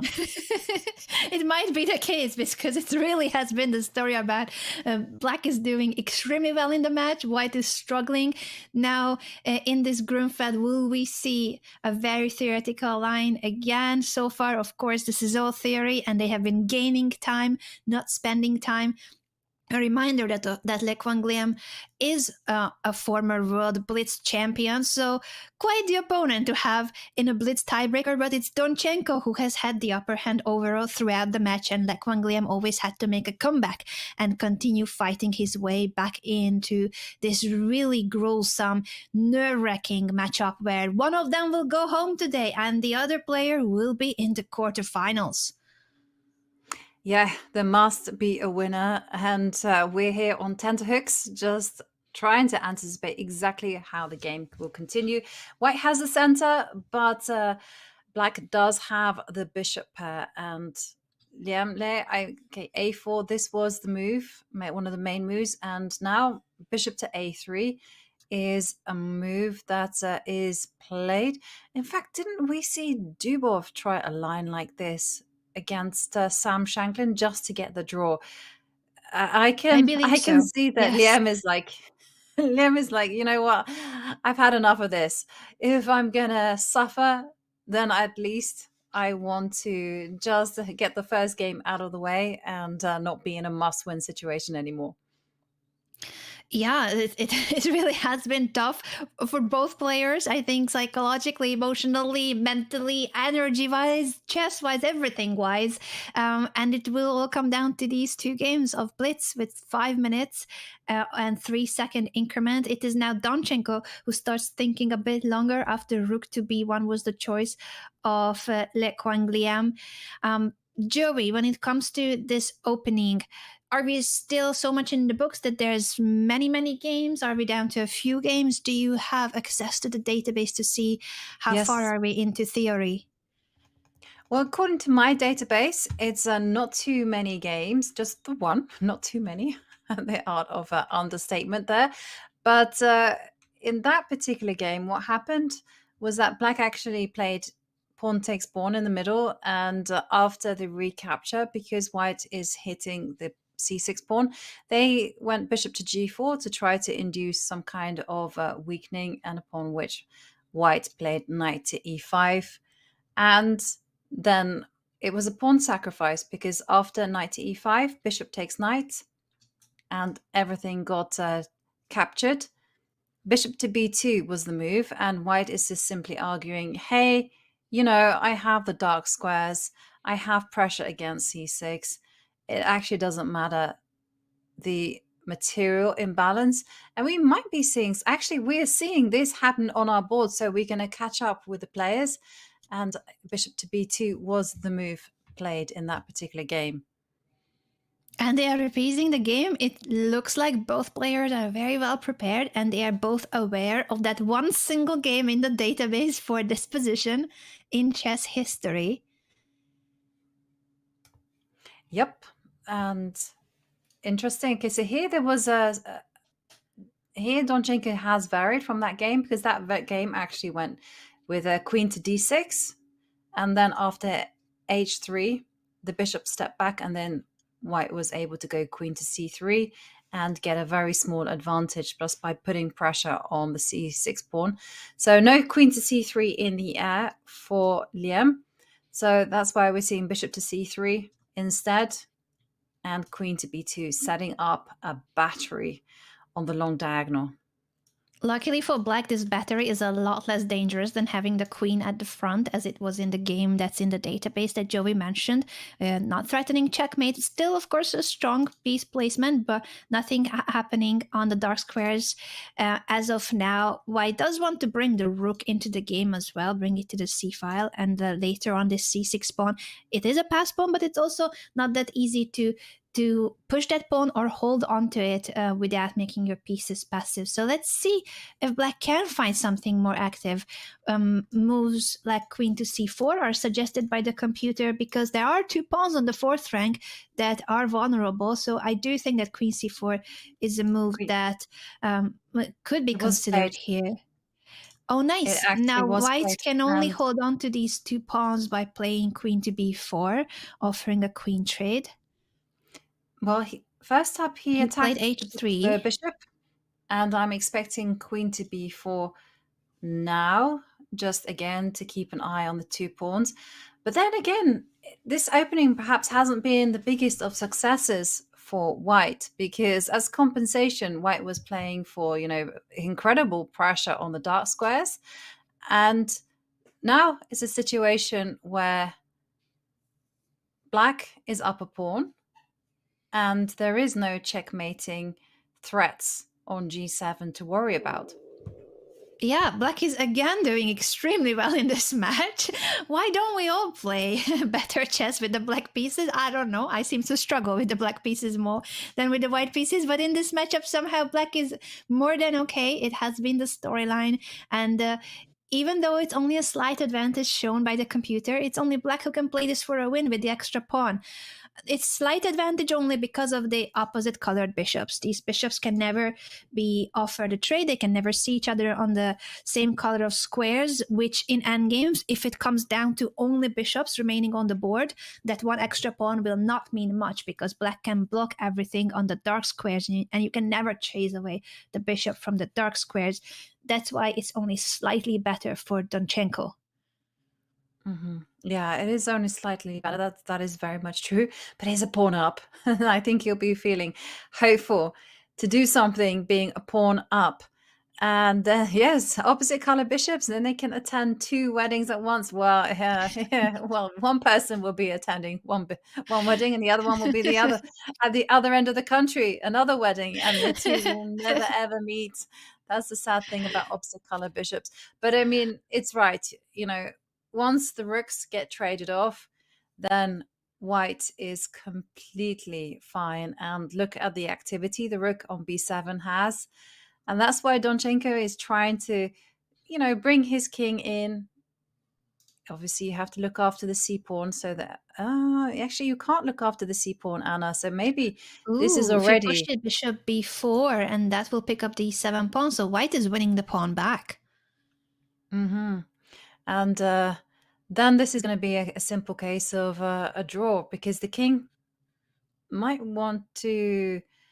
I mean, actually, you can go a6 or something like that, and you can get ready to meet rook takes c5 with rook to c8. And then once the rooks come off the board, then the players will just look at each other and say draw, and that is exactly what's going to be agreed. And He that is goes a for it. huge result in this match if White draws, because so far White has lost all the games. So it seems like c4, okay, inviting bishop b4, allowing that the e7 pawn will be taken and keeping the c pass pawn. Oh, but this could be really clever, Anna, because he's hedging his bets completely on that c pawn. Bishop to b4 was played, and now what next? He can still give up the c pawn instead by playing bishop d7, so he does that. He retreats the bishop, gives up the c pawn. The a4 pawn is hanging too, so White pushes a5. Now will we see rook c8 or something else? Yeah, rook c8 looks pretty effective. Rook c8, and then you're obliged to actually swap off rooks because you can't grab on a7 because the c pawn is so strong. So this could be the changing of the tide, but rook to b8. Okay, not offering a rook trade, but that allows rook takes c4.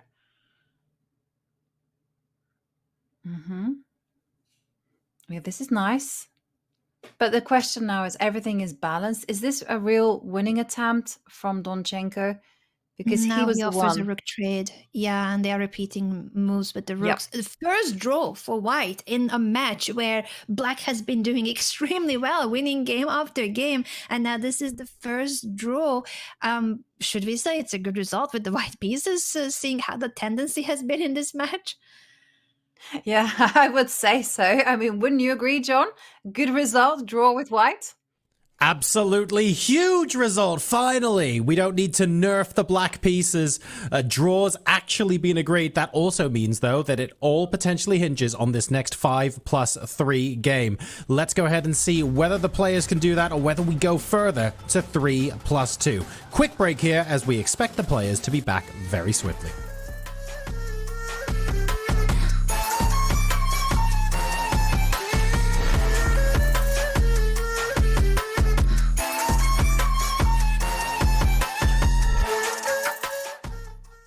We have some ChatGPT questions, Okay. which you can read and then, show to the camera. All right, thank you.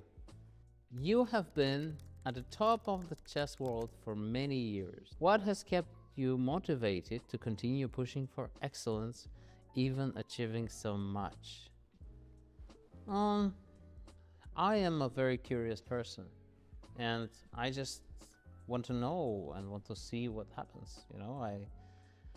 I am enjoying the game of chess a lot, especially the freestyle chess. And I am a person who accepts my drawbacks as a chess player, and I want to learn and improve. And that's what actually keeps me going. You have faced against some of the strongest players of your generation. Who has been the most difficult opponent for you, and why?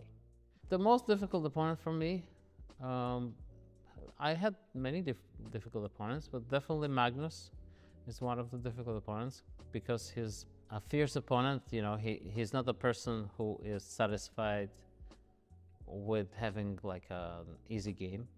He wants to fight in every single game, and that has been educational and also very interesting. Another tough opponent for me has been traditionally Vladimir Kramnik because, well, it's just in the openings, he was giving me nightmares. Yeah. It was always difficult to play against him. Yeah.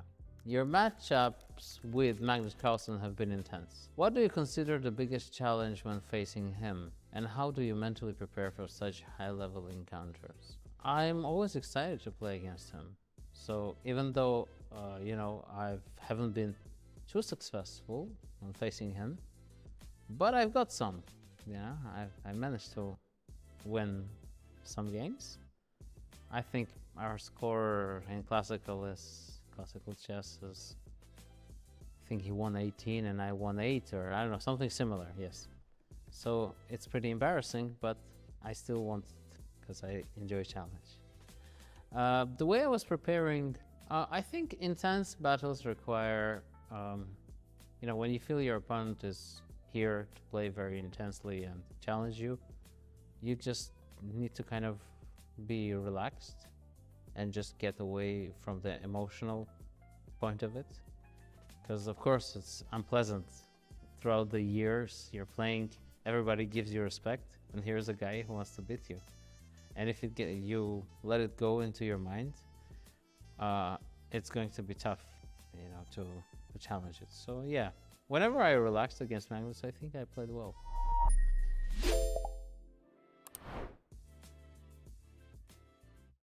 Who is your favorite person in the tournament as a friend? Fabiano Caruana, because he's a very friendly person. I think I have good contact with Javi. Oh, Prague. I also get along very well with Prague. Fabio Praganda, probably, yeah. Well, Fabiano Caruana. And probably Kukash, Domaraggio. Maybe Kasparov. Maybe for fun, yeah, Magnus, because we are in Team Liquid, you know. What is your favorite city in the world? The Hague. Where I live, Minnesota. Krakow. Probably Paris. I like generally, you know, Switzerland, Geneva, Dubai or Doha is all.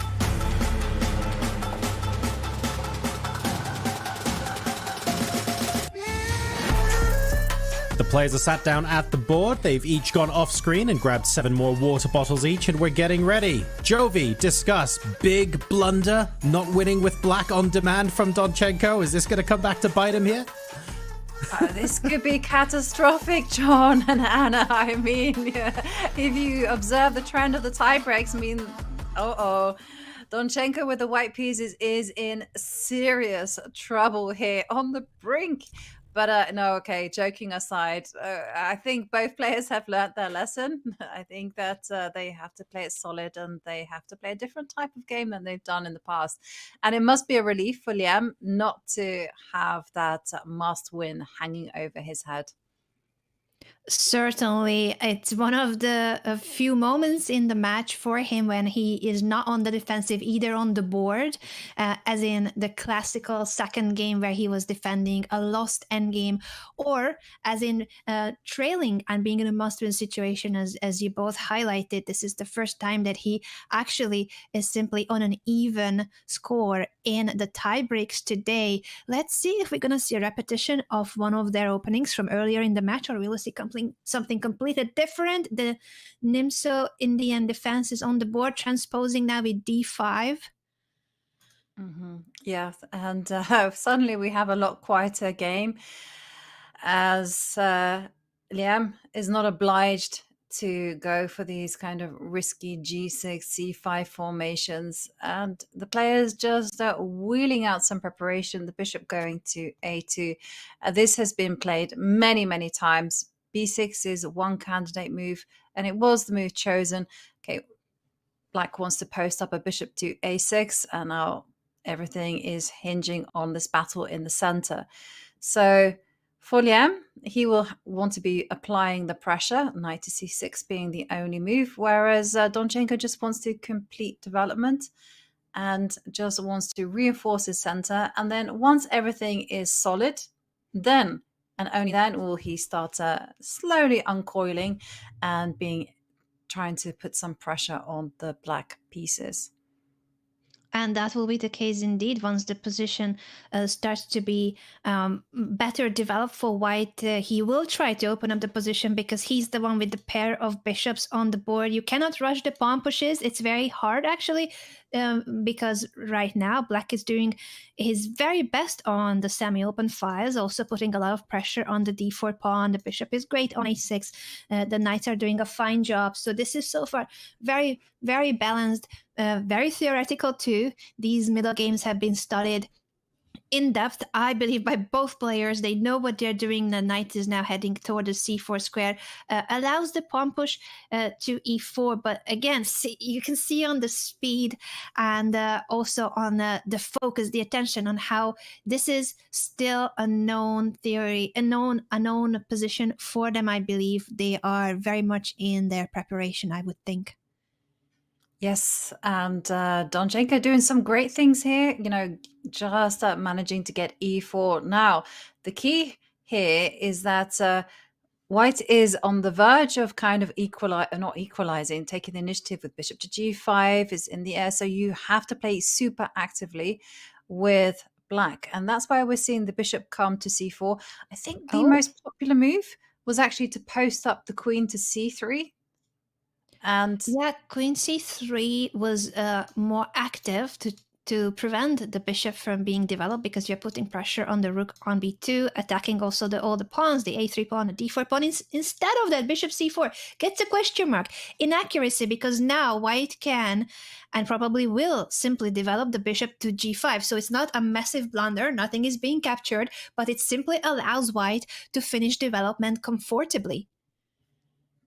Yeah, bishop to g5 is actually a super unpleasant pin, right? I highlighted it, and suddenly it's going to be questions. How are you going to defend against the threat of bishop takes knight, ruining the pawn structure around the black king?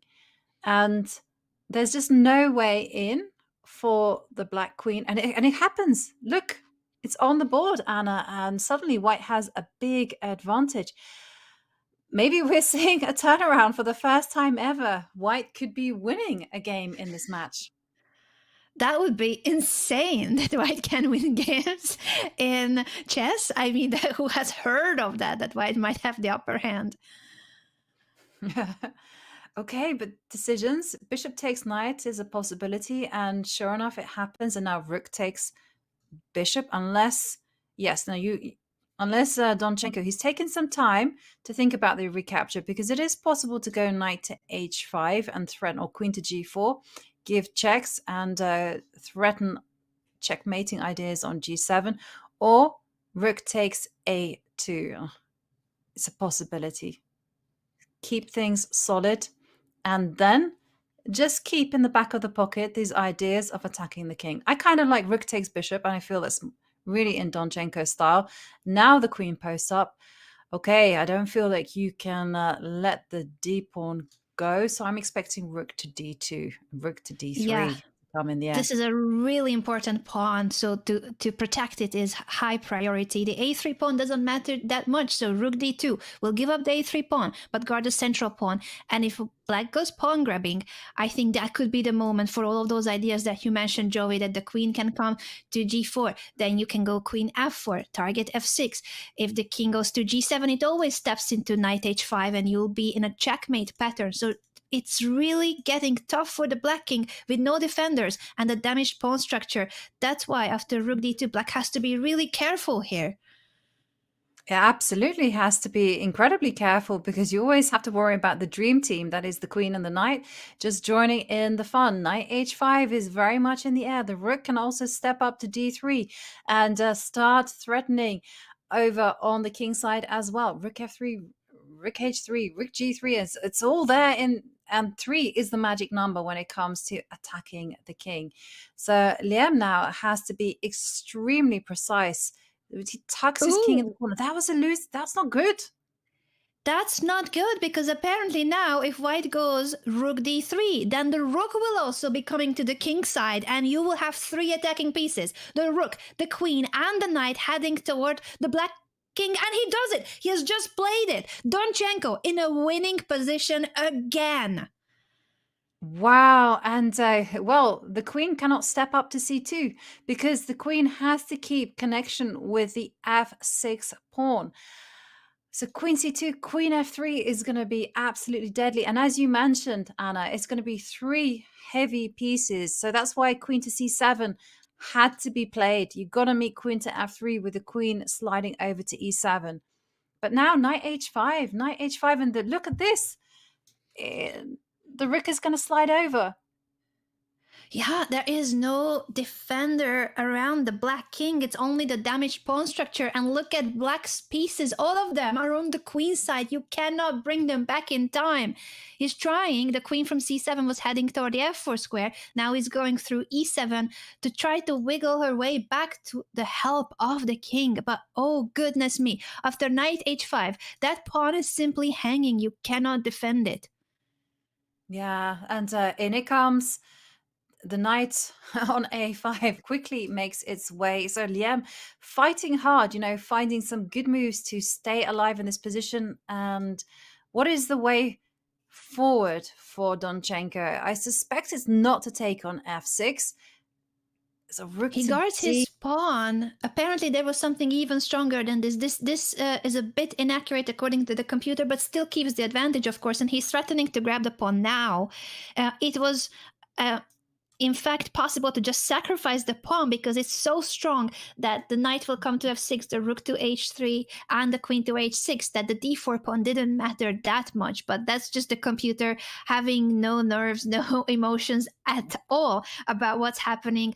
A human being guards the pawn and then wants to take it, I think makes perfect sense. Will Liem find a way out of this? Can he find something here to defend?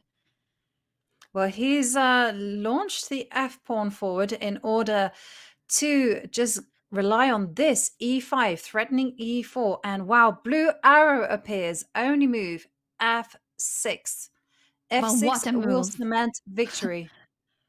What a move that is. The pawn will be yet another attacking piece joining the white forces, the queen, the knight, the rook, and the pawn on f6. The black king will be in so much trouble after the pawn push to f6.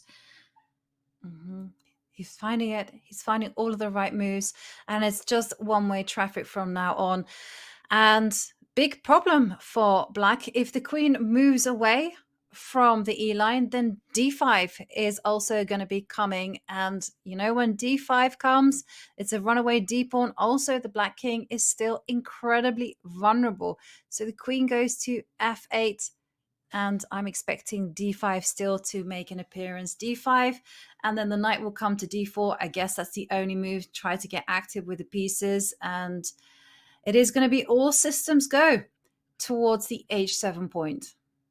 Yeah, d5, what a strong move. And after knight d4, just simply place the queen on e4. That's where you want it anyway. It is on the board indeed. Donchenko's playing extremely well, and he's on the verge of qualifying to the quarterfinals. This is all about that one remaining qualification spot to the quarterfinals of the World Cup.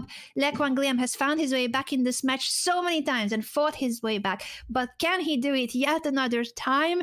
This is such an incredibly difficult position. He is lost because of this kingside attack. White's pieces are dominating. Absolutely dominating, but Liem, he's a tricky customer. He's been the world blitz champion in 2013. I mean, will he be able to survive this one? And how precise does Donchenko have to be? Is rook h3 the only move, or is there something else? And can Donchenko hold his nerve? He goes for h3. Okay, that's a nervy move. That is, he's making sure there are no back rank issues, but that takes away the square from the rook. It's still winning, though. It's still winning because after rook g8, he has a queen sacrifice rook. The rook will capture the queen on g7, and then there's knight f6. That's what he wanted. He h3. He passed the move on to his opponent to get the queen to d5, and now he's about to sacrifice his queen. What a class! What a class way to finish a game that will get him into the quarterfinals. Absolutely genius move there from Donchenko, just giving up his queen, and in it comes. Now he's just simply a rook up. He gave up his queen on the wrong square. He gave up his queen on c4, not on g7. What? What? He has given up the queen on the wrong square? But are we having the wrong? No, I think we have the wrong moves on our analysis board. Yes, it's a DGT error, Hannah. Oh goodness me! It was giving me a all heart under attack. control. It was all under control, and Donchenko, he played it to perfection. Anna, follow the board, because take a look at this. He's just simply a rook up, and wow.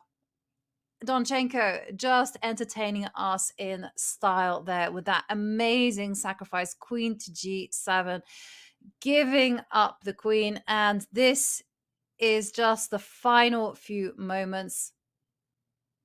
All Donchenko has to do is set up a pin. And Liem is being very tricky until the end, but he can just simply throw a check. on g3, and he can even just go rook takes rook. 24 seconds or 32 seconds. It's ticking down. He can go rook takes rook, and that should be enough. An exchange up endgame. I'm still just trying to grab my breath after what happened and our board going crazy. But luckily for Donchenko, that was just the DGT board, and he did play that incredible queen sacrifice, getting into this winning endgame where now the rook is about to pick up the queen side pawns. Yep. And for Liem, he's been such a wonderful competitor. Winning on demand, not just once, but twice with the black pieces. And he's fighting hard here. He's trying to get all of the pawns off the board. Donchenko says absolutely not. That A pawn is that golden ticket to the quarterfinals. The rook will protect against the advance of the B pawn. And now it is going to be all about the A pawn. B2 being played. A5. The white pawn 3 squares away from queening, and for Liem, he offers his hand in resignation, but what a competitor. Alexander Donchenko makes it to the quarterfinals. What a match it was. I cannot believe what we have witnessed in this match. There have been so many back and forth and so many games won on demand by Liem. Kudos to him for the fighting spirit and how much he has wanted that qualification himself. But in the end, it's the German Grandmaster Alexander Donchenko who, after having had many chances to make it through, he finally cashes in on those opportunities and qualifies to the quarterfinals. John, your thoughts on what we witnessed and that queen sacrifice moment? I can't help but glance and see a gaming reference in Twitch chat that I think sums up my feelings about this completely. It says, "Great enemy felled." And I think that reference is absolutely perfect to describe what has just happened. A titanic marathon, this huge battle. And finally, Donchenko is able to prevail. Not winning with black, but able to then win with white. We do not need to see further blitz games. We don't go all the way to Armageddon, but my God, what a match. We're going to gather our thoughts and come back to you guys in just a moment, but I have been told we have a wonderful interview with Jose Martinez where we managed to grab him just before he left the playing hall. So let's go ahead and hear from him as well, and then talk about both of our players through to the quarterfinals. We are live with Jose Martinez, who beat Harikrishna. Your thoughts on the match? In classical portion, like, it was hard. More with black, because with black you need to like not lose. Hopefully I play like a new opening in my life and works really well. He was pressing actually in the middle game, but somehow I play like good decisions and I maintained the equality in the whole game. Then in the tiebreaks, for sure I did my, like a lot of friends, a few friends told me, no, I did the just pen thing, like it's difficult to beat. Like even I can like play bad, still it's I need to be in a huge, really bad spot to lose. Like, but somehow with this preparation, with this opening preparation, it's hard to have a bad game. Like maybe if I didn't have this preparation, if I didn't have the support, I will just play whatever, and other things can happen in the game. So yeah, and yeah, hopefully I won the third game. I think the game I should not be with advantage in the opening, because the first game I was winning, and the second game I was clear advantage, but somehow I just threw it. And the first game I was calculating, and I didn't miss. Like I was calculating, but I just collapsed. Like I didn't see like simple penetration of the rook. Yeah, I was what the fuck. I was thinking he can hold, but for sure I was so nervous. So I don't know. But somehow the third game was the decisive, and I played good routing game. I was thinking like he will hold because he's a nice in-game player, but I play h5 and he took on h5. That was a critical moment. Like he led me to go to this crazy position. Like, and I think he need to play h3. Like he risks a lot playing gh5. Yeah. And I play like this some good tactic at the end. Like I was calculating I was calculating every single tactic. Like, and he missed the other one. You're the furthest anyone from Latin America has gone in the World Cup, probably. So your thoughts and messages to the fans in English. In English. yeah, again, thank you to the support, thank you to Mexico, to all You the have support, a the private support, sponsor, tax business, Mexico Chess Talent, and I will continue to do my best. I just don't want to promise something. I will do my best, and that's all. And lastly, quick words on Sindarov in the quarterfinals. Okay, hard opponent. Now in quarterfinals, there are just incredible opponents. For sure, I'm always underdog. Even with Divic was maybe that most equal in terms like equal match. But now I'm the underdog. I don't have pressure. I will just want to show my best. I don't want to lose any single classical game. And yeah, I will see what's happening tomorrow. Congrats and good luck. Back to you guys in the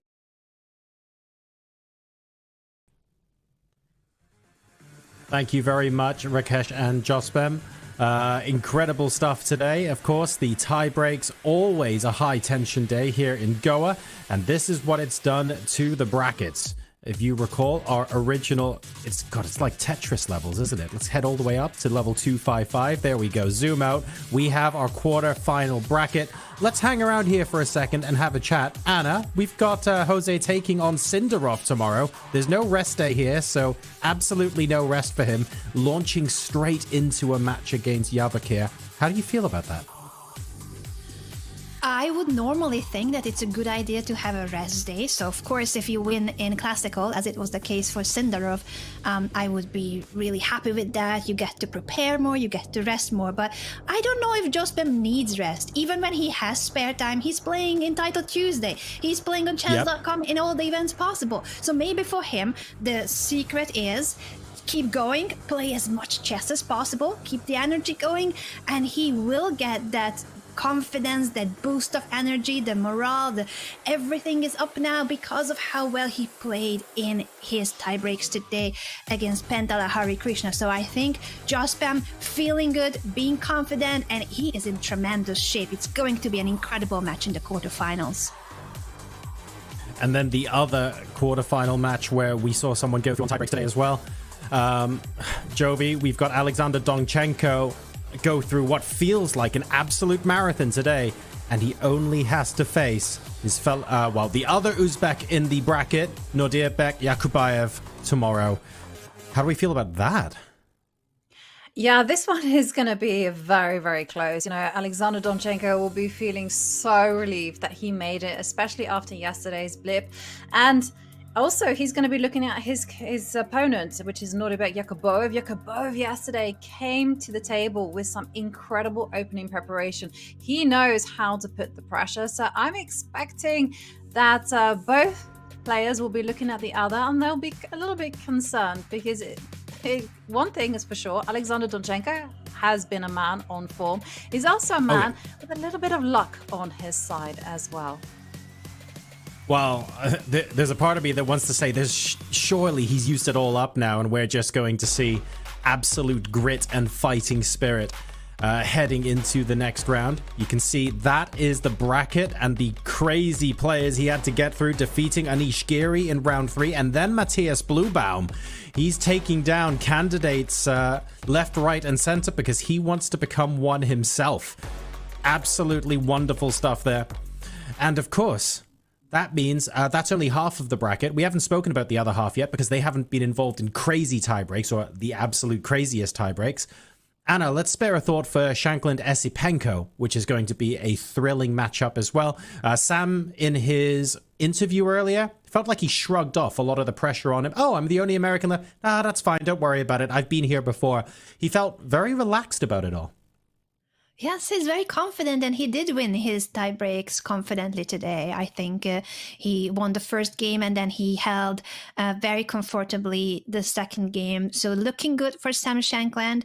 He is full of confidence, but his opponent too has done a tremendous job today in tiebreaks. So I'm really curious what will that quarterfinals matchup bring Shankland against Yesipenko. Again, a very close matchup, I would say. A word for Esipenko as well. In his interview with Rakesh, he didn't even realize he was playing tomorrow, but he was so relaxed about it that it was basically like, oh, I'm playing tomorrow. Yeah, that's fine. Don't even worry about it. He also seems like he's going to bring a really cool, really calm demeanor to the chessboard. So I don't think we're going to see like shoulders hunched, super height and tension on that board. It's going to be very chill business as usual for both of them. Yeah, absolutely. I think it will be chilled for both of them. Sam has been incredibly well prepared. I mean, I've got to give a shout out to his preparation. It just seems to be coming up and working wonders. And also for Yesipenko, I think he's gotten over the worst of it. You know, when he had that completely crazy match against Puya Idani where he had to win on demand, I think he feels that that's behind him now, and he's now kind of progressed into the calmer stage of chess where he's getting into his stride. He's coming very well prepared and just a very experienced opponent. And then finally, the matchup that will seal another 2,700 out of the tournament. I mean, that has just been the theme of this World Cup, right? Let's talk about Wei Yi, Arjun, Erigaisi. For many players, Anna, I think for good reason, they will be saying that might actually just be the matchup that we want to focus on. How do you feel about that? Yeah, that's a matchup that you could also expect in the finals. So the fact that they have to face each other in the quarterfinals is going to take down one of the favorites of the overall tournament. And yes, it has been rough for 2,700 grandmasters in the field. Some of them call it the curse of 2,700 GMs. They have been dropping one after the other. Not many favorites are left in the World Cup, but two of them, Wei Yi and Arjun Erigaisi, are facing each other tomorrow. And that is going to be such an exciting matchup also for their playing styles. And Jovi, your closing thoughts on, I guess, everything in general, but Wei Yi, Arjun, while we're on that topic. Yeah, Wei Yi, Arjun, Erigaisi. I mean, what to say? Arjun is like a man who seems to be untouchable. You know, he's barely been in any trouble over the chessboard. I mean, it has been absolute stupendous performance from him. Wei Yi has been a little bit more shaky. You know, he's had his moments where he's had his blips. So I'm still expecting a huge fight because Wei Yi and Arjun, they're just absolutely beasts on the board. So we can expect a lot of fireworks there.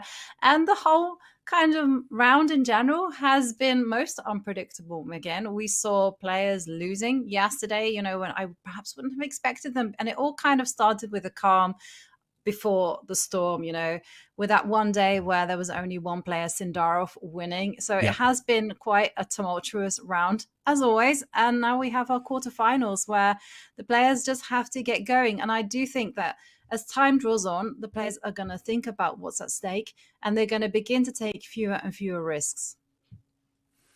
Well, they won't have too much time to think about that because there is no rest for the wicked here. Tie breaks are now concluded. We have all of our quarterfinalists, and we are back tomorrow with the next round. The quarterfinals begin, and you will catch them live here. The games start at 3 o'clock in the afternoon, Indian Standard Time, and here are the time zones that you can expect to need to tune in at. A huge shout out, by the way, to anyone who is tuning in today in, shall we say, a less socially acceptable time. Well done if you're in North or South America and you've tuned in from the start. Fantastic perseverance for you to check out all today's tie breaks. I can only hope that the fireworks over the board today made it worth it and then some.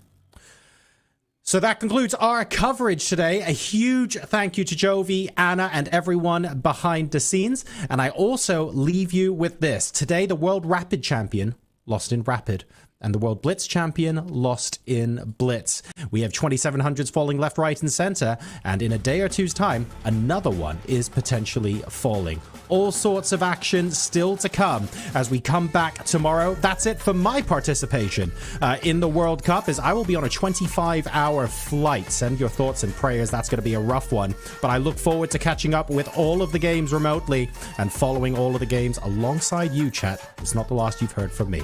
Have a wonderful rest of your day wherever you are, and good night.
December, the world turns to Doha, Qatar for chess at its fastest and fiercest.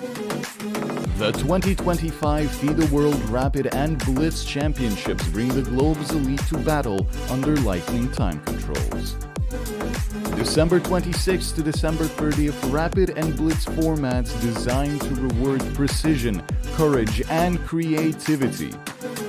In the heart of the Middle East, Doha offers more than a board, a world-class venue, a cultural backdrop, and a stage worthy of legends. With a €1 million prize fund on the line and the title of world champion at stake. The 2025 FIDE World Rapid and Blitz Championships, the ultimate test of fast chess.